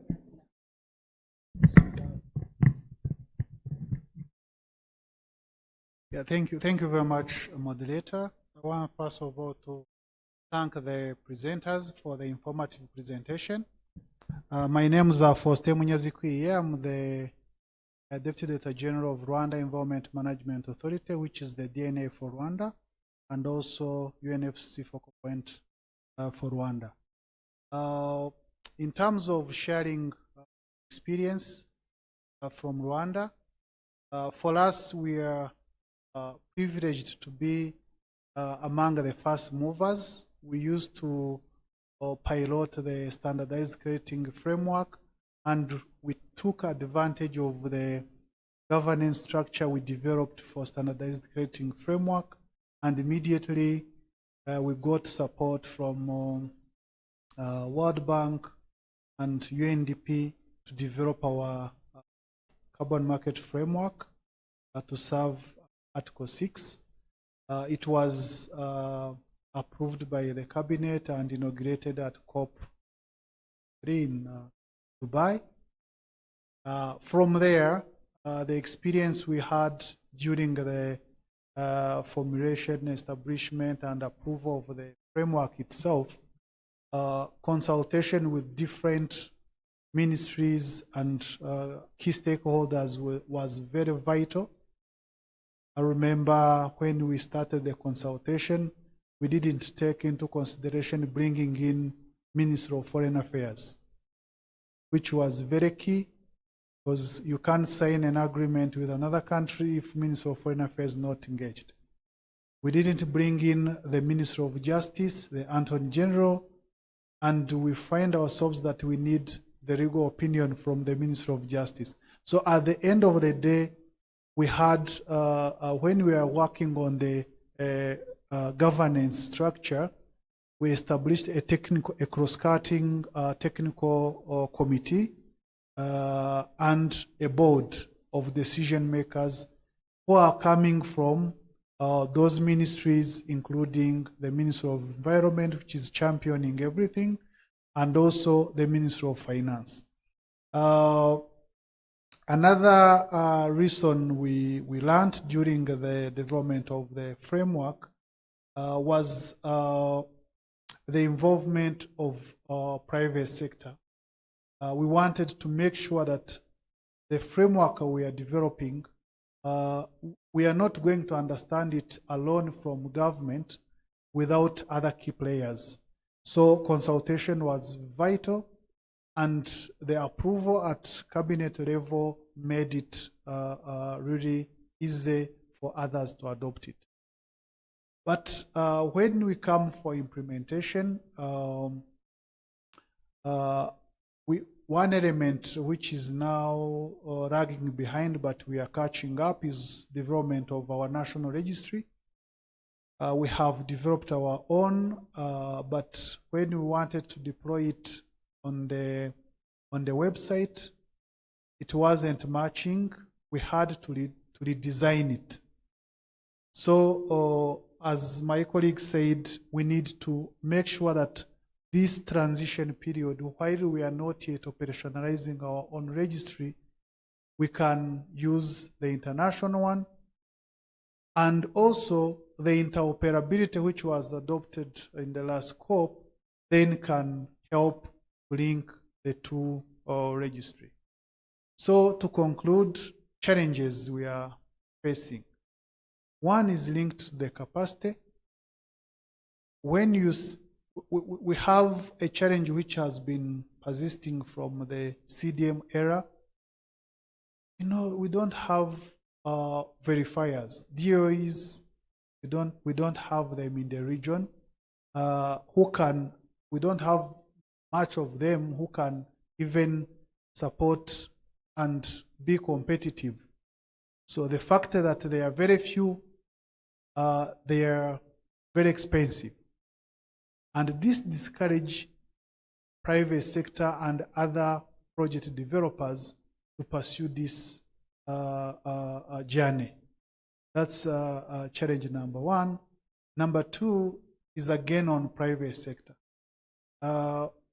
When they are being discouraged by the process and procedures that rigorous, but when you come back to the talk we had from Mbai on the integrity, we need to make sure that we create transparency and also the trust. So you can't create trust and transparency if you don't have rigorous structures. So it's a question of changing the mindset of people, thinking that if you want a quality thing, you need to go through a system which is very rigorous. Last but not least, the integration of carbon market in the NDCs. Most of the challenges, now we are working on NDC 3. By end of this September, we are hopefully, if it is adopted by the cabinet, we are submitting. But one of the challenges we are facing is that how do you assess the potentials of all carbon credits you have up to 35 and portion it, show what can you sell and what you will remain with to report in the NDC. During the NDC development, because the process was very quick, it was not easy to do those assessments. So you end up using the estimates. At the end of the day, when you go to negotiate with other countries, especially when you are entering in the bilateral, you might sell even more than what you are going to have. And at the end of the day, you don't meet your commitment in the NDC. So that's the challenge. We need to build the capacity in that sense. If for countries which are not yet having that capacity, maybe UNFCCC and other stakeholders can support in those assessments so that countries can be confident even to enter in those bilateral agreements. Because you see that buyers have the full capacity, have the full range of understanding things, and you just bump into something you have never imagined, and then they drag you in other things you have never thought about. So those are the main challenges, but we are keeping pushing. Thank you.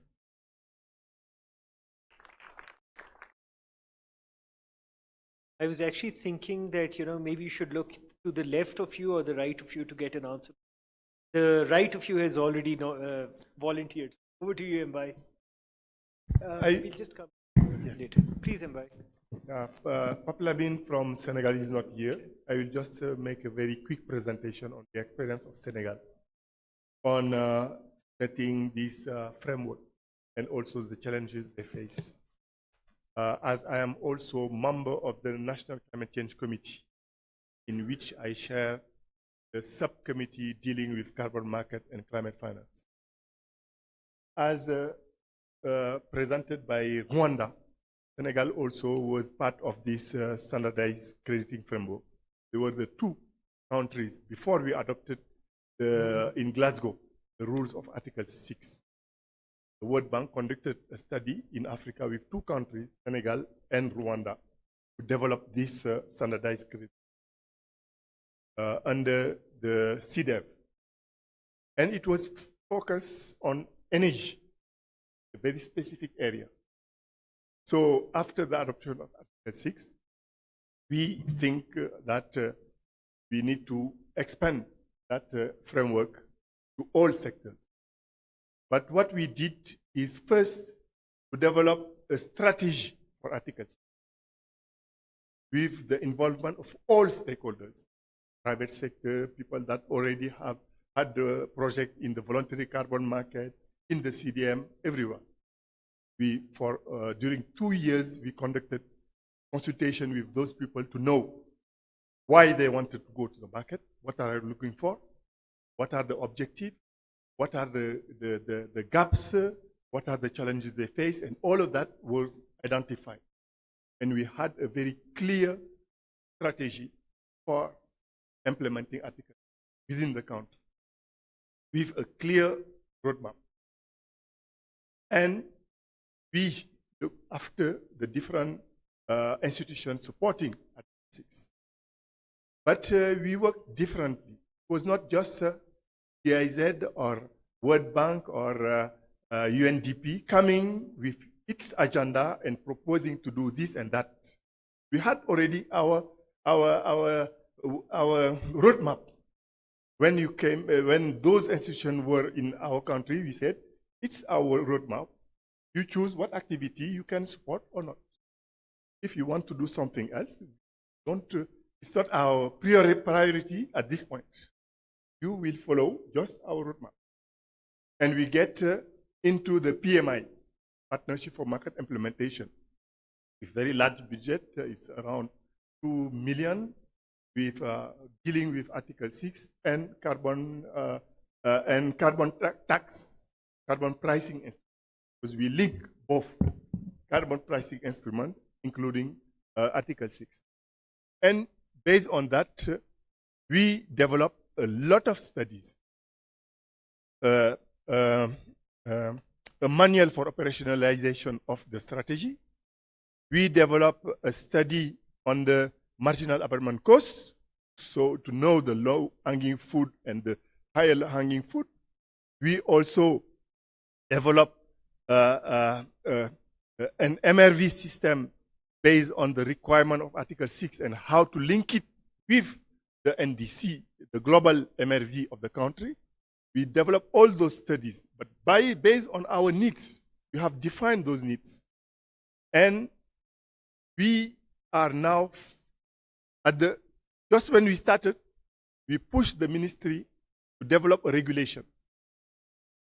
But we consider that it's a temporary regulation, because at that time we started to have some bilateral agreements with Switzerland, with Japan, with Singapore.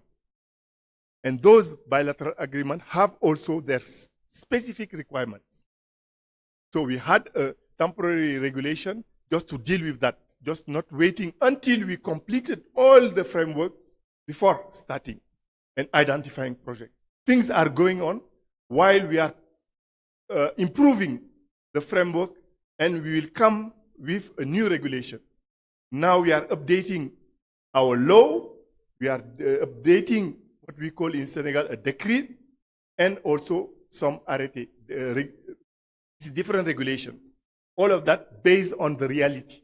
But we have a temporary one that allows us to continue the cooperation with those countries, identify projects, and starting to to move forward. But the main challenge, and the advice I can give to colleagues, is that when you have some type of cooperation, that will need a very high level of technical capacity. If you have a cooperation, you use 6.4, it's easy. Just approve the project and it undergo the methodology and all of that. That's the easiest. When you go under 6.2 and you have a cooperation like with Singapore, they allow the use of 6.4 or independent standard. You can use Vera, you can use any, but you have only that. But when you have a cooperation with Japan, you'll go through the GCM. GCM is a standard where the participating countries are involved in the technical work, adopt the methodology to register the project, to be able to assess the report submitted by validators, to issue units, and to authorize. That is very complex. And you need to have the means, technical as well as financial, to support all of that. With Switzerland, it's the same. You will not use existing standard. It's creating a standard. And that is the challenge we are facing. If you want some type of cooperation under Article 6 using 6.2, you need to have very robust system, very clear procedures, standards, and guidelines at all levels of the activity cycle that you have to define, and to have to train people to be able to follow them and have people with the technical capacity. Thank you.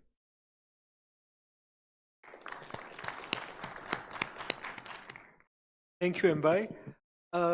Yes. Nadla. Sorry you had to wait for a long time. Thank you very much. First, I would like to thank UNFCCC, government of Ethiopia, to organize this climate week successfully. And I'm very happy to participate physically, finally, because my country situation to this where. My name is Nagla Mahdoub Maden Jiburi from Sudan. I'm very happy to be here in this room, finally. Maybe share for the experience over this issue, carbon market. I am focal point for East Africa Alliance for Carbon Market and Climate Finance. This alliance is very important, this region. give some activities to build the capacity and to give many help for how to implementation to Article 6 in this region. The start for the strengthening in my country. My country is submitted by NDCs in 2005 and submitted third national communication. After that, submitted to Red Plus strategy. Yeah, this is very strengthening to be start the work of the carbon market very strong. After that, the capacity building through the AGN under the Article 6 subgroup for give the capacity building and Eastern African Alliance to give workshops, private sectors and public sector in country 2002 and 2002-3. This is very helpful to start this implementation to Article 6 here in my country. After that, we need to accelerate to re-establish to DNA because previous time Sudan have DNA. We need to re-establish new phases and new ministries and private sector in this DNA. And now here is this list under the signature in the government in the Port Sudan city. This is the city of all the government and institution to work here in this city. And after that, we need to support to participate in different events in regional and international because previous time the GIZ to support the country, but after the war postponed it, this supported and participated to online. This is very bad because physically maybe to share the views and connect it to different countries and different private sector and many issues to discuss physically better than the online. My country have the experience of the voluntary market because through the private sector, the Hajar Group to by gold standard project to 2014-2018. Here this is very successful project in this Hajar Group. And after that, the electricity ministry for electricity have experience for the voluntary market through the gold standard 2018 and 2022. This is the experience to be very strong to implementation to Article 6 in my country. Red Plus strategy, and now here the phase 3 to start the national registry and review the FREL. And after that, we need very accelerate to how to start the carbon market through the Red Plus project here in Sudan. Maybe need to an institutional arrangement and authorization for how to start the project in under the Article 6 in Sudan, maybe through the Alliance and AGN group to move these activities in these years and after that. Thank you very much.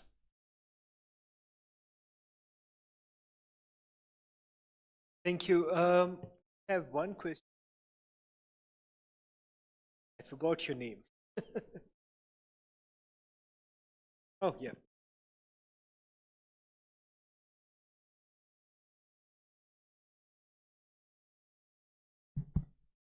All right, greetings everyone, and thank you for the opportunity. My name is Boyega Olorunfemi. I work with the Society for Planet and Prosperity from Nigeria. Based on the recent draft of the NDCs that was recently validated, it appears that Nigeria is still in transition to operationalize Article 6. And considering the fact that we have identified gaps in creation of subnational into participating in all of the process that leads to these activities, we are currently working to engage with subnational actors, trying to amplify their voices and ensure that they participate in some of these processes. We have identified the fact that the representatives are not, have not been available on the ground here in Addis, which also further re-emphasize some of the key challenges we have identified at SP. So the key ask that I am here to say is that, are there organizations here present who are willing to support our organization in order to provide technical support to the subnationals? In Nigeria, there are 36 states where there are 36 commissioners for environment, and there are climate change desk officers who liaise with the Department of Climate Change at the Federal Ministry of Environment. So this is my key ask, and it will be important that I take this home to enhance the capacity of the subnational. Thank you.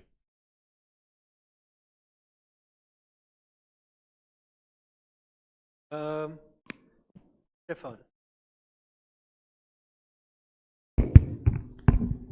Thank you. Thank you for giving me the floor. My name is Stefan Hoch from Perspectives. I've worked on developing NDCs, institutional readiness for carbon markets, and also worked with project developers. In my view, I would like to highlight two structural issues that are also barriers in the better integration of carbon markets into NDCs.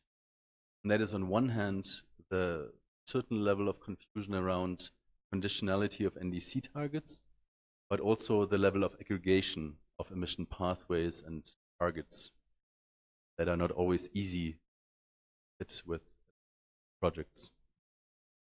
So on the conditionality, it is a concept that many, if not most, countries are applying, defining their NDC targets. They define an unconditional target that can be met with domestic resources, and a conditional one, national support is required, including from carbon markets. Now, there is a common understanding that carbon markets should raise ambition, but there is no mention of conditionality of NDC targets anywhere in the Paris Agreement rulebook. It is a precedent that countries have chosen to use, and it's not clear how it can be used now in the assessment of countries on whether to authorize ECMOs from a carbon market project or not. I think that confusion is actually very good in a certain way, because it shows it's a symptom of that countries are taking their NDC seriously because they don't want to oversell. That is good. But I think we really need a better common understanding, and ideally some guidance that makes it very clear that conditional targets are in principle available for the carbon market. And also in principle that anything that's within the unconditional space is not available. Of course, there's more to it at the activity level, but that is something that is really not clear. And then in addition, NDCs typically follow IPCC inventory guidance, and there's a certain level of categorization of the sectors. And in some cases in the carbon market, there's a mismatch between IPCC inventory guidance, the way that emission reductions are being calculated, such as, for instance, in the case of clean heating or suppressed demand. So we also need more clarity on how to fit that in. And I actually do think it's good to have this high level of aggregation. NDCs should be very concise, very high level.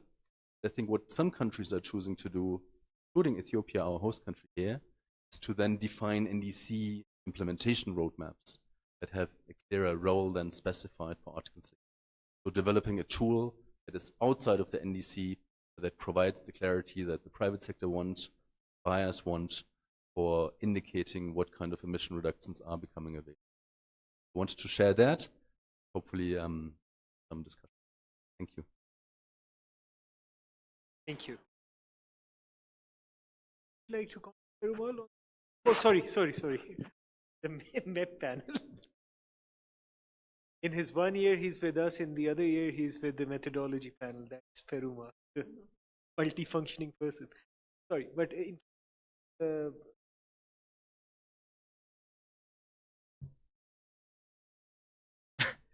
Okay, no, I think like, fortunately or unfortunately, before Stefan put me or you put me on, I had a similar conversation morning about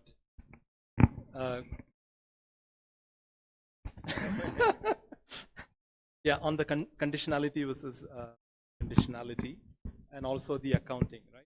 So there are two things. Like one, I'm sure that there is a mismatch, and it's always been said.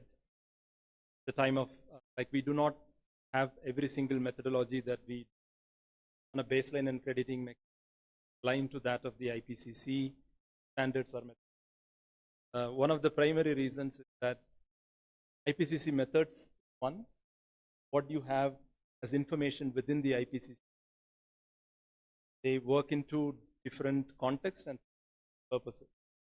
What is conservative for inventory, not conservative.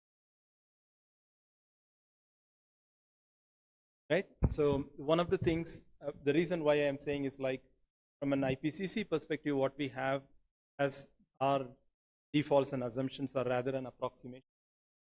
And if for a country that if you have an approximation value as higher value, it turns in telling that the country has higher emission, right? So it's from a conservative perspective in terms of reporting your inventory information. And if you use the same thing for calculation of credits, baseline credit, then it will be on the. That's where we always had this discussion about, as you rightly pointed out, are we trying to mix orange with an apple, right? Because one is a reduction, one is an emission. That is where, like, unless that you have a country, like even how many countries that you can exactly map values of what you have included in your national inventory reports, that of your starting balance, or structured summary table, which talks about your NDC. The reason being that, like, none of our countries, I say none of our countries, as part of the developing country, we do not have mandate to have an economy-wide, etc. So we would have a completely different number bit. So there's an additional work for the articles. Like they would look at the national inventory as part of the inventory. Then you have a starting balance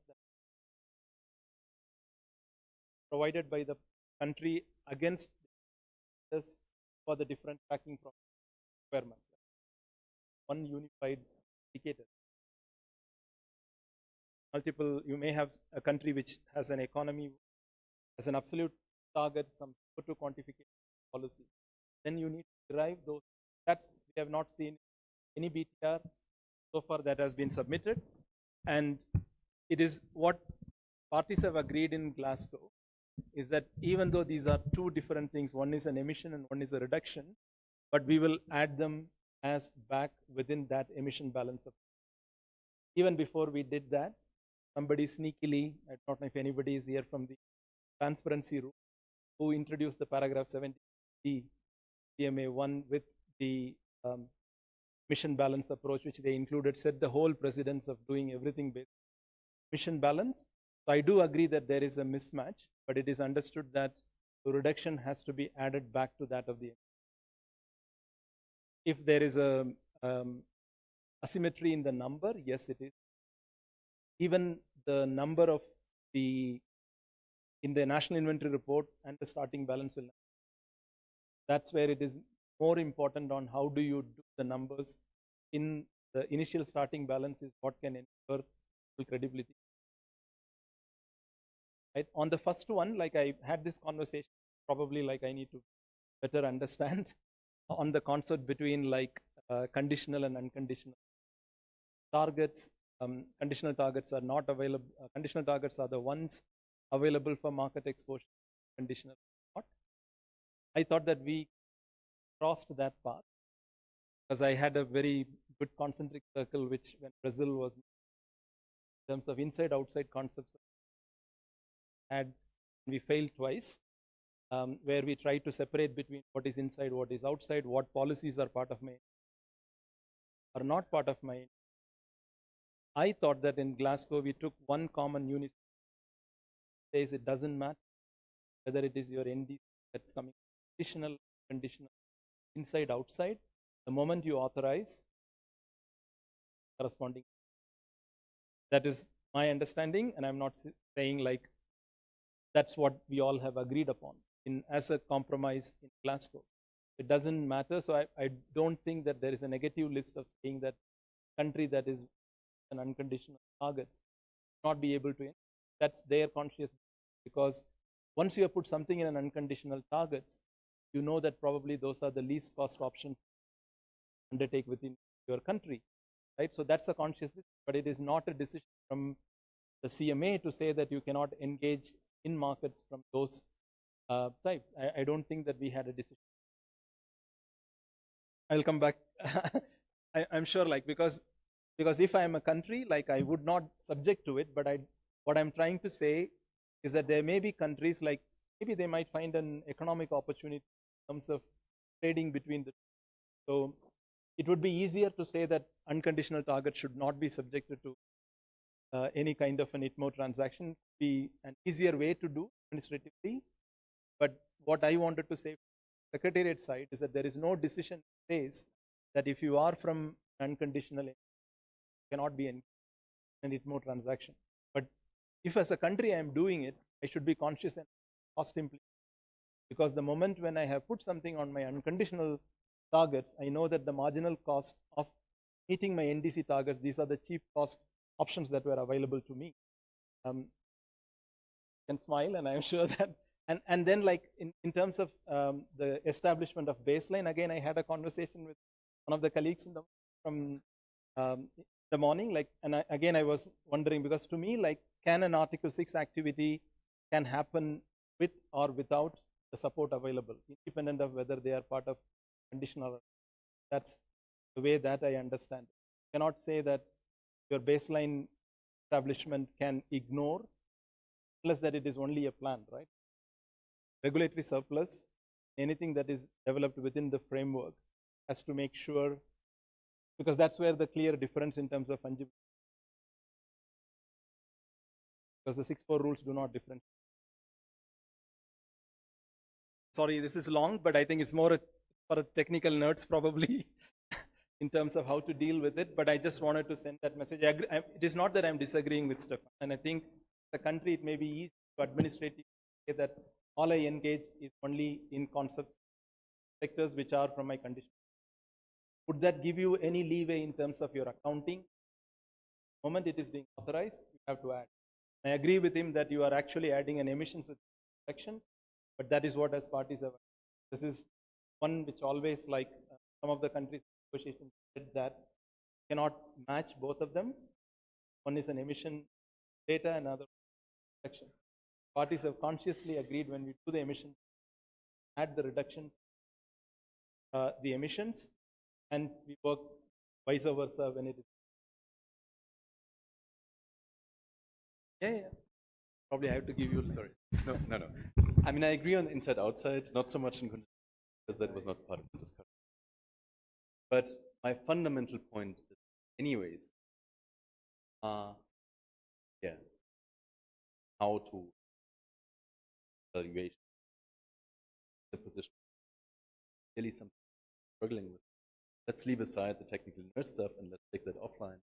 But I do think we need better guidance on that. That was the main fundamental. I agree. 2028. I also had.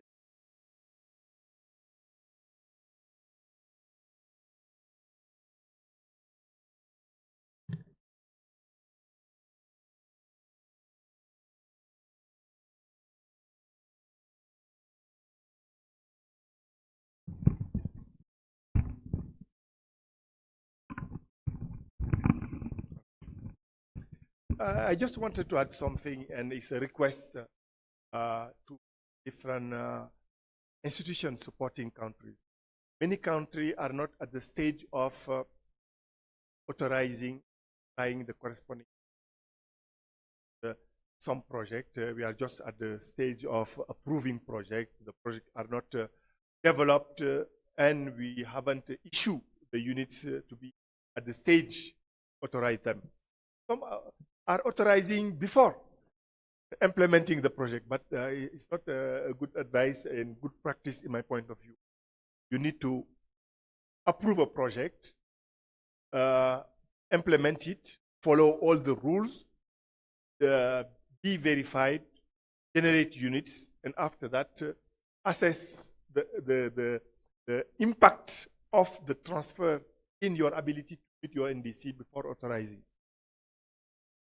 What I am requesting different partners is that to be able to do so, we need at the country level able to track the implementation of the NDC at a very disaggregated level. And to have a tool, I know some are working on that, be able, when someone requests an authorization, just to put that authorization and the quantity of units and see how it will impact the current development of the NDC in real time. That will support every manager because the NDC is clearly linked. You have the corresponding adjustment. I put this project and I see all the units to be generated by that project in its crediting period. And I know at that time also I'm tracking my implementation of my NDC and the turn of the NDC. I will know whether I can authorize 100% of what is generated or I authorize only % or whatever. But if you don't have that tool, it will be very tough anyone to, during the NDC period, provide the authorization. Anytime you provide it, it's a risk. You don't know how things will go on.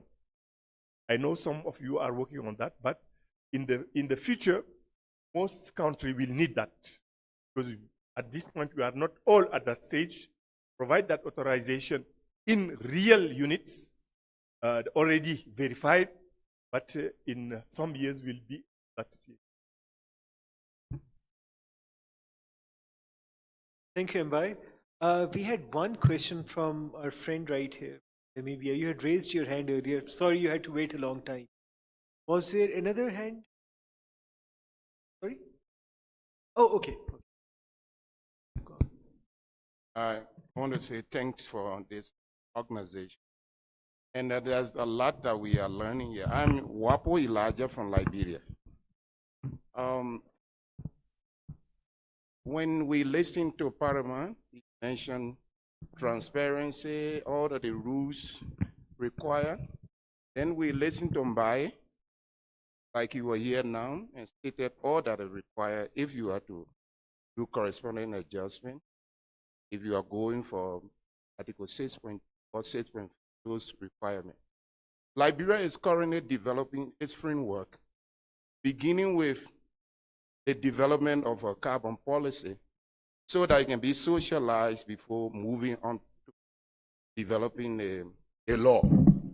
So a lot of capacity is required. When we were having some bilateral, I remember my West African Alliance brother was telling me, Wapo, that's a good way. Don't rush.